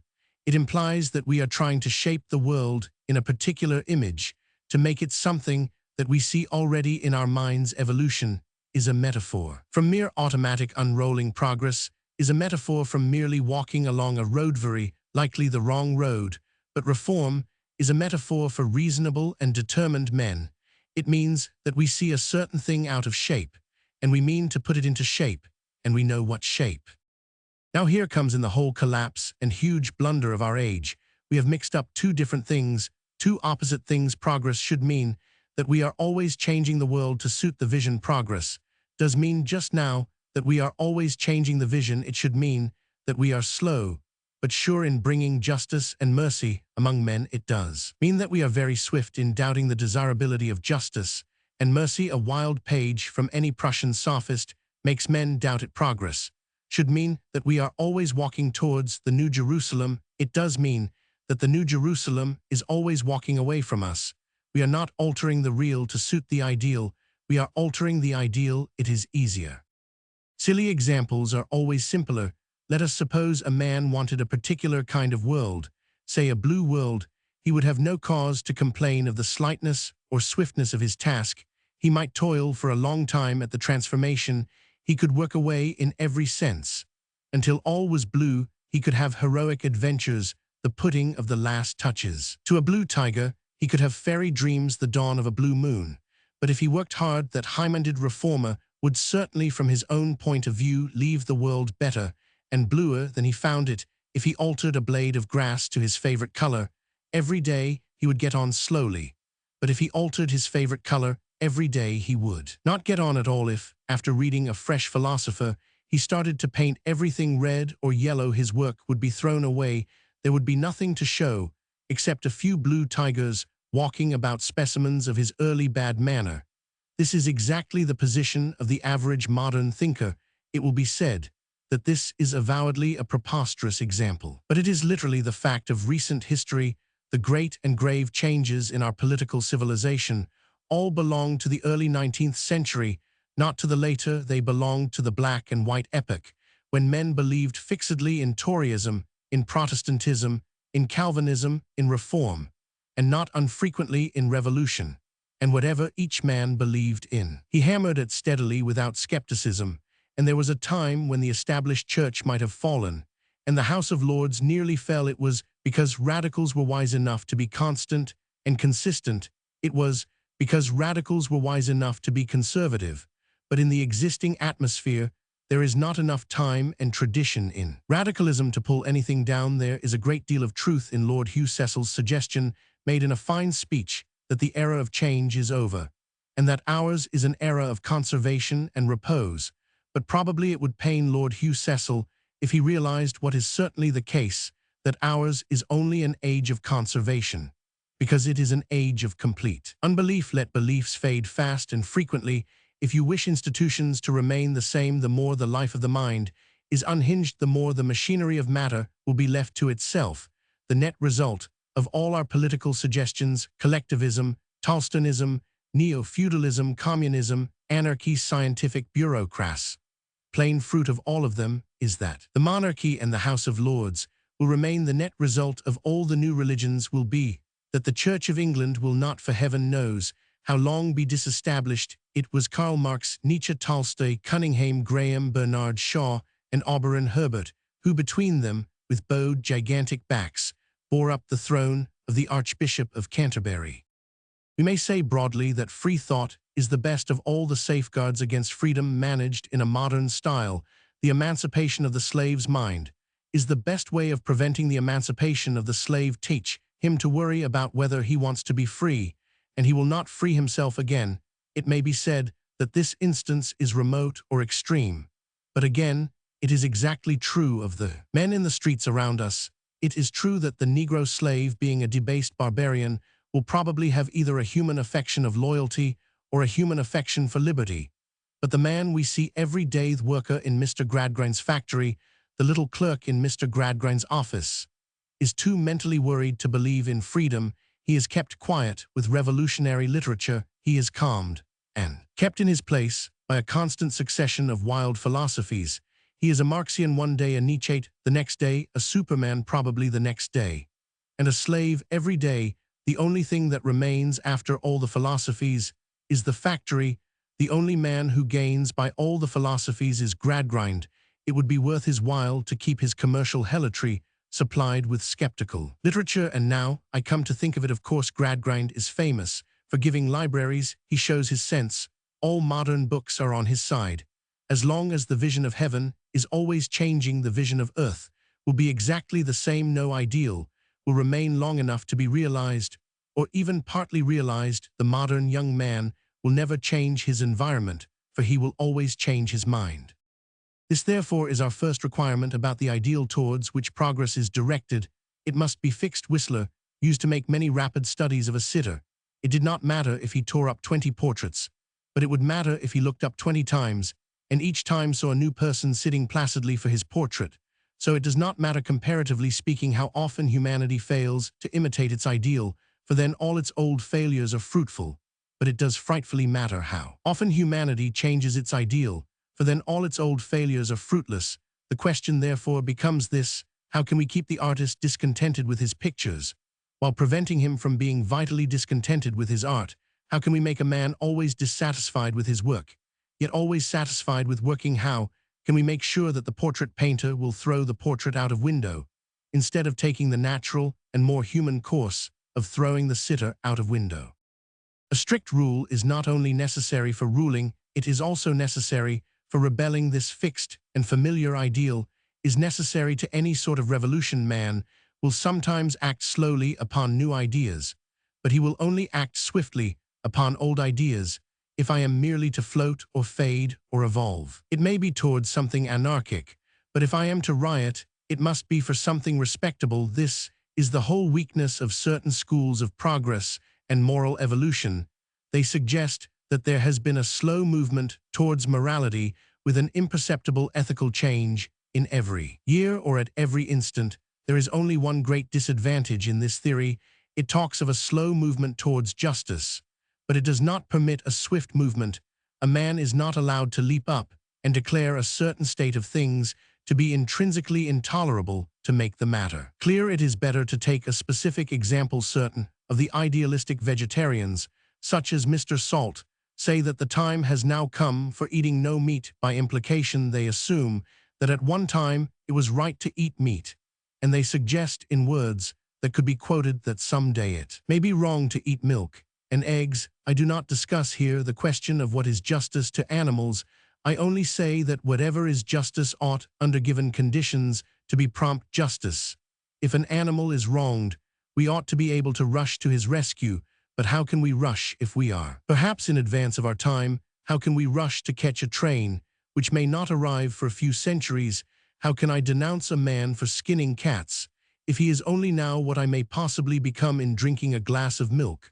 A splendid and insane Russian sect ran about taking all the cattle out of all the carts. How can I pluck up courage to take the horse out of my hansom cab when I do not know whether my evolutionary watch is only a little fast or the cabman's a little slow? Suppose I say to a sweater slavery suited one stage of evolution, and suppose he answers and sweating suits this stage of evolution. How can I answer if there is no eternal test?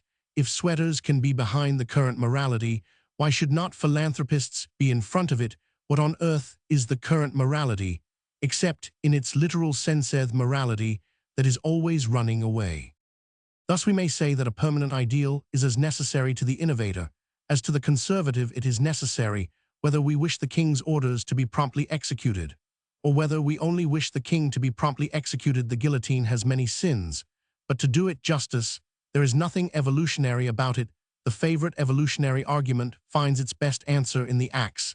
The evolutionist says, "Where do you draw the line?" The revolutionist answers, "I draw it here exactly. Between your head and body, there must at any given moment be an abstract right and wrong. If any blow is to be struck, there must be something eternal. If there is to be anything sudden, therefore, for all intelligible human purposes, for altering things, or for keeping things as they are, for founding a system forever as in China, or for altering it every month, as in the early French Revolution, it is equally necessary that the vision should be a fixed vision. This is our first requirement." When I had written this down, I felt once again the presence of something else in the discussion. As a man hears a church bell above the sound of the street, something seemed to be saying, "My ideal at least is fixed, for it was fixed before the foundations of the world. My vision of perfection assuredly cannot be altered, for it is called Eden. You may alter the place to which you are going, but you cannot alter the place from which you have come." To the orthodox, there must always be a case for revolution, for in the hearts of men, God has been put under the feet of Satan. In the upper world, hell once rebelled against heaven, but in this world, heaven is rebelling against hell. For the orthodox, there can always be a revolution, for a revolution is a restoration at any instant. You may strike a blow for the perfection which no man has seen since Adam. No unchanging custom, no changing evolution can make the original good anything. But good man may have had concubines as long as cows have had horns. Still, they are not a part of him. If they are sinful, men may have been under oppression ever since fish were under water. Still, they ought not to be. If oppression is sinful, the chain may seem as natural to the slave, or the paint to the harlot, as does the plume to the bird, or the burrow to the fox. Still, they are not if they are sinful. I lift my prehistoric legend to defy all your history. Your vision is not merely a fixture. It is a fact. I paused to note the new coincidence of Christianity, but I passed on. I passed on to the next necessity of any ideal of progress. Some people, as we have said, seem to believe in an automatic and impersonal progress in the nature of things. But it is clear that no political activity can be encouraged by saying that progress is natural and inevitable. That is not a reason for being active, but rather a reason for being lazy. If we are bound to improve, we need not trouble to improve. The pure doctrine of progress is the best of all reasons for not being a progressive.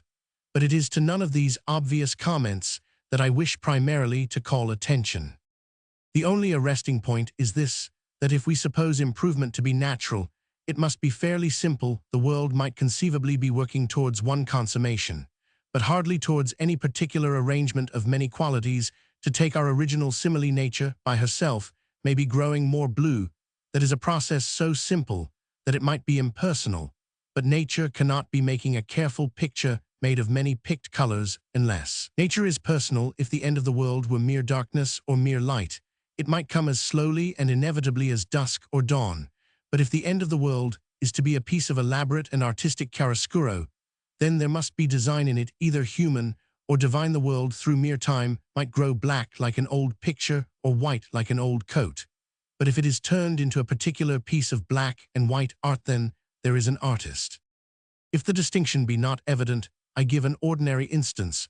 We constantly hear a particularly cosmic creed from the modern humanitarians.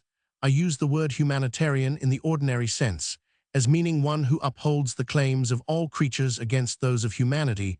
They suggest that through the ages we have been growing more and more humane, that is to say that one after another, groups or sections of beings, slaves, children, women, cows, or what not, have been gradually admitted to mercy or to justice. They say that we once thought it right to eat men, we didn't.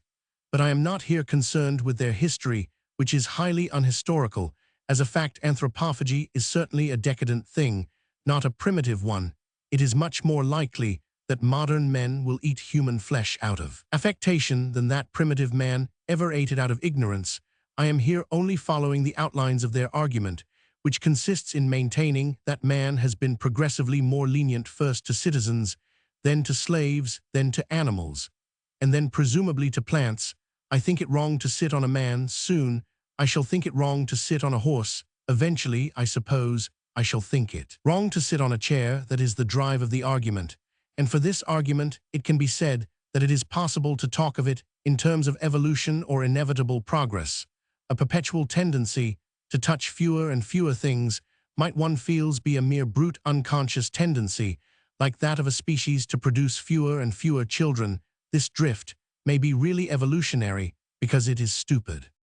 Darwinism can be used to back up two mad moralities, but it cannot be used to back up a single sane one. The kinship and competition of all living creatures can be used as a reason for being insanely cruel or insanely sentimental, but not for a healthy love of animals on the evolutionary basis.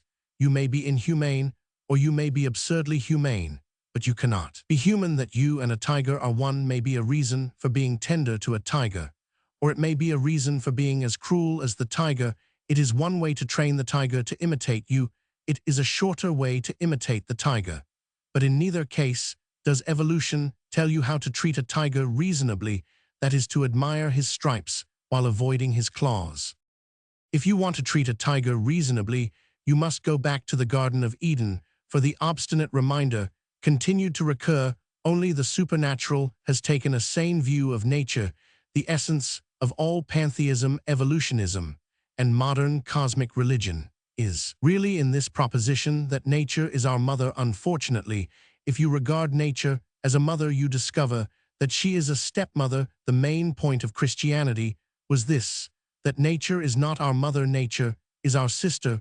We can be proud of her beauty. Since we have the same father, but she has no authority over us, we have to admire, but not to imitate. This gives to the typically Christian pleasure in this earth a strange touch of lightness that is almost frivolity. Nature was a solemn mother to the worshippers of Isis and Cybele. Nature was a solemn mother to Wordsworth or to Emerson, but nature is not solemn to Francis of Assisi or to George Herbert. To St. Francis, nature is a sister, and even a younger sister, a little dancing sister, to be laughed at as well as loved.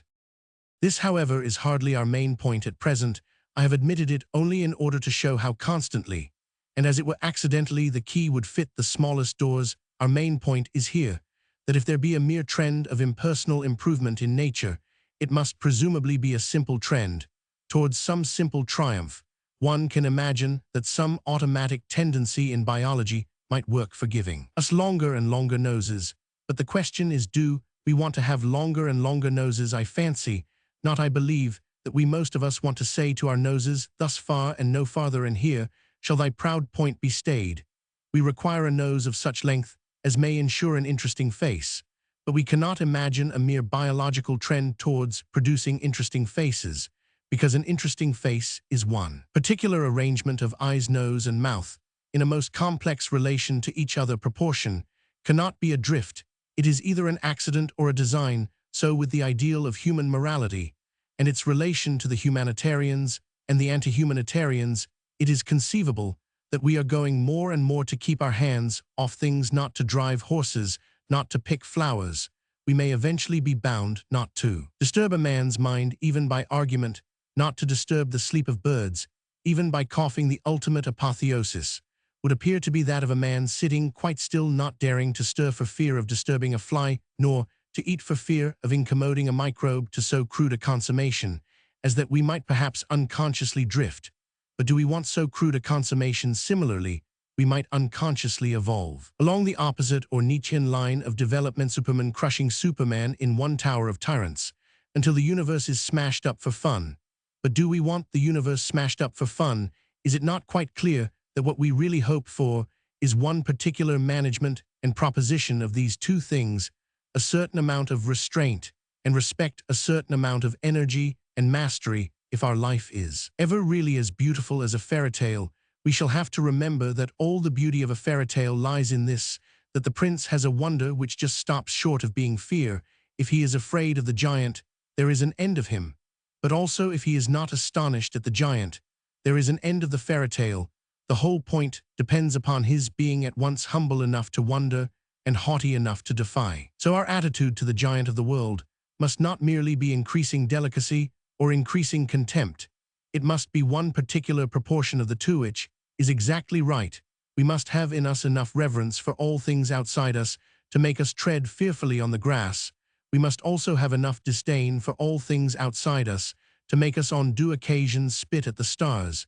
Yet these two things, if we are to be good or happy, must be combined not in any combination, but in one particular combination. The perfect happiness of men on the earth, if it ever comes, will not be a flat and solid thing like the satisfaction of animals.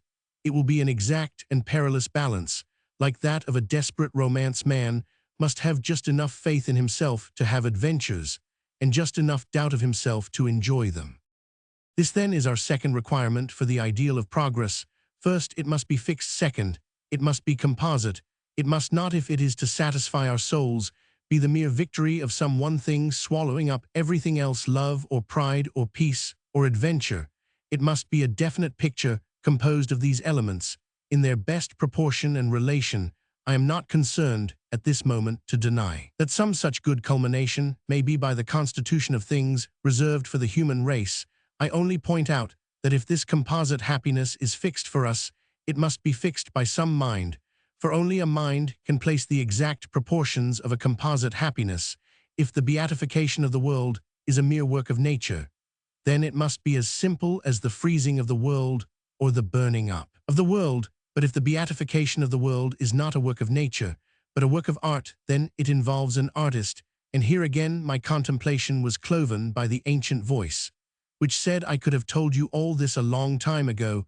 If there is any certain progress, it can only be my kind of progress, the progress towards a complete city of virtues and dominations, where righteousness and peace contrive to kiss each other. An impersonal force might be leading you to a wilderness of perfect flatness or a peak of perfect height, but only a personal God can possibly be leading you, if indeed you are being led to a city with just streets and architectural proportions, a city in which each of you can contribute exactly the right amount of your own color to the many-colored coat of Joseph. Twice again, therefore, Christianity had come in with the exact answer that I required. I had said the ideal must be fixed, and the church had answered, mine is literally fixed, for it existed before anything else. I said, secondly, it must be artistically combined like a picture, and the church answered, mine is quite literally a picture, for I know who painted it. Then I went on to the third thing, which as it seemed to me was needed for an utopia or goal of progress. And of all the three, it is infinitely the hardest to express. Perhaps it might be put thus, that we need watchfulness even in utopia, lest we fall from utopia as we fell from Eden. We have remarked that one reason offered for being a progressive is that things naturally tend to grow better, but the only real reason for being a progressive is that things naturally tend to grow worse. The corruption in things is not only the best argument for being progressive, it is also the only argument against being conservative. The conservative theory would really be quite sweeping and unanswerable if it were not for this one fact. But all conservatism is based upon the idea that if you leave things alone, you leave them as they are, but you do not. If you leave a thing alone, you leave it to a torrent of change. If you leave a white post alone, it will soon be a black post. If you particularly want it to be white, you must be always painting it again. That is, you must be always having a revolution. Briefly, if you want the old white post, you must have a new white post. But this which is true even of inanimate things is, in a quite special and terrible sense, true of all human things. An almost unnatural vigilance is really required of the citizen because of the horrible rapidity with which human institutions grow old. It is the custom in passing romance and journalism to talk of men suffering under old tyrannies. But as a fact, men have almost always suffered under new tyrannies, under tyrannies that had been public liberties hardly 20 years before. Thus, England went mad with joy over the patriotic monarchy of Elizabeth, and then almost immediately afterwards went mad with rage in the trap of the tyranny of Charles I. So again in France, the monarchy became intolerable, not just after it had been tolerated, but just after it had been adored. The son of Louis, the well-beloved, was Louis the guillotine. So, in the same way in England, in the 19th century, the radical manufacturer was entirely trusted as a mere tribune of the people until suddenly we heard the cry of the socialist that he was a tyrant eating the people like bread. So again, we have almost up to the last instant trusted the newspapers as organs of public opinion. Just recently some of us have seen, not slowly, but with a start, that they are obviously nothing of the kind. They are, by the nature of the case, the hobbies of a few rich men. We have not any need to rebel against antiquity.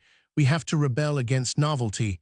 It is the new rulers, the capitalist or the editor, who really hold up the modern world. There is no fear that a modern king will attempt to override the Constitution. It is more likely that he will ignore the Constitution and work behind its back.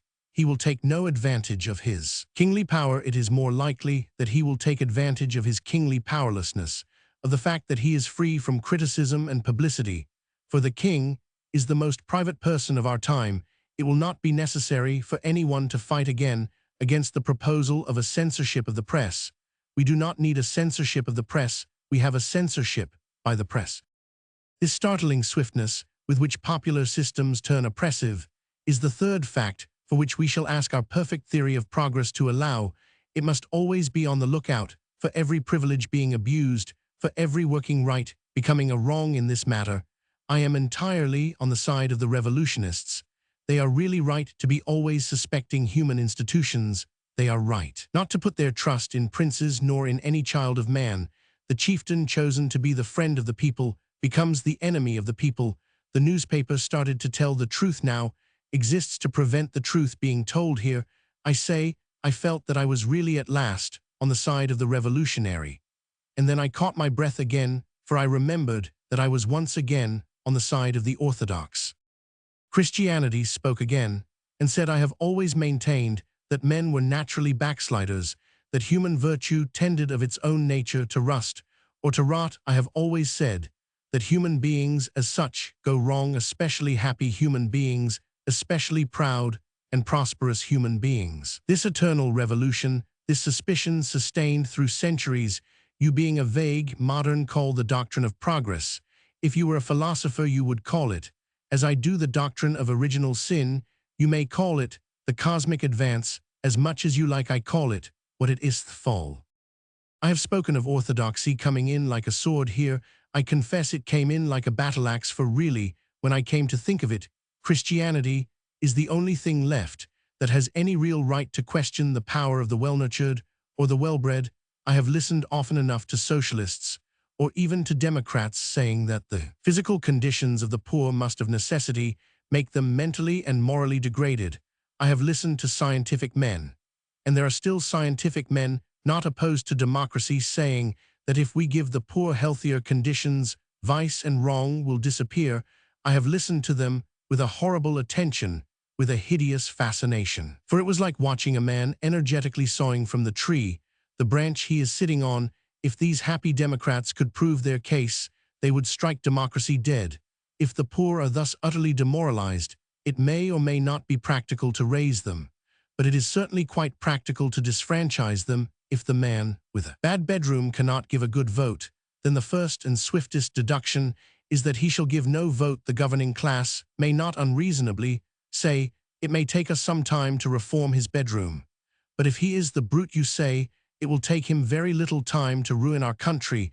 Therefore we will take your hint and not give him the chance. It fills me with horrible amusement to observe the way in which the earnest socialist industriously lays the foundation of all aristocracy, expatiating blandly upon the evident unfitness of the poor to rule it, is like listening to somebody at an evening party, apologizing for entering without evening dress, and explaining that he had recently been intoxicated, had a personal habit of taking off his clothes in the street, and had moreover only just changed from prison uniform. At any moment one feels the host might say that really if it was as bad as that he need not come in at all. So it is when the ordinary socialist, with a beaming face, proves that the poor, after their smashing experiences, cannot be really trustworthy. At any moment the rich may say, "Very well, then we won't trust them," and bang the door in his face on the basis of Mr. Blatchford's view of heredity and environment. The case for the aristocracy is quite overwhelming.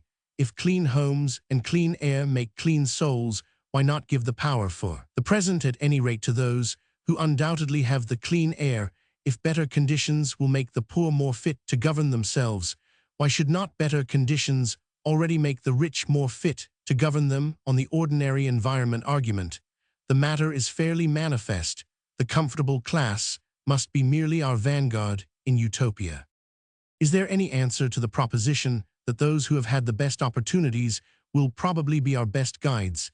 Is there any answer to the argument that those who have breathed clean air had better decide for those who have breathed foul? As far as I know, there is only one answer, and that answer is Christianity. Only the Christian Church can offer any rational objection to a complete confidence in the rich, for she has maintained from the beginning that the danger was not in man's environment, but in man. Further, she has maintained that if we come to talk of a dangerous environment, the most dangerous environment of all is the commodious environment. I know that the most modern manufacture has been really occupied in trying to produce an abnormally large needle. I know that the most recent biologists have been chiefly anxious to discover a very small camel, but if we diminish the camel to his smallest or open the eye of the needle to its largest, if, in short, we assume the words of Christ to have meant the very least that they could mean, his words must at the very least mean this: that rich men are not very likely to be morally trustworthy. Christianity, even when watered down, is hot enough to boil all modern society to rags. The mere minimum of the Church would be a deadly ultimatum to the world, for the whole modern world is absolutely based on the assumption not that the rich are necessary, which is tenable, but that the rich are trustworthy, which for a Christian is not tenable. You will hear everlastingly in all discussions about newspapers, companies, aristocracies, or party politics this argument that the rich man cannot be bribed. The fact is, of course, that the rich man is bribed. He has been bribed already. That is why he is a rich man. The whole case for Christianity is that a man who is dependent upon the luxuries of this life is a corrupt man, spiritually corrupt, politically corrupt, financially corrupt. There is one thing that Christ and all the Christian saints have said with a sort of savage monotony. They have said simply that to be rich is to be in peculiar danger of moral wreck. It is not demonstrably unchristian to kill the rich as violators of definable justice. It is not demonstrably unchristian to crown the rich as convenient rulers of society. It is not certainly unchristian to rebel against the rich or to submit to the rich, but it is quite certainly unchristian to trust the rich, to regard the rich as more morally safe than the poor. A Christian may consistently say, "I respect that man's rank, although he takes bribes," but a Christian cannot say, as all modern men are saying at lunch and breakfast, "A man of that rank would not take bribes," for it is a part of Christian dogma that any man in any rank may take bribes. It is a part of Christian dogma. It also happens by a curious coincidence that it is a part of obvious human history. When people say that a man in that position would be incorruptible, there is no need to bring Christianity into the discussion. Was Lord Bacon a bootblack? Was the Duke of Marlborough a crossing sweeper? In the best utopia, I must be prepared for the moral fall of any man in any position at any moment, especially for my fall from my position at this moment. Much vague and sentimental journalism has been poured out to the effect that Christianity is akin to democracy, and most of it is scarcely strong or clear enough to refute the fact that the two things have often quarreled the real ground upon which Christianity and democracy are one is very much deeper. The one specially and peculiarly un-Christian idea is the idea of Carlyle's idea that the man should rule who feels that he can rule whatever else is Christian. This is heathen. If our faith comments on government at all, its comment must be this, that the man should rule who does not think that he can rule. Carlyle's hero may say, "I will be king," but the Christian saint must say nolo episcopari. If the great paradox of Christianity means anything, it means this, that we must take the crown in our hands and go hunting in dry places and dark corners of the earth until we find the one man who feels himself unfit to wear it. Carlyle was quite wrong. We have not got to crown the exceptional man who knows he can rule. Rather, we must crown the much more exceptional man who knows he can't. Now, this is one of the 2 or 3 vital defenses of working democracy. The mere machinery of voting is not democracy, though at present it is not easy to effect any simpler democratic method. But even the machinery of voting is profoundly Christian in this practical sense, that it is an attempt to get at the opinion of those who would be too modest to offer it. It is a mystical adventure. It is specially trusting those who do not trust themselves. That enigma is strictly peculiar to Christendom. There is nothing really humble about the abnegation of the Buddhist. The mild Hindu is mild, but he is not meek. But there is something psychologically Christian about the idea of seeking for the opinion of the obscure, rather than taking the obvious course of accepting the opinion of the prominent. To say that voting is particularly Christian may seem somewhat curious. To say that canvassing is Christian may seem quite crazy, but canvassing is very Christian in its primary idea. It is encouraging the humble. It is saying to the modest man, "Friend, go up higher." Or, if there is some slight defect in canvassing, that is, in its perfect and rounded piety, it is only because it may possibly neglect to encourage the modesty of the canvasser. Aristocracy is not an institution. Aristocracy is a sin, generally a very venial one. It is merely the drift or slide of men into a sort of natural pomposity and praise of the powerful, which is the most easy and obvious affair in the world. It is one of the 100 answers to the fugitive perversion of modern force that the promptest and boldest agencies are also the most fragile or full of sensibility. The swiftest things are the softest things. A bird is active because a bird is soft. A stone is helpless because a stone is hard. The stone must by its own nature go downwards. Because hardness is weakness, the bird can of its nature go upwards. Because fragility is force in perfect force, there is a kind of frivolity and airiness that can maintain itself in the air. Modern investigators of miraculous history have solemnly admitted that a characteristic of the great saints is their power of levitation. They might go further. A characteristic of the great saints is their power of levity. Angels can fly because they can take themselves lightly. This has been always the instinct of Christendom, and especially the instinct of Christian art. Remember how Fra Angelico represented all his angels not only as birds, but almost as butterflies. Remember how the most earnest medieval art was full of light and fluttering draperies of quick and capering feet. It was the one thing that the modern Preraphaelites could not imitate in the real Preraphaelites. Burne-Jones could never recover the deep levity of the Middle Ages in the old Christian pictures. The sky over every figure is like a blue or gold parachute. Every figure seems ready to fly up and float about in the heavens.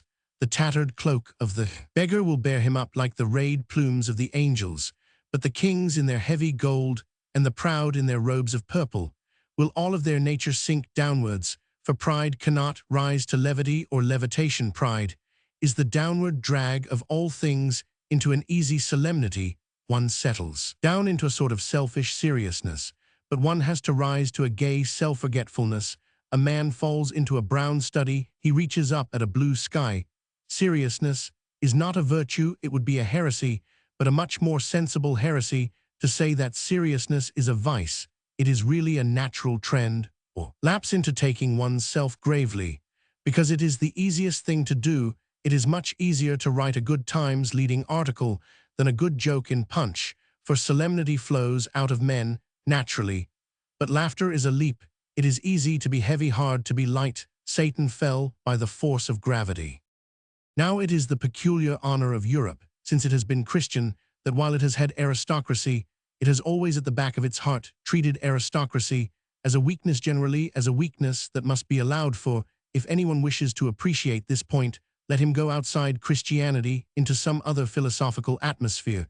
Let him, for instance, compare the classes of Europe with the castes of India.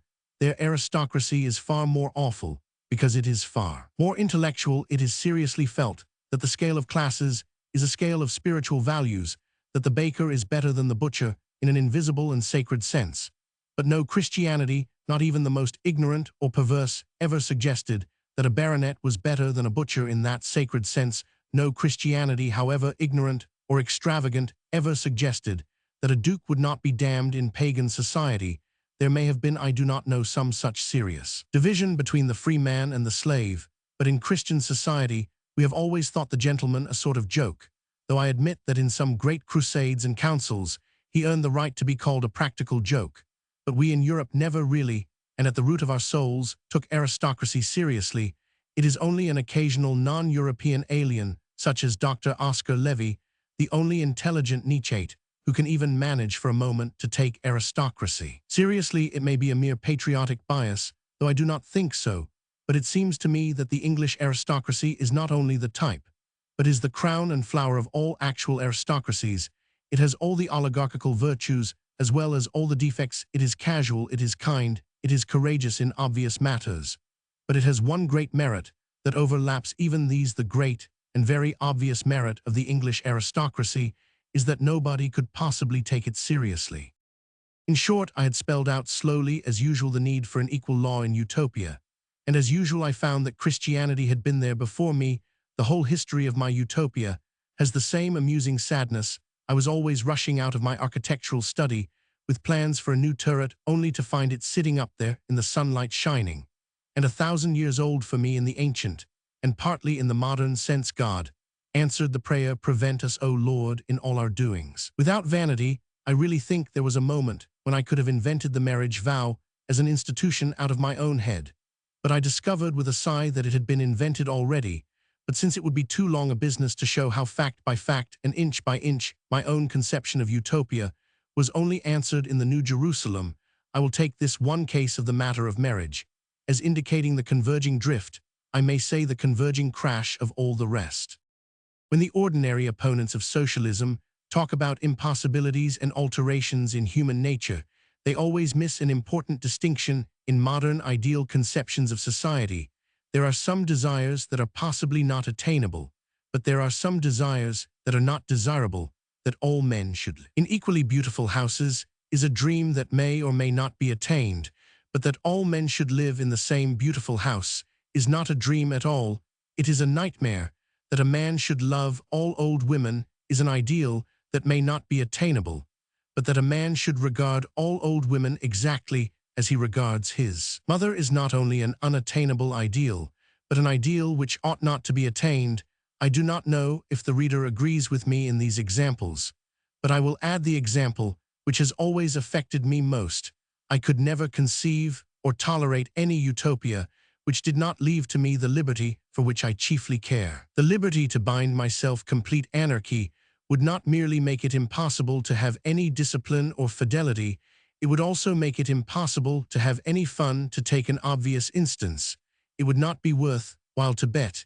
If a bet were not binding, the dissolution of all contracts would not only ruin morality, but spoil sport. Now betting and such sports are only the stunted and twisted shapes of the original instinct of man for adventure and romance, of which much has been said in these pages, and the perils, rewards, punishments, and fulfillments of an adventure must be real, or the adventure is only a shifting and heartless nightmare. If I bet, I must be made to pay, or there is no poetry in betting. If I challenge, I must be made to fight.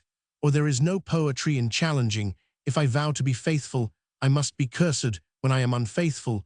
Or there is no fun in vowing you could not even make a fairy tale from the experiences of a man who, when he was swallowed by a whale, might find himself at the top of the Eiffel Tower, or when he was turned into a frog, might begin to behave like a flamingo. For the purpose, even of the wildest romance, results must be real results, must be irrevocable. Christian marriage is the great example of a real and irrevocable result.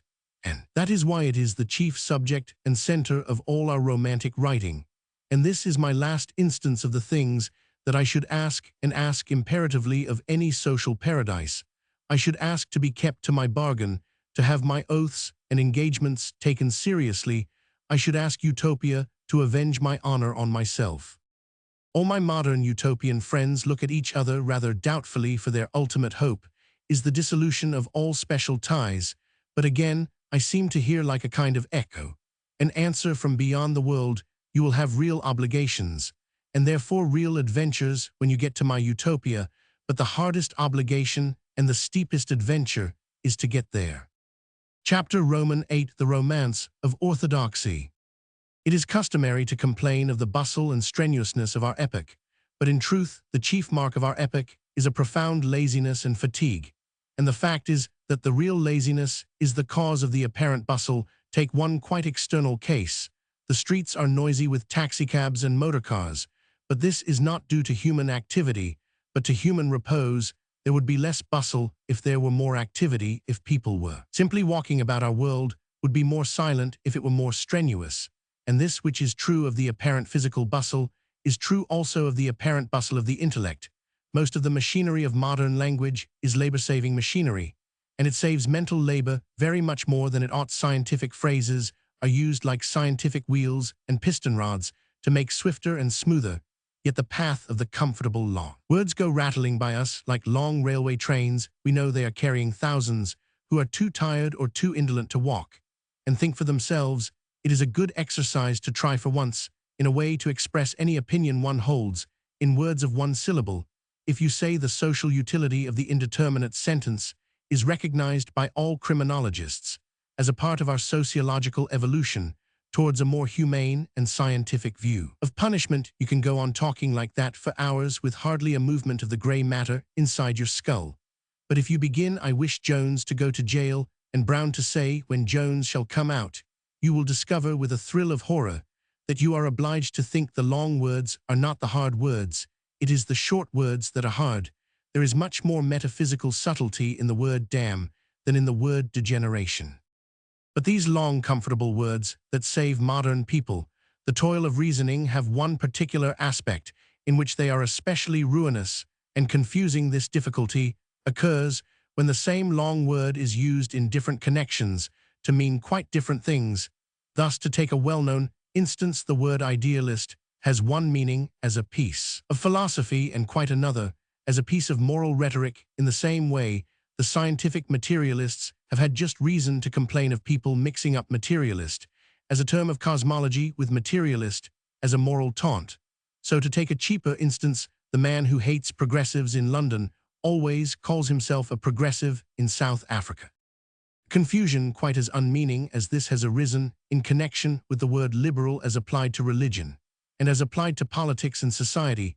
It is often suggested that all liberals ought to be freethinkers because they ought to love everything that is free. You might just as well say that all idealists ought to be high churchmen because they ought to love everything that is high. You might as well say that low churchmen ought to like low mass, or that broad churchmen ought to like broad jokes. The thing is a mere accident of words in actual modern Europe. A freethinker does not mean a man who thinks for himself. It means a man who, having thought for himself, has come to one particular class of conclusions: the material origin of phenomena, the impossibility of miracles, the improbability of personal immortality, and so on. And none of these ideas are particularly liberal, nay, indeed, almost all these ideas are definitely illiberal, as it is the purpose of this chapter to show.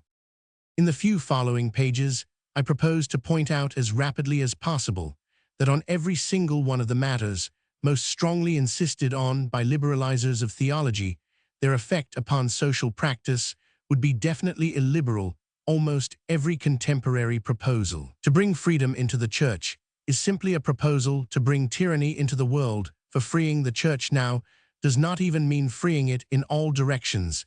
It means freeing that peculiar set of dogmas, loosely called scientific dogmas, of monism, of pantheism, or of Arianism, or of necessity. And every one of these, and we will take them one by one, can be shown to be the natural ally of oppression. In fact, it is a remarkable circumstance, indeed not so very remarkable, when one comes to think of it, that most things are the allies of oppression. There is only one thing that can never go past a certain point in its alliance with oppression, and that is orthodoxy. It is true twist orthodoxy, so as partly to justify a tyrant, but I can easily make up a German philosophy to justify him entirely. Now let us take in order the innovations that are the notes of the new theology or the modernist church. We concluded the last chapter with the discovery of one of them.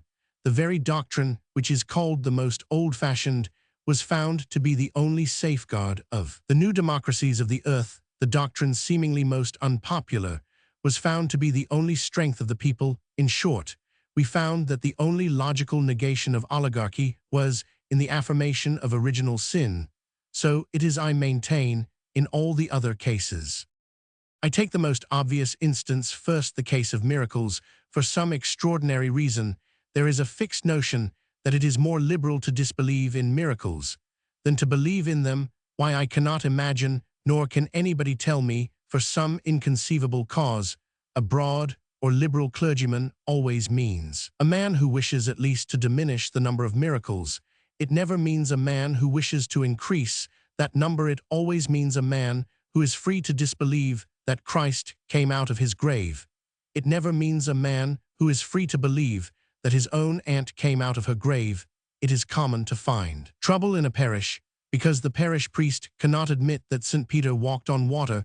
Yet how rarely do we find trouble in a parish because the clergyman says that his father walked on the Serpentine. And this is not because, as the swift secularist debater would immediately retort, miracles cannot be believed in our experience. It is not because miracles do not happen, as in the dogma which Matthew Arnold recited with simple faith. More supernatural things are alleged to have happened in our time than would have been possible 80 years ago. Men of science believe in such marvels much more than they did. The most perplexing and even horrible prodigies of mind and spirit are always being unveiled in modern psychology, things that the old science at least would frankly have rejected. As miracles are hourly being asserted by the new science, the only thing which is still old-fashioned enough to reject miracles is the new theology. But in truth, this notion that it is free to deny miracles has nothing to do with the evidence for or against them. It is a lifeless verbal prejudice, of which the original life and beginning was not in the freedom of thought, but simply in the dogma of materialism. The man of the 19th century did not disbelieve in the resurrection because his liberal Christianity allowed him to doubt it. He disbelieved in it because his very strict materialism did not allow him to believe it. Tennyson, a very typical 19th century man, uttered one of the instinctive truisms of his contemporaries when he said that there was faith in their honest doubt. There was indeed. Those words have a profound and even a horrible truth in their doubt of miracles. There was a faith in a fixed and godless fate, a deep and sincere faith in the incurable routine of the cosmos. The doubts of the agnostic were only the dogmas of the monist. Of the fact and evidence of the supernatural I will speak afterwards. Here we are only concerned with this clear point, that in so far as the liberal idea of freedom can be said to be on either side in the discussion about miracles, it is obviously on the side of miracles reform, or in the only tolerable sense progress. Means simply the gradual control of matter by mind. A miracle simply means the swift control of matter by mind. If you wish to feed the people, you may think that feeding them miraculously in the wilderness is impossible, but you cannot think it illiberal. If you really want poor children to go to the seaside, you cannot think it illiberal that they should go there on flying dragons. You can only think it unlikely. A holiday like liberalism only means the liberty of man. A miracle only means the liberty of God. You may conscientiously deny either of them, but you cannot call your denial a triumph of the liberal idea the Catholic Church believed. That man and God both had a sort of spiritual freedom. Calvinism took away the freedom from man, but left it to God. Scientific materialism binds the Creator himself. It chains up God, as the apocalypse chained the devil. It leaves nothing free in the universe, and those who assist this process are called the liberal theologians. This, as I say, is the lightest and most evident case. The assumption that there is something in the doubt of miracles akin to liberality or reform is literally the opposite of the truth. If a man cannot believe in miracles, there is an end of the matter. He is not particularly liberal, but he is perfectly honorable and logical, which are much better things. But if he can believe in miracles, he is certainly the more liberal for doing so, because they mean first the freedom of the soul, and secondly, its control over the tyranny of circumstance. Sometimes this truth is ignored in a singularly naive way, even by the ablest men. For instance, Mr. Bernard Shaw speaks with a hearty, old-fashioned contempt for the idea of miracles, as if they were a sort of breach of faith on the part of nature. He seems strangely unconscious that miracles are only the final flowers of his own favorite tree, the doctrine of the omnipotence of will. Just in the same way, he calls the desire for immortality a paltry selfishness, forgetting that he has just called the desire for life a healthy and heroic selfishness. How can it be noble to wish to make one's life infinite, and yet mean to wish to make it immortal? No, if it is desirable that man should triumph over the cruelty of nature or custom, then miracles are certainly desirable. We will discuss afterwards whether they are possible. But I must pass on to the larger cases of this curious era. The notion that the liberalizing of religion in some way helps the liberation of the world. The second example of it can be found in the question of pantheism, rather of a certain modern attitude which is often called immanentism, and which often is Buddhism. But this is so much more difficult a matter that I must approach it with rather more preparation. The things said most confidently by advanced persons to crowded audiences are generally those quite opposite to the fact. It is actually our truisms that are untrue. Here is a case. There is a phrase of facile liberality uttered again and again at ethical societies and parliaments of religion. The religions of the earth differ in rites and forms, but they are the same in what they teach. It is false. It is the opposite of the fact. The religions of the earth do not greatly differ in rites and forms. They do greatly differ in what they teach. It is as if a man were to say, do not be misled by the fact that the Church Times and the Freethinker look utterly different, that one is painted on vellum, and the other carved on marble, that one is triangular, and the other hectagonal. Read them, and you will see that they say the same thing. The truth is, of course, that they are alike in everything, except in the fact that they don't say the same thing. An atheist stockbroker in Surbiton looks exactly like a Swedenborgian stockbroker in Wimbledon. You may walk round and round them, and subject them to the most personal and offensive study, without seeing anything Swedenborgian in the hat, or anything particularly godless in the umbrella. It is exactly in their souls that they are divided. So the truth is that the difficulty of all the creeds of the earth is not as alleged in this cheap maxim that they agree in meaning, but differ in machinery. It is exactly the opposite. They agree in machinery. Almost every great religion on earth works with the same external methods, with priests, scriptures, altars, sworn brotherhoods, special feasts. They agree in the mode of teaching. What they differ about is the thing to be taught. Pagan optimists and Eastern pessimists would both have temples, just as liberals and Tories would both have newspapers. Creeds that exist to destroy each other both have scriptures, just as armies that exist to destroy each other both have guns. The great example of this alleged identity of all human religions is the alleged spiritual identity of Buddhism and Christianity. Those who adopt this theory generally avoid the ethics of most other creeds, except indeed Confucianism, which they like because it is not a creed, but they are cautious in their praises of Mohammedanism generally, confining themselves to imposing its morality only upon the refreshment of the lower classes. They seldom suggest the Mohammedan view of marriage, for which there is a great deal to be said, and towards thugs and fetish worshippers their attitude may even be called cold. But in the case of the great religion of Gautama, they feel sincerely a similarity. Students of popular science like Mr. Blatchford are always insisting that Christianity and Buddhism are very much alike, especially Buddhism. This is generally believed, and I believed it myself, until I read a book giving the reasons for it. The reasons were of two kinds: resemblances that meant nothing because they were common to all humanity, and resemblances which were not resemblances at all. The author solemnly explained that the two creeds were alike in things in which all creeds are alike, or else he described them as alike in some point in which they are quite obviously different. Thus, as a case of the first class, he said that both Christ and Buddha were called by the divine voice coming out of the sky, as if you would expect the divine voice to come out of the coal cellar. Or again, it was gravely urged that these two Eastern teachers, by a singular coincidence, both had to do with the washing of feet. You might as well say that it was a remarkable coincidence that they both had feet to wash, and the other class of similarities were those which simply were not similar. Thus this reconciler of the two religions draws earnest attention to the fact that at certain religious feasts the robe of the Lama is rent in pieces out of respect, and the remnants highly valued. But this is the reverse of a resemblance, for the garments of Christ were not rent in pieces out of respect, but out of derision, and the remnants were not highly valued, except for what they would fetch in the rag shops.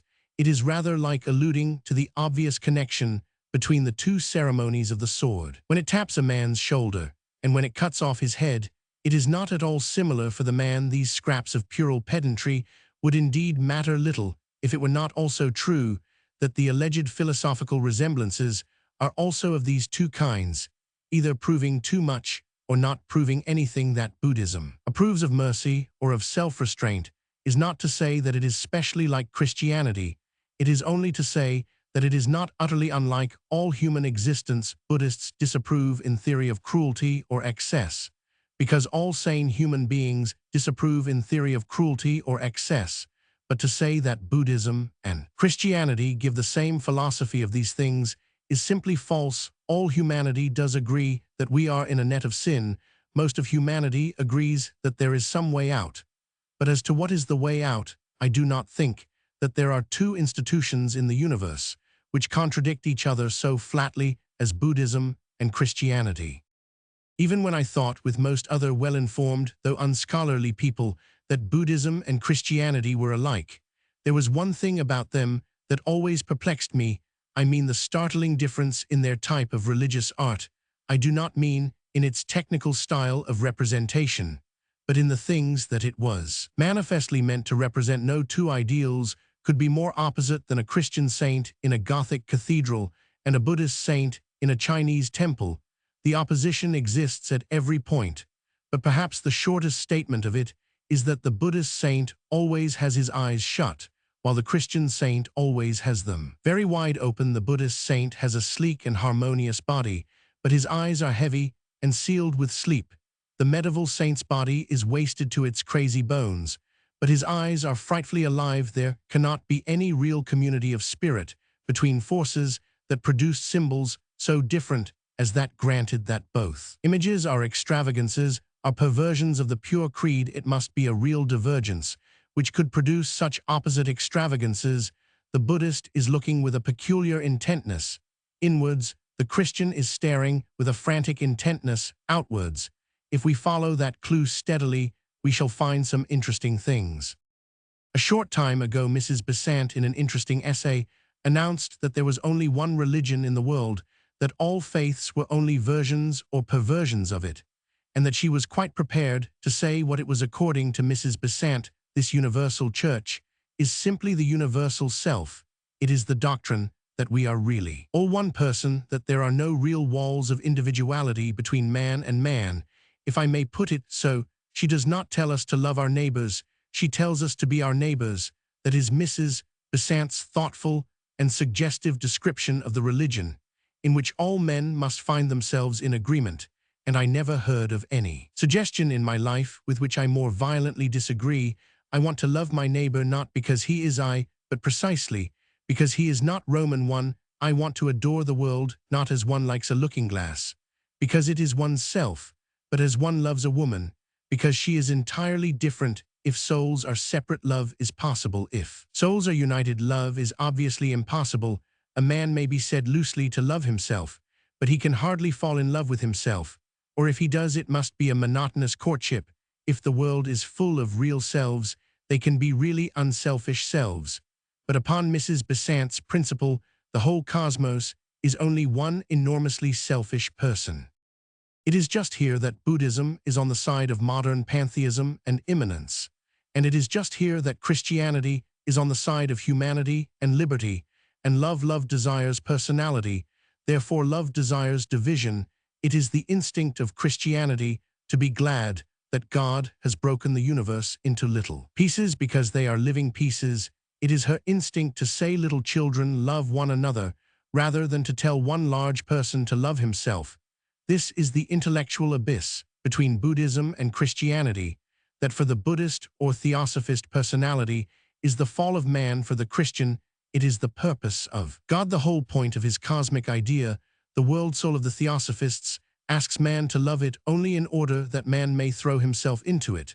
But the divine center of Christianity actually threw man out of it in order that he might love it. The Oriental deity is like a giant who should have lost his leg or hand and be always seeking to find it. But the Christian power is like some giant who in a strange generosity should cut off his right hand so that it might of its own accord shake hands with him. We come back to the same tireless note. Touching the nature of Christianity, all modern philosophies are chains which connect and fetter. Christianity is a sword which separates and sets free. No other philosophy makes God actually rejoice in the separation of the universe into living souls. But according to Orthodox Christianity, this separation between God and man is sacred. Because this is eternal, that a man may love God, it is necessary that there should be not only a God to be loved, but a man to love him. All those vague theosophical minds, for whom the universe is an immense melting pot, are exactly the minds which shrink instinctively from that earthquake saying of our Gospels, which declare that the Son of God came not with peace, but with a sundering sword. The saying rings entirely true even considered as what it obviously is, the statement that any man who preaches real love is bound to beget hate. It is as true of democratic fraternity as of divine love. Sham love ends in compromise and common philosophy, but real love has always ended in bloodshed. Yet there is another, and yet more awful truth behind the obvious meaning of this utterance of our Lord. According to himself, the Son was a sword separating brother and brother, that they should for anon hate each other. But the Father also was a sword, which in the black beginning separated brother and brother, so that they should love each other at last. This is the meaning of that almost insane happiness in the eyes of the medieval saint in the picture. This is the meaning of the sealed eyes of the superb Buddhist image. The Christian saint is happy, because he has verily been cut off from the world. He is separate from things, and is staring at them in astonishment. But why should the Buddhist saint be astonished at things, since there is really only one thing, and that being impersonal can hardly be astonished at itself? There have been many pantheist poems suggesting wonder, but no really successful ones. The pantheist cannot wonder, for he cannot praise God or praise anything as really distinct from himself. Our immediate business here, however, is with the effect of this Christian admiration, which strikes outwards towards a deity distinct from the worshipper, upon the general need for ethical activity and social reform. And surely its effect is sufficiently obvious. There is no real possibility of getting out of pantheism any special impulse to moral action, for pantheism implies in its nature that one thing is as good as another, whereas action implies in its nature that one thing is greatly preferable to another. Swinburne, in the high summer of his skepticism, tried in vain to wrestle with this difficulty. In Songs Before Sunrise, written under the inspiration of Garibaldi and the revolt of Italy, he proclaimed the newer religion and the purer God, which should wither up all the priests of the world. What doest thou now?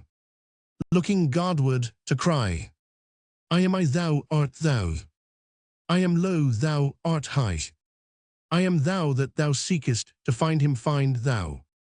But thyself thou art.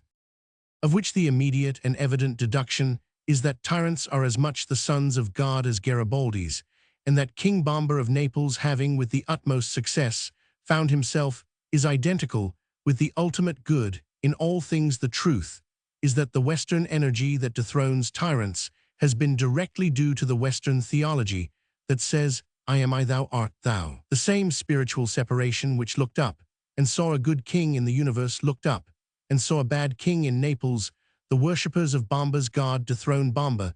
The worshippers of Swinburne's god have covered Asia for centuries and have never dethroned a tyrant. The Indian saint may reasonably shut his eyes, because he is looking at that which is I and thou. And we and they and it is a rational occupation, but it is not true in theory, and not true in fact that it helps the Indian to keep an eye on Lord Curzon, that external vigilance, which has always been the mark of Christianity, the command that we should watch and pray, has expressed itself both in typical Western orthodoxy and in typical Western politics, but both depend on the idea of a divinity transcendent, different from ourselves, a deity that disappears. Certainly, the most sagacious creeds may suggest that we should pursue God into deeper and deeper rings of the labyrinth of our own ego, but only we of Christendom have said that we should hunt God like an eagle upon the mountains, and we have killed all monsters in the chase. Here again, therefore, we find that insofar as we value democracy and the self-renewing energies of the West, we are much more likely to find them in the old theology than the new. If we want reform, we must adhere to orthodoxy, especially in this matter, so much disputed in the counsels of Mr. R.J. Campbell, the matter of insisting on the immanent or the transcendent deity. By insisting specially on the immanence of God, we get introspection, self-isolation, quietism, social indifference, Tibet. By insisting specially on the transcendence of God, we get wonder, curiosity, moral and political adventure, righteous indignation, Christendom. Insisting that God is inside, man is always inside himself. By insisting that God transcends man has transcended himself. If we take any other doctrine that has been called old-fashioned, we shall find the case the same. It is the same, for instance, in the deep matter of the Trinity. Unitarians, a sect never to be mentioned without a special respect for their distinguished intellectual dignity and high intellectual honor, are often reformers by the accident that throws so many small sects into such an attitude. But there is nothing in the least liberal or akin to reform in the substitution of pure monotheism for the Trinity, the complex God of the Athanasian Creed. May be an enigma for the intellect, but he is far less likely to gather the mystery and cruelty of a sultan than the lonely God of Omar or Mahomet. The God who is a mere awful unity is not only a king, but an Eastern king. The heart of humanity, especially of European humanity, is certainly much more satisfied by the strange hints and symbols that gather round the Trinitarian idea, the image of a council, at which mercy pleads, as well as justice, the conception of a sort of liberty and variety existing even in the inmost chamber of the world. For Western religion has always felt keenly the idea it is not well for man to be alone. The social instinct asserted itself everywhere, as when the Eastern idea of hermits was practically expelled by the Western idea of monks, so even asceticism became brotherly, and the Trappists were sociable even when they were silent. If this love of a living complexity be our test, it is certainly healthier to have the Trinitarian religion than the Unitarian, for to us Trinitarians, if I may say it with reverencito, us, God himself, is a society. It is indeed a fathomless mystery of theology, and even if I were theologian enough to deal with it directly, it would not be relevant to do so here. Suffice it to say here that this triple enigma is as comforting as wine and open as an English fireside, that this thing that bewilders the intellect utterly quiets the heart, but out of the desert, from the dry places and the dreadful suns, come the cruel children of the lonely God, the real Unitarians, who with scimitar in hand have laid waste the world, for it is not well for God to be alone. Again, the same is true of that difficult matter of the danger of the soul, which has unsettled so many just minds. To hope for all souls is imperative, and it is quite tenable that their salvation is inevitable. It is tenable, but it is not specially favorable to activity or progress. Our fighting and creative society ought rather to insist on the danger of everybody, on the fact that every man is hanging by a thread or clinging to a precipice. To say that all will be well anyhow is a comprehensible remark, but it cannot be called the blast of a trumpet. Europe ought rather to emphasize possible perdition, and Europe always has emphasized it. Here its highest religion is at one. With all its cheapest romances to the Buddhist or the Eastern fatalist existence is a science or a plan which must end up in a certain way, but to a Christian existence is a story which may end up in any way in a thrilling novel. That purely Christian product, the hero, is not eaten by cannibals, but it is essential to the existence of the thrill that he might be eaten by cannibals. The hero must, so to speak, be an eatable hero. So Christian morals have always said to the man, not that he would lose his soul, but that he must take care that he didn't. In Christian morals, in short, it is wicked to call a man damned, but it is strictly religious and philosophically to call him damnable. All Christianity concentrates on the man at the crossroads. The vast and shallow philosophies, the huge syntheses of humbug, all talk about ages and evolution and ultimate developments. The true philosophy is concerned with the instant. Will a man take this road, or that is the only thing to think about? If you enjoy thinking the ons are easy enough to think about, anyone can think about them. The instant is really awful, and it is because our religion has intensely felt the instant, that it has in literature dealt much with battle, and in theology dealt much with hell. It is full of danger like a boy's book. It is at an immortal crisis. There is a great deal of real similarity between popular fiction and the religion of the Western people. If you say that popular fiction is vulgar and tawdry, you only say what the dreary and well-informed say also about the images. The Catholic Church's life, according to the faith, is very like a serial story in a magazine. Life ends with the promise or menace to be continued in our next, also with a noble vulgarity. Life imitates the serial and leaves off at the exciting moment, for death is distinctly an exciting moment. But the point is that a story is exciting because it has in it so strong an element of will, of what theology calls free will. You cannot finish a sum how you like, but you can finish a story how you like. When somebody discovered the differential calculus, there was only one differential calculus he could discover.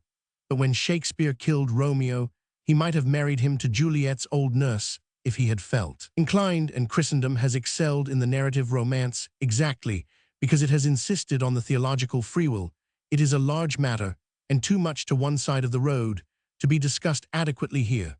But this is the real objection to that torrent of modern talk about treating crime as disease, about making a prison merely a hygienic environment, like a hospital of healing sin, by slow scientific methods.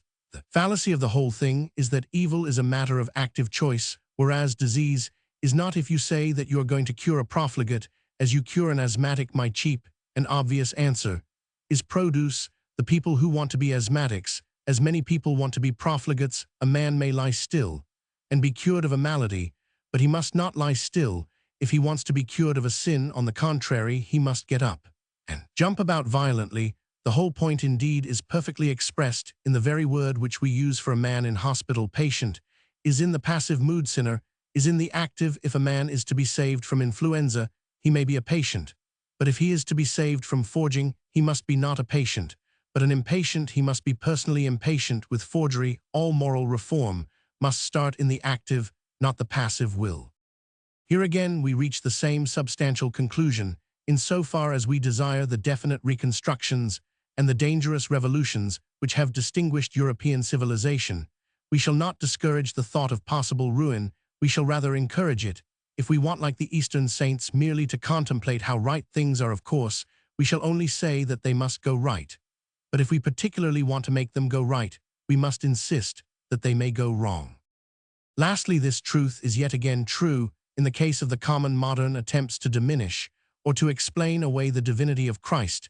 The thing may be true or not that I shall deal with before I end, but if the divinity is true, it is certainly terribly revolutionary. That good man may have his back to the wall is no more than we knew already, but that God could have his back to the wall is a boast for all insurgents forever. Christianity is the only religion on earth that has felt that omnipotence made God incomplete. Christianity alone has felt that God, to be wholly God, must have been a rebel as well as a king. Alone of all creeds, Christianity has added courage to the virtues of the Creator, for the only courage worth calling courage must necessarily mean that the soul passes a breaking point, and does not break in. This indeed I approach a matter more dark and awful than it is easy to discuss, and I apologize in advance if any of my phrases fall wrong or seem irreverent touching a matter which the greatest saints and thinkers have justly feared to approach. But in that terrific tale of the Passion there is a distinct emotional suggestion that the author of all things in some unthinkable way went not only through agony, but through doubt. It is written, "Thou shalt not tempt the Lord thy God, no, but the Lord thy God may tempt himself." And it seems as if this was what happened in Gethsemane. In a garden Satan tempted man, and in a garden God tempted God. He passed in some superhuman manner through our human horror of pessimism when the world shook, and the sun was wiped out of heaven. It was not at the crucifixion, but at the cry from the cross, the cry which confessed that God was forsaken of God. And now let the revolutionists choose a creed from all the creeds, and a God from all the gods of the world, carefully weighing all the gods of inevitable recurrence and of unalterable power. They will not find another God who has himself been in revolt. Nay, the matter grows too difficult for human speech. But let the atheists themselves choose a God.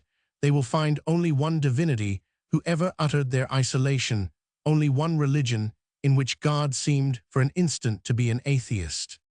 These can be called the essentials of the old orthodoxy, of which the chief merit is that it is the natural fountain of revolution and reform, and of which the chief defect is that it is obviously only an abstract assertion. Its main advantage is that it is the most adventurous and manly of all theologies. Its chief disadvantage is simply that it is a theology. It can always be urged against it, that it is in its nature arbitrary and in the air, but it is not so high in the air, but that great archers spend their whole lives in shooting arrows at its eyes, and their last arrows, there are men who will ruin themselves and ruin their civilization if they may ruin also this old fantastic tale. This is the last and most astounding fact about this faith, that its enemies will use any weapon against it, the swords that cut their own fingers, and the firebrands that burn their own homes.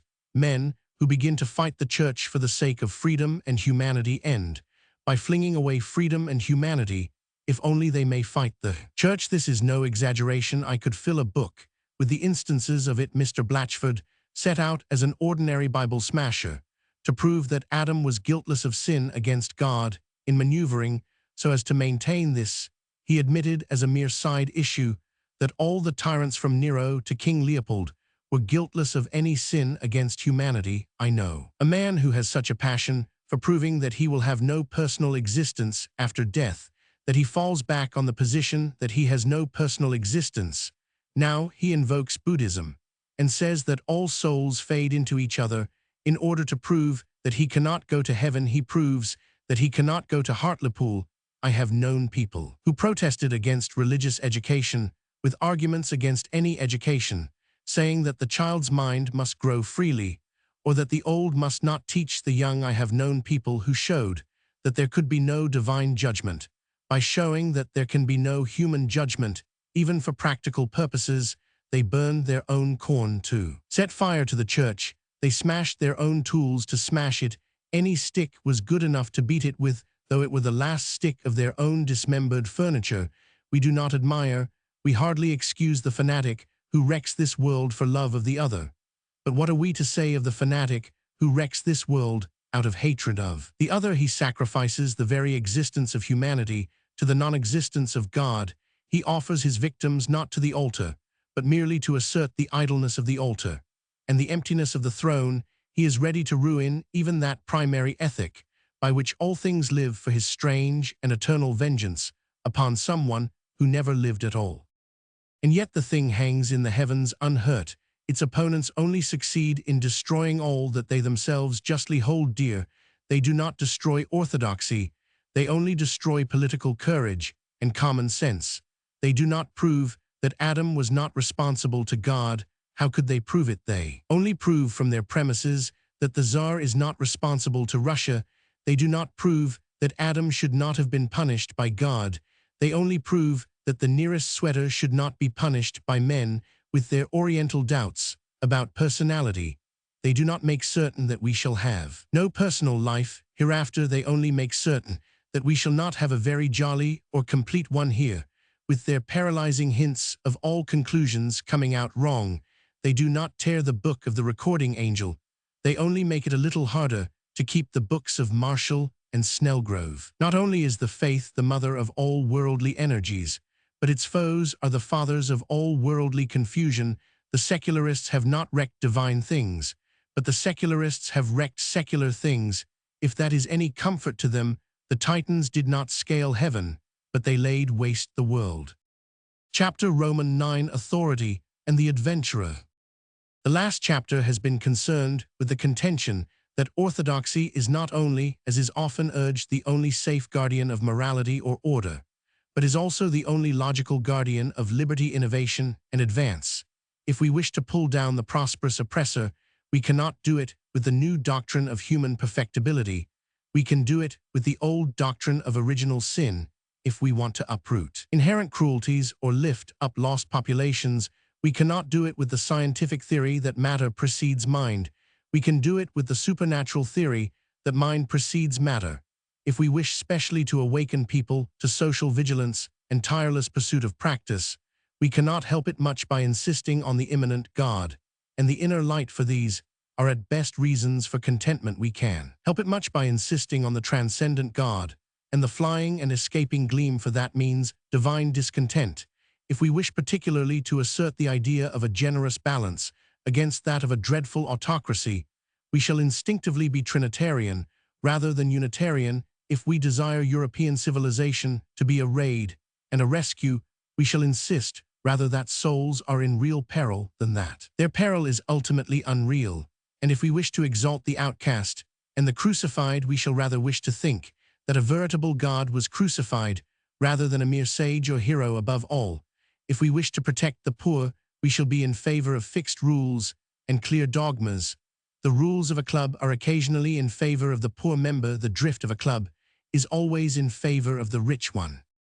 And now we come to the crucial question, which truly concludes the whole matter. A reasonable agnostic, if he has happened to agree with me so far, may justly turn round and say, you have found a practical philosophy in the doctrine of the fall. Very well, you have found a side of democracy, now dangerously neglected, wisely asserted in original sin. All right, you have found a truth in the doctrine of hell. I congratulate you. You are convinced that worshippers of a personal God look outwards and are progressive. I congratulate them. But even supposing that those doctrines do include those truths, why cannot you take the truths and leave the doctrines? Granted that all modern society is trusting the rich too much, because it does not allow for human weakness. Granted that orthodox ages have had a great advantage, because believing in the fall they did allow for human weakness. Why cannot you simply allow for human weakness without believing in the fall? If you have discovered that the idea of damnation represents a healthy idea of danger, why can you not simply take the idea of danger and leave the idea of damnation? If you see clearly the kernel of common sense in the nut of Christian orthodoxy, why cannot you simply take the kernel and leave the nut? Why cannot you, to use that cant phrase of the newspapers, which I as a highly scholarly agnostic am a little ashamed of using, why cannot you simply take what is good in Christianity, what you can define as valuable, what you can comprehend, and leave all the rest, all the absolute dogmas that are in their nature incomprehensible? This is the real question. This is the last question, and it is a pleasure to try to answer it. The first answer is simply to say that I am a rationalist. I like to have some intellectual justification for my intuitions. If I am treating man as a fallen being, it is an intellectual convenience to me to believe that he fell, and I find for some odd psychological reason that I can deal better with a man's exercise of free will if I believe that he has got it. But I am in this matter yet more definitely a rationalist. I do not propose to turn this book into one of ordinary Christian apologetics.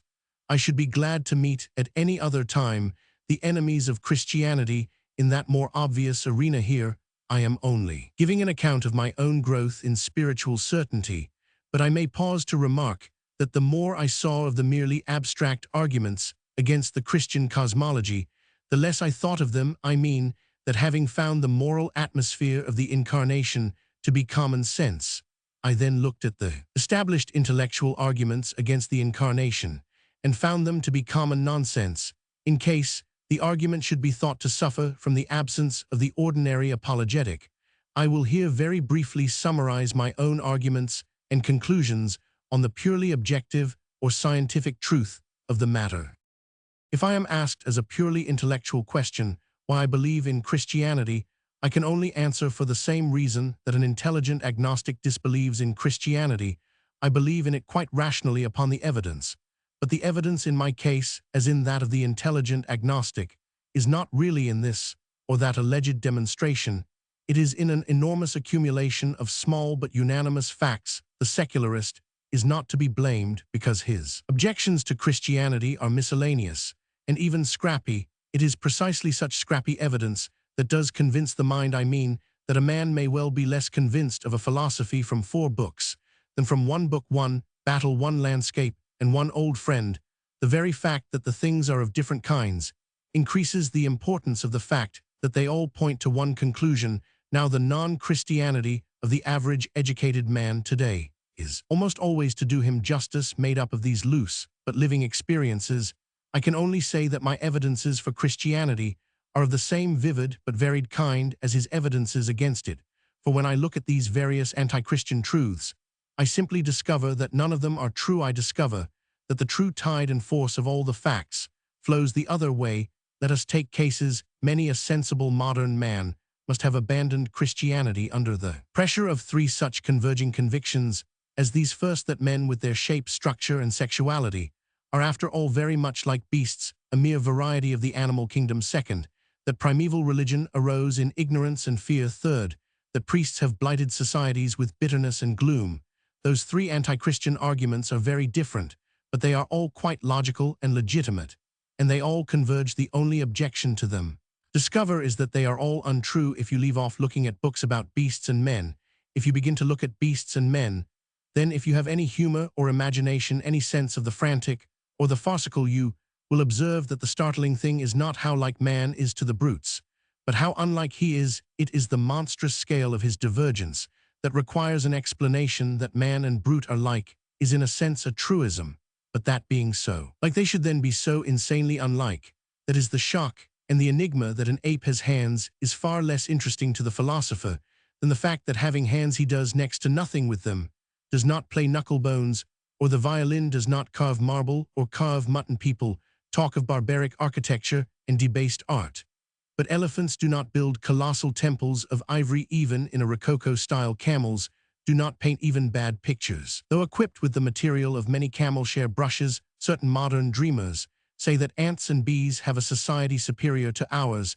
They have indeed a civilization, but that very truth only reminds us that it is an inferior civilization. Who ever found an anthill decorated with the statues of celebrated ants? Who has seen a beehive carved with the images of gorgeous queens of old? No, the chasm between man and other creatures may have a natural explanation, but it is a chasm. We talk of wild animals, but man is the only wild animal. It is man that has broken out. All other animals are tame animals following the rugged respectability of the tribe or type. All other animals are domestic animals. Man alone is ever undomestic, either as a profligate or a monk. So that this first superficial reason for materialism is, if anything, a reason for its opposite. It is exactly where biology leaves off that all religion begins. It would be the same if I examined the second of the 3 chance rationalist arguments, the argument that all that we call divine began in some darkness and terror. When I did attempt to examine the foundations of this modern idea, I simply found that there were none. Science knows nothing whatever about prehistoric man, for the excellent reason that he is prehistoric. A few professors choose to conjecture that such things as human sacrifice were once innocent and general, and that they gradually dwindled, but there is no direct evidence of it, and the small amount of indirect evidence is very much the other way. In the earliest legends we have, such as the tales of Isaac and of Iphigenia, human sacrifice is not introduced as something old, but rather as something new, as a strange and frightful exception, darkly demanded by the gods. History says nothing, and legends all say that the earth was kinder in its earliest time. There is no tradition of progress, but the whole human race has a tradition of the fall. Amusingly enough, indeed, the very dissemination of this idea is used against its authenticity. Learned men literally say that this prehistoric calamity cannot be true, because every race of mankind remembers it. I cannot keep pace with these paradoxes.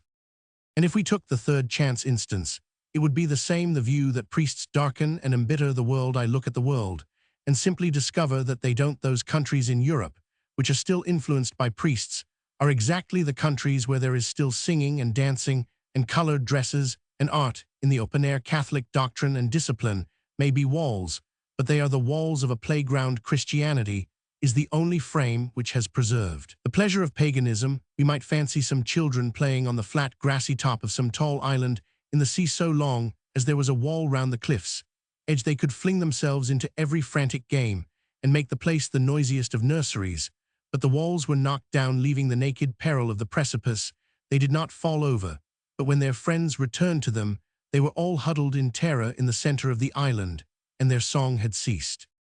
Thus these three facts of experience, such facts as go to make an agnostic, are in this view turned totally round. I am left saying, give me an explanation, first, of the towering eccentricity of man among the brutes, second, of the vast human tradition of some ancient happiness, third, of the partial perpetuation of such pagan joy in the countries of the Catholic Church. One explanation, at any rate, covers all three: the theory that twice was the natural order interrupted by some explosion or revelation, such as people now call psychic. Once heaven came upon the earth with a power or seal called the image of God, whereby man took command of nature. And once again, when in empire after empire men had been found wanting, heaven came to save mankind in the awful shape of a man. This would explain why the mass of men always look backwards, and why the only corner where they in any sense look forwards is the little continent where Christ has his church. I know it will be said that Japan has become progressive, but how can this be an answer when even in saying Japan has become progressive, we really only mean Japan has become European? But I wish here not so much to insist on my own explanation as to insist on my original remark. I agree with the ordinary unbelieving man in the street in being guided by 3 or 4 odd facts, all pointing to something, only when I came to look at the facts, I always found they pointed to something else. I have given an imaginary triad of such ordinary anti-Christian arguments. If that be too narrow a basis, I will give on the spur of the moment another. These are the kind of thoughts which in combination create the impression that Christianity is something weak and diseased. First, for instance, that Jesus was a gentle creature, sheepish and unworldly, a mere ineffectual appeal to the world. Second, that Christianity arose and flourished in the dark ages of ignorance, and that to these the Church would drag us back. Third, that the people still strongly religious, or if you will superstitious, such people as the Irish are weak, unpractical, and behind the times. I only mention these ideas to affirm the same thing, that when I looked into them independently, I found not that the conclusions were unphilosophical, but simply that the facts were not facts. Instead of looking at books and pictures about the New Testament, I looked at the New Testament. There I found an account not in the least of a person with his hair parted in the middle or his hands clasped in appeal, but of an extraordinary being with lips of thunder and acts of lurid decision, flinging down tables, casting out devils, passing with the wild secrecy of the wind from mountain isolation to a sort of dreadful demagogy, a being who often acted like an angry god and always like a god. Christ had even a literary style of his own, not to be found, I think, elsewhere. It consists of an almost furious use of the forgery. His how much more is piled one upon another like castle upon castle in the clouds. The diction used about Christ has been, and perhaps wisely, sweet and submissive, but the diction used by Christ is quite curiously gigantesque. It is full of camels leaping through needles and mountains hurled into the sea. Morally, it is equally terrific. He called himself a sword of slaughter, and told men to buy swords if they sold their coats for them. That he used other, even wilder words on the side of non-resistance greatly increases the mystery, but it also, if anything, rather increases the violence. We cannot even explain it by calling such a being insane, for insanity is usually along one consistent channel. The maniac is generally a monomaniac. Here we must remember the difficult definition of Christianity already given. Christianity is a superhuman paradox, whereby two opposite passions may blaze beside each other. The one explanation of the gospel language that does explain it is that it is the survey of one who from some supernatural height beholds some more startling synthesis. I take in order the next instance, offered the idea that Christianity belongs to the Dark Ages. Here, I did not satisfy myself with reading modern generalizations. I read a little history, and in history, I found that Christianity, so far from belonging to the Dark Ages, was the one path across the Dark Ages that was not dark. It was a shining bridge, connecting two shining civilizations. If anyone says that the faith arose in ignorance and savagery, the answer is simple. It didn't. It arose in the Mediterranean civilization. In the full summer of the Roman Empire, the world was swarming with skeptics, and pantheism was as plain as the sun when Constantine nailed the cross to the mast.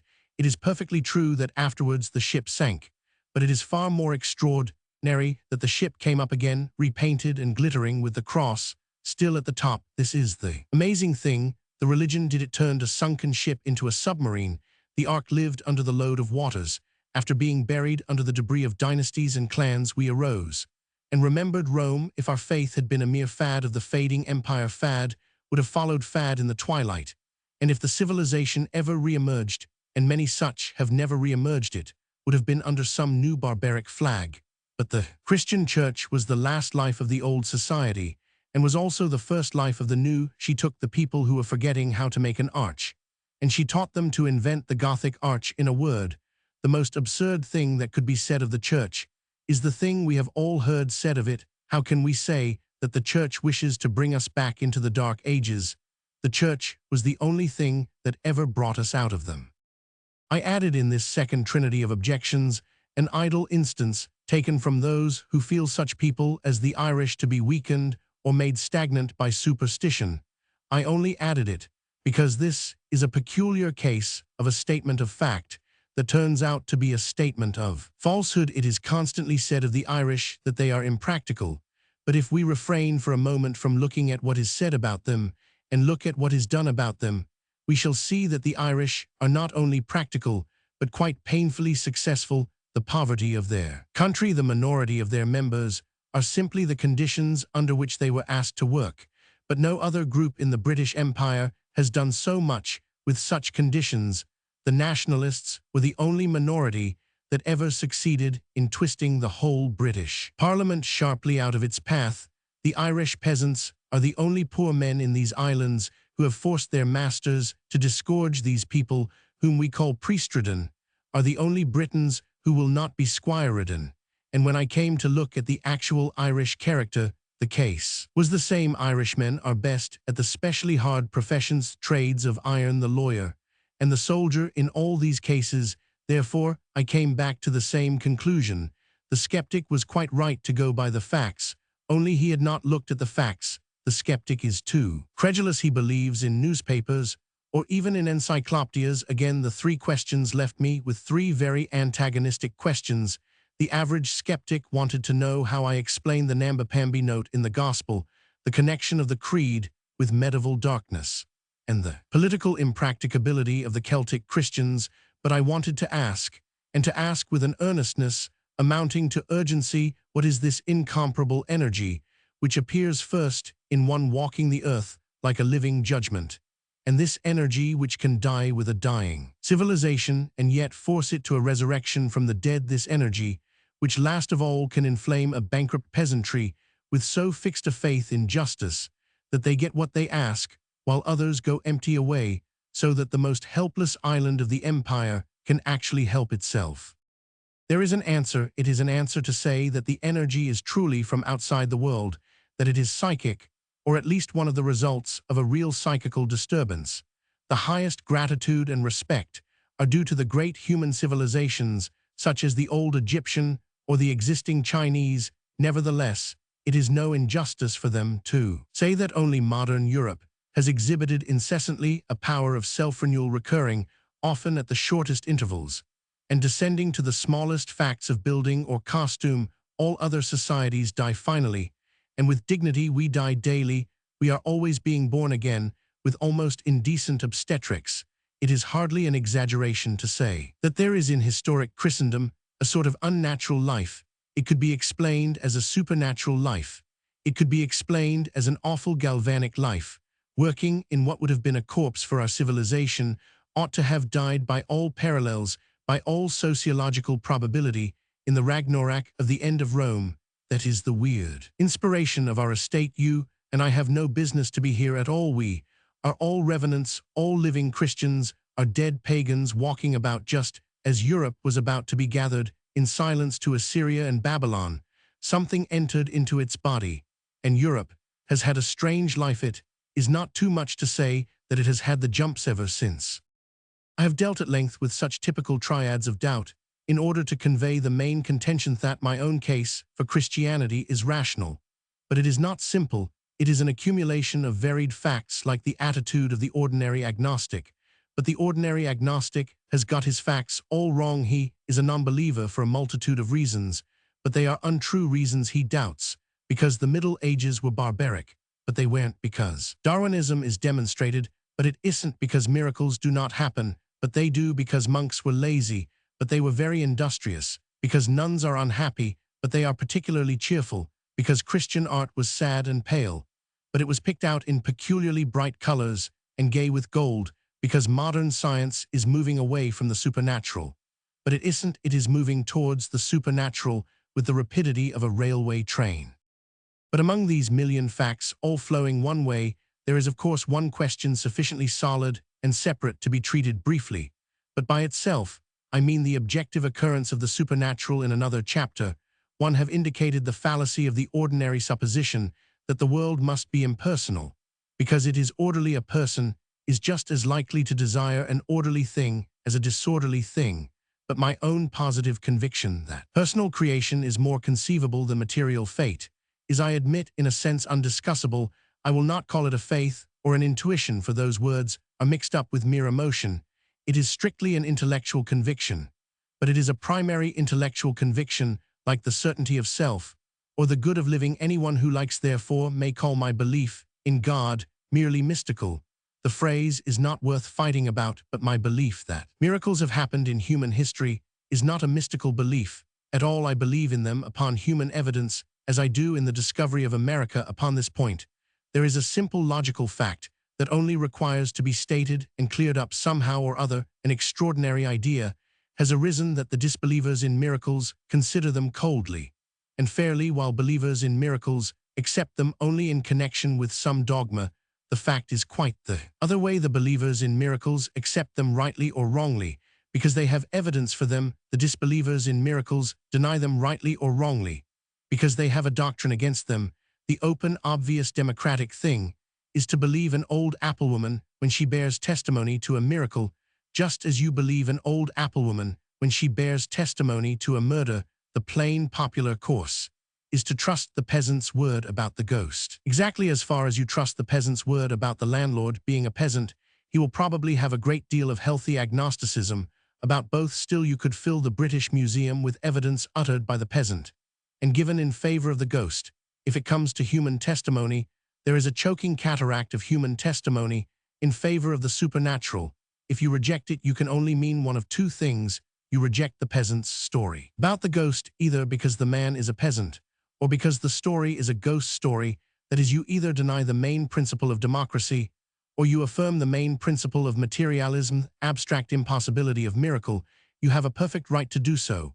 But in that case, you are the dogmatist. It is we Christians who accept all actual evidence. It is you rationalists who refuse actual evidence, being constrained to do so by your creed. But I am not constrained by any creed in the matter, and looking impartially into certain miracles of medieval and modern times, I have come to the conclusion that they occurred. All argument against these plain facts is always argument in a circle. If I say medieval documents attest certain miracles as much as they attest certain battles, they answer, but medievals were superstitious.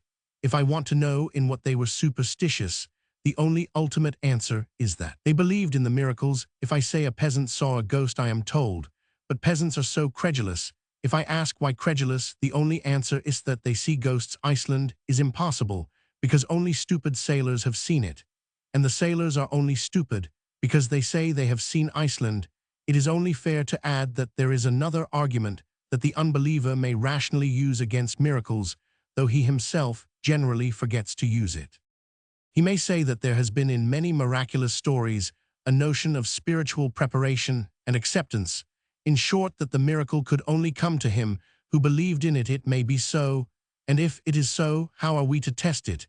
If we are inquiring whether certain results follow faith, it is useless to repeat wearily that if they happen they do follow faith. If faith is one of the conditions, those without faith have a most healthy right to laugh, but they have no right to judge. Being a believer may be, if you like, as bad as being drunk. Still, if we were extracting psychological facts from drunkards, it would be absurd to be always taunting them with having been drunk. Suppose we were investigating whether angry men really saw a red mist before their eyes.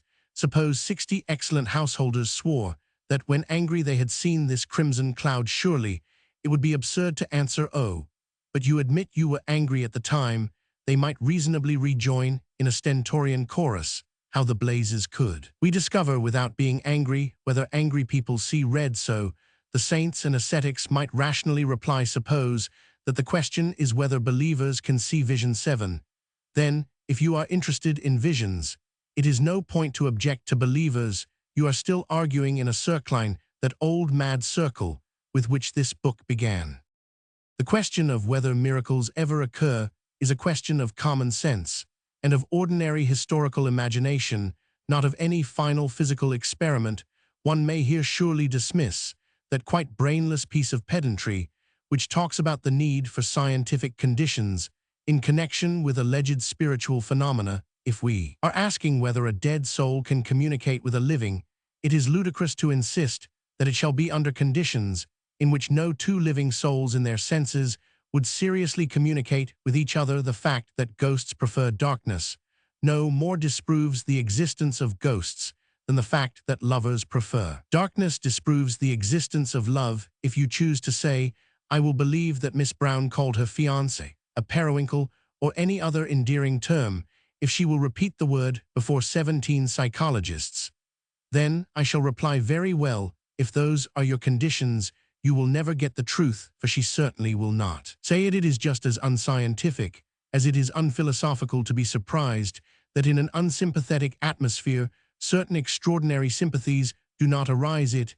is as if I said that I could not tell if there was a fog because the air was not clear enough, or as if I insisted on perfect sunlight in order to see a solar eclipse. As a common-sense conclusion, such as those to which we come about sex, or about midnight, well knowing that many details must in their own nature be concealed, I conclude that miracles do happen. I am forced to it by a conspiracy of facts.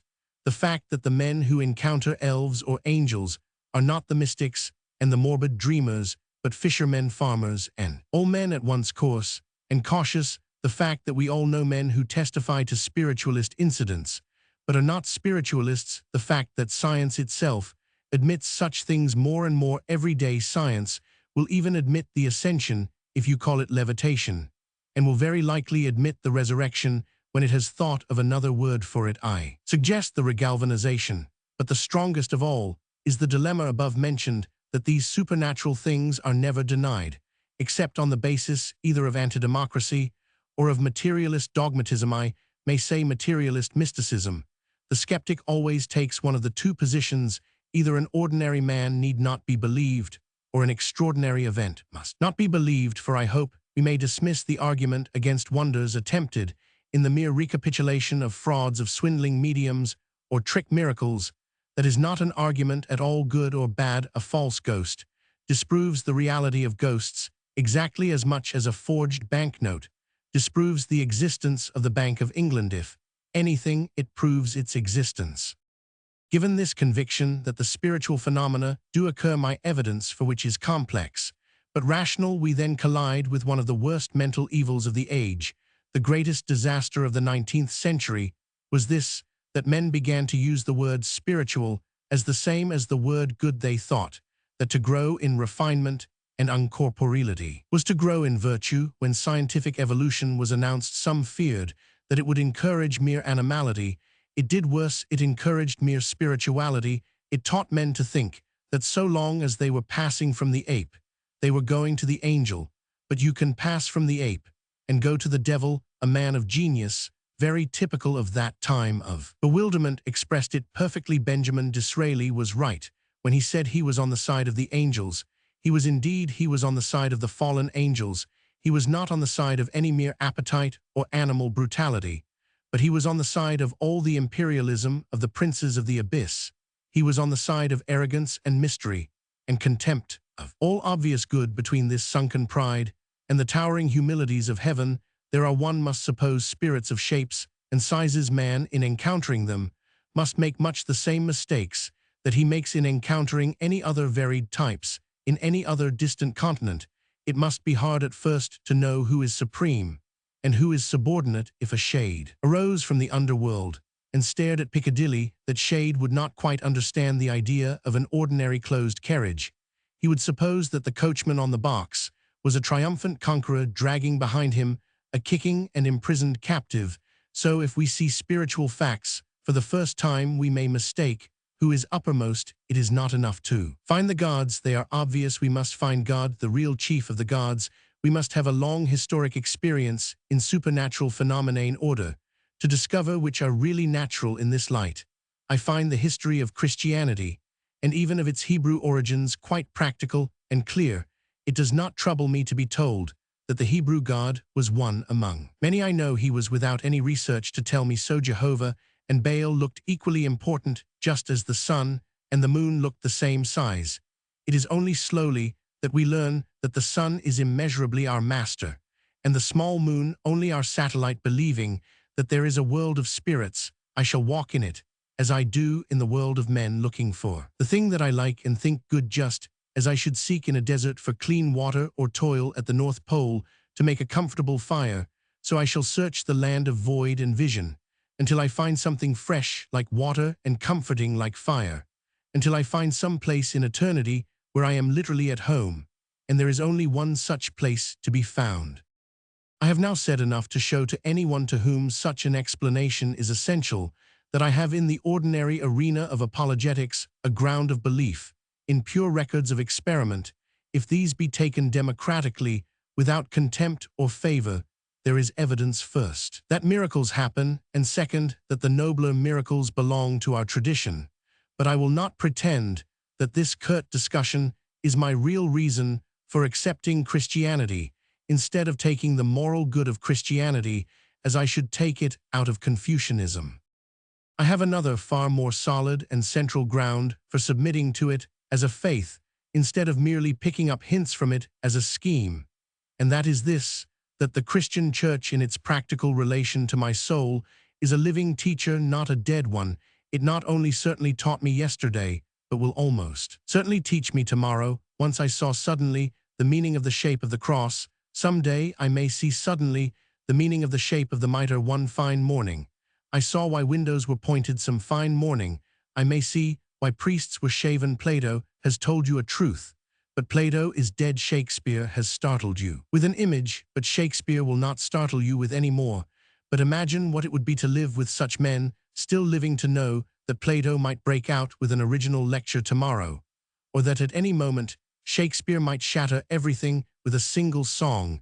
The man who lives in contact with what he believes to be a living church is a man always expecting to meet Plato and Shakespeare tomorrow at breakfast. He is always expecting to see some truth that he has never seen before. There is one only other parallel to this position, and that is the parallel of the life in which we all began when your father told you, walking about the garden, that bees stung or that roses smelt sweet. You did not talk of taking the best out of his philosophy. When the bees stung you, you did not call it an entertaining coincidence. When the rose smelt sweet, you did not say, my father is a rude barbaric symbol, enshrining perhaps unconsciously the deep delicate truths that flowers smell. No, you believed your father because you had found him to be a living fountain of facts, a thing that really knew more than you, a thing that would tell you truth tomorrow as well as today. And if this was true of your father, it was even truer of your mother. At least it was true of mine, to whom this book is dedicated now, when society is in a rather futile fuss about the subjection of women. Will no one say how much every man owes to the tyranny and privilege of women, to the fact that they alone rule education, until education becomes futile, for a boy is only sent to be taught at school when it is too late to teach him anything. The real thing has been done already, and thank God it is nearly always done by women. Every man is womanized merely by being born. They talk of the masculine woman, but every man is a feminized man, and if ever men walk to Westminster to protest against this female privilege, I shall not join their procession. For I remember with certainty this fixed psychological fact that the very time when I was most under a woman's authority, I was most full of flame and adventure, exactly because when my mother said that ants bit they did bite, and because snow did come in winter, as she said, therefore the whole world was to me a fairyland of wonderful fulfillments, and it was like living in some Hebraic age, when prophecy after prophecy came true. I went out as a child into the garden, and it was a terrible place to me precisely because I had a clue to it. If I had held no clue, it would not have been terrible, but tame. A mere unmeaning wilderness is not even impressive, but the garden of childhood was fascinating exactly because everything had a fixed meaning which could be found out in its turn inch by inch.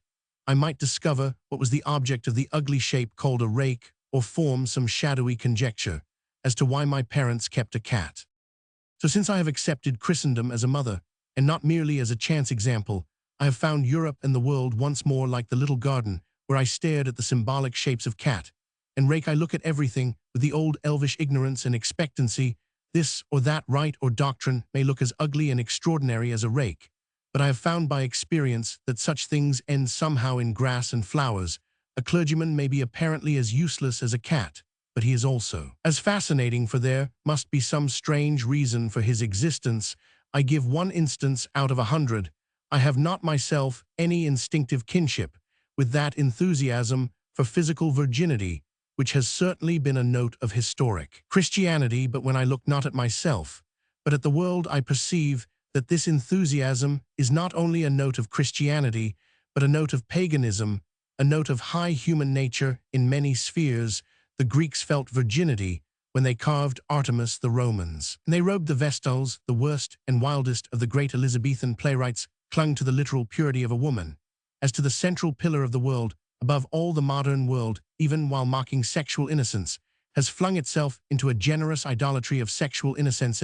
Great modern worship of children, for any man who loves children will agree that their peculiar beauty is hurt by a hint of physical sex.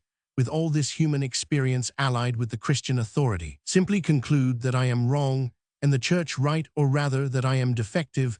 While the Church is universal, it takes all sorts to make a Church. She does not ask me to be celibate, but the fact that I have no appreciation of the celibates I accept, like the fact that I have no ear for music.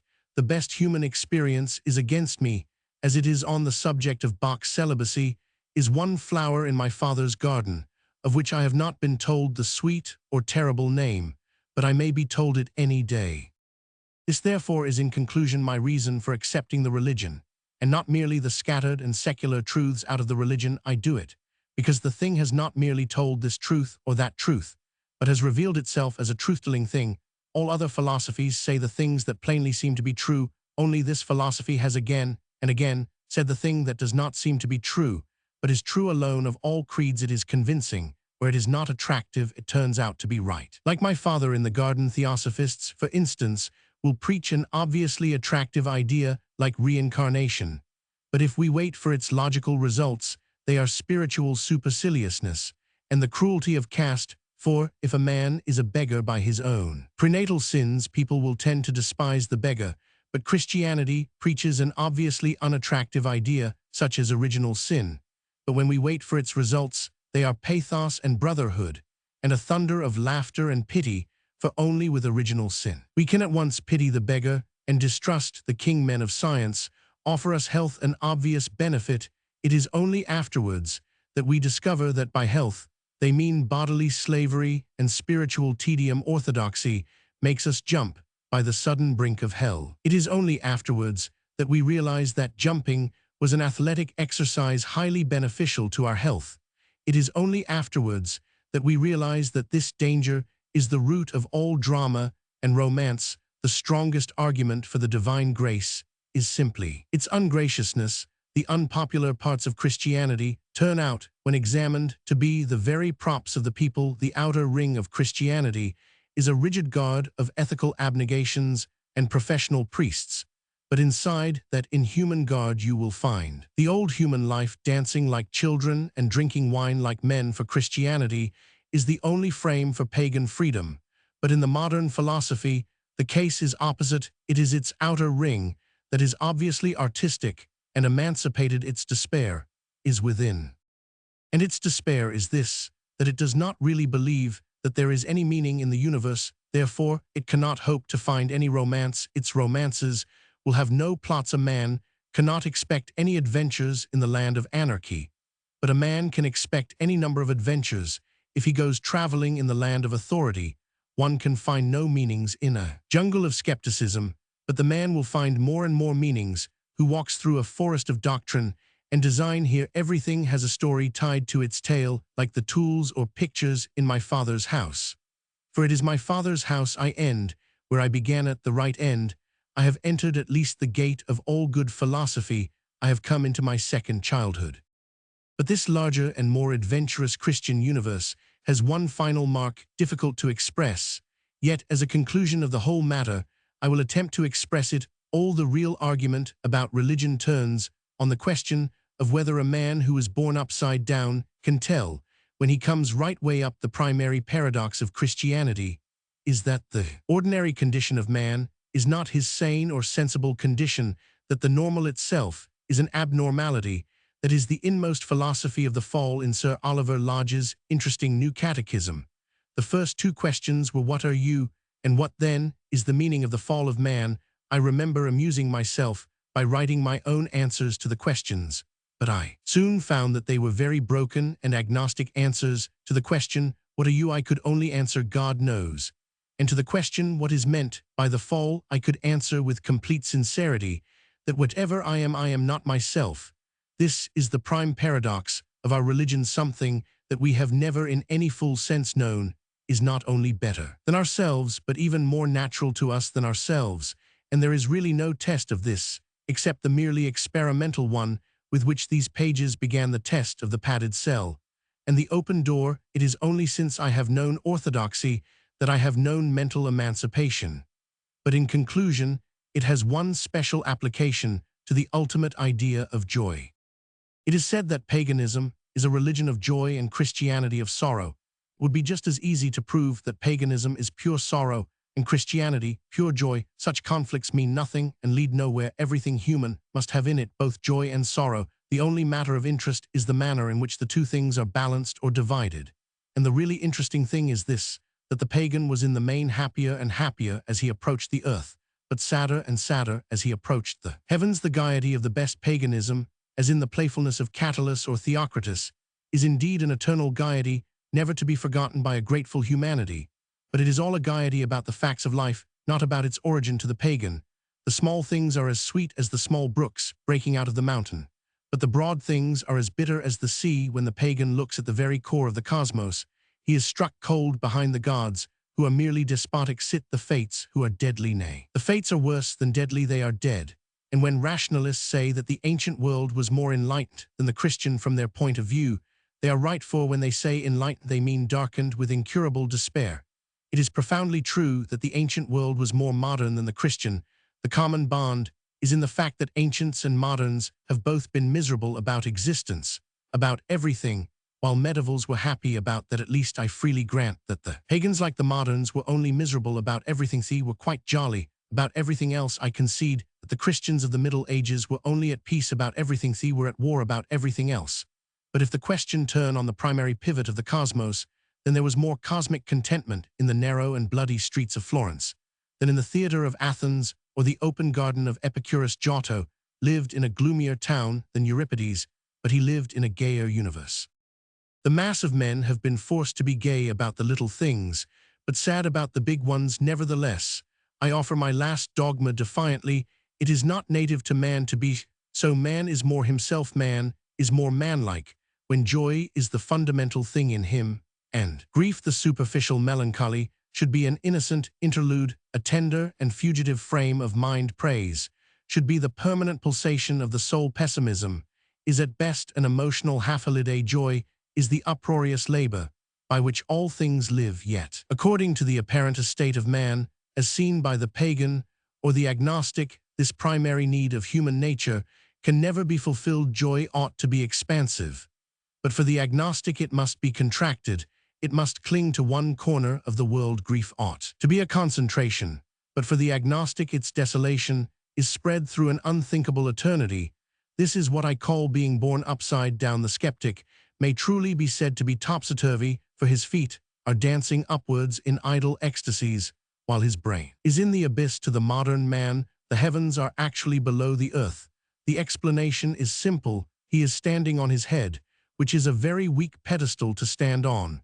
But when he has found his feet again, he knows it. Christianity satisfies suddenly and perfectly man's ancestral instinct for being the right way up, satisfies it supremely in this, that by its creed joy becomes something gigantic and sadness something special and small. The vault above us is not deaf, because the universe is an idiot. The silence is not the heartless silence of an endless and aimless world. Rather, the silence around us is a small and pitiful stillness, like the prompt stillness in a sick room. We are perhaps permitted tragedy as a sort of merciful comedy, because the frantic energy of divine things would knock us down like a drunken farce. We can take our own tears more lightly than we could take the tremendous levities of the angels, so we sit perhaps in a starry chamber of silence, while the laughter of the heavens is too loud for us to hear. Joy, which was the small publicity of the pagan, is the gigantic secret of the Christian. And as I close this chaotic volume, one open again the strange small book from which all Christianity came, and I am again haunted by a kind of confirmation, the tremendous figure which fills the Gospel's towers in this respect, as in every other. Above all the thinkers who ever thought themselves tall, his pathos was natural, almost casual. The Stoics, ancient and modern, were proud of concealing their tears. He never concealed his tears. He showed them plainly on his open face at any daily sight, such as the far sight of his native city. Yet he concealed something solemn. Supermen and imperial diplomatists are proud of restraining their anger. He never restrained his anger. He flung furniture down the front steps of the temple and asked men how they expected to escape the damnation of hell. Yet he restrained something. I say it with reverence. There was in that shattering personality a thread that must be called shyness. There was something that he hid from all men. When he went up a mountain to pray, there was something that he covered constantly by abrupt silence or impetuous isolation. There was some one thing that was too great for God to show us when he walked upon our earth, and I have sometimes fancied that it was his mirth.